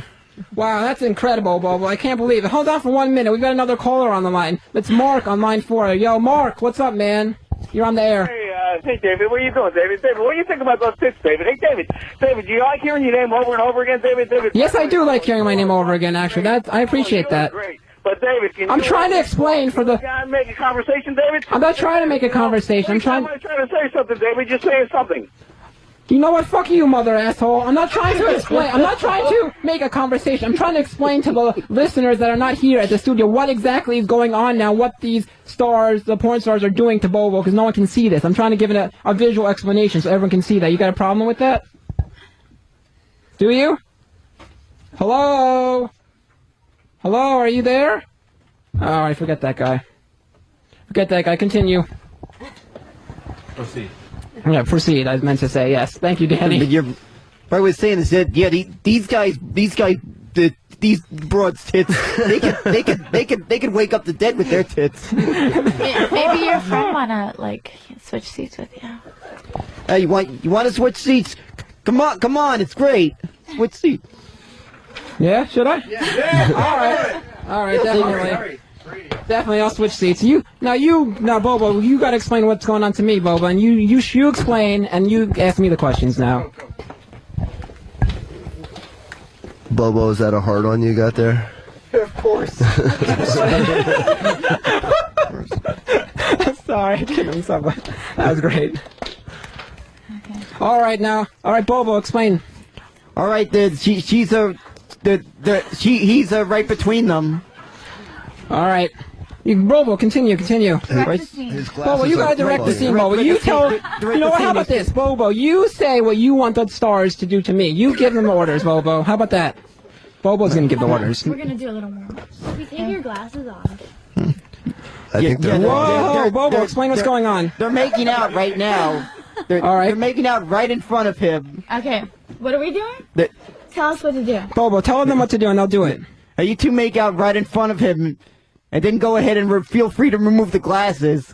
Oh, me. That's me you're telling. Okay. All right. Whoa. Explain, Bobo. You're commentating. They're making out right now. Now you two go remove the glasses. Okay. Well, you know what it is. You guys see what he says. All right. Relax. Okay. I'll hold your mic. I'll hold All right, your sounds big good. mic for you. Right now, sounds good. Feel free to let him motorboat your racks at the same time. Okay, whatever you say. He's motorboating them. He's a better director. Yes. He's motorboating them. Oh, we gotta do the whole smush thingy. Bobo, you explain what they're doing. Right, but then right now they're like climbing on him right now as we speak. They're climbing on him right now. You ready to motorboat? Yep. Go. Whoa. Motorboat at the same time. The chair looks like it's almost falling. Bobo, explain. That sucks as a motorboat. I know, it's bad. It was very bad. One at a time. Okay, all right. He's really getting it. He's getting it. Ready? Right now, Now, Turn around. Now Gina's taking her. That's her turn. All right. Good. All right. Now you two go ahead and grab. Go ahead. Go ahead and grab his dick. Come on now. Go ahead and grab his dick. Whoa! Grab his dick.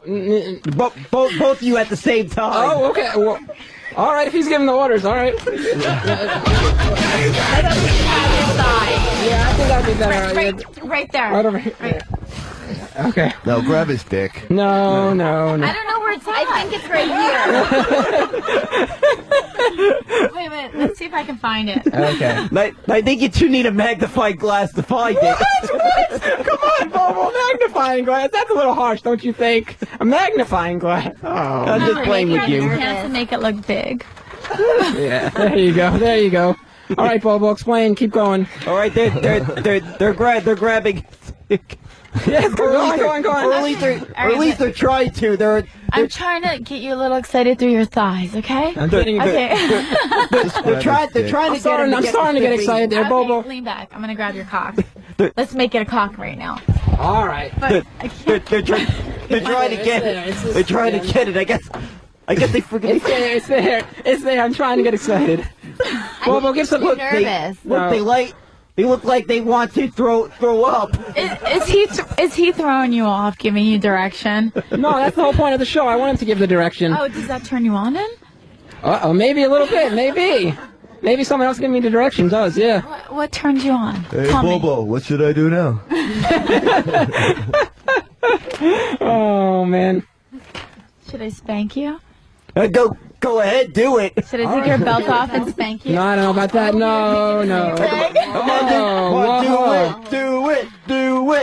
Whoa. Okay. Whoa. What are we gonna do now? Put his hands on that. He's lost. Okay, direct him. Okay. Spank hips.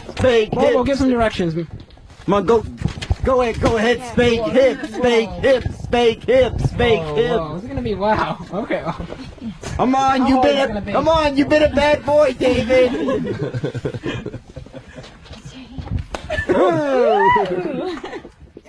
Wow. Ow. Whoa. Courtesy of freeones.com.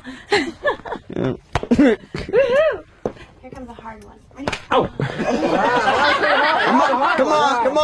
Come on, let America know you really want it. Down a little bit more. There we go. Ready? Yeah. All right. Oh. Woo. Ready? Yeah. Ooh. Wow. You like that? I like that. It's pretty good. I like Tell me how much Our new Pikachu. Scream harder. Ooh, I like that.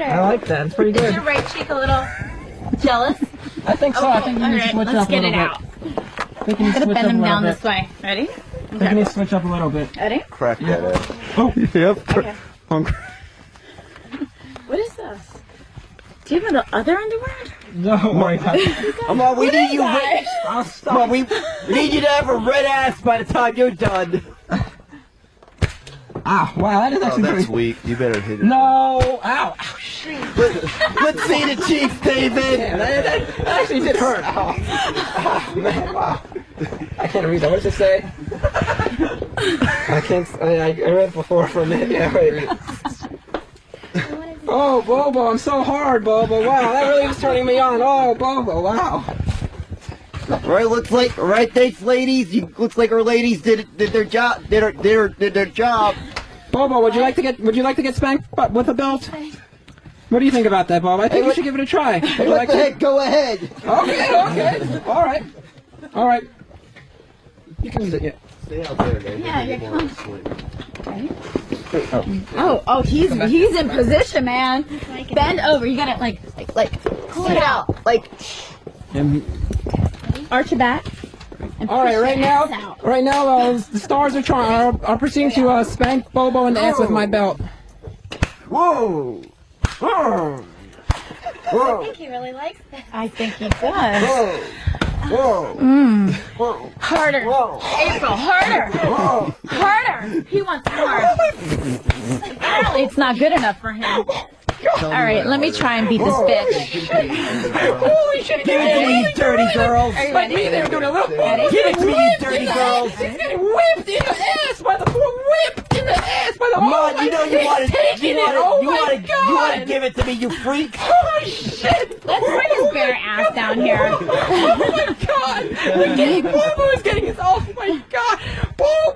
For those listeners, if anyone can feel it, Bobo was getting his ass spanked extremely hard with my belt by the porn stars. Oh my goodness! Bobo is taking it like a champ. Wow! Holy smokes! Holy smokes! Oh my god! Listen to the crowd. Ready? This is gonna hurt. Holy shit! For those of you that can't see, for those of you that don't know, Bobo's pants were just pulled down. His pants and his underwear pulled down. His butt is showing. And we're winning. Holy shit! Oh my god! Damn it! Oh my god! Oh my god! With my ass, you dirty girl. Oh my god! Oh my god! Oh my god! I can't believe what I'm witnessing right here. Bobo's pants are down. His butt was whipped really hard, and he was enjoying it. I think he was taking it like a champ. Holy smokes! Wow, Bobo! Wow! Oh my god! I can't believe what I just witnessed right there. Oh my god! Wow!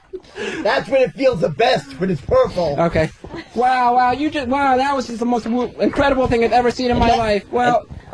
And that, David's how it's done. Wow, thanks a lot, Bob. You really did show us how it's done. Wow. Wow. Well, that was quite amazing, Bobo. Tell me, how did it feel when the bell was getting onto your ass and your ass was being spanked? How did that feel, Bo? Explain it. I know the adrenaline easily eases out the pain. Whoa! Holy smokes! So you're saying you enjoyed that? Yeah, that's what you got to remember. Do you like the kind of like sexual experiences like with the torture? Real quick, do you like that torture? Yeah. Okay, yes, you do. Well, okay.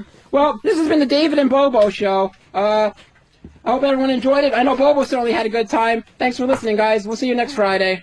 All right.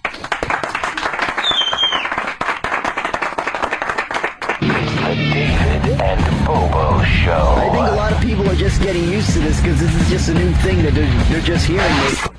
It's the David and Bobo Show.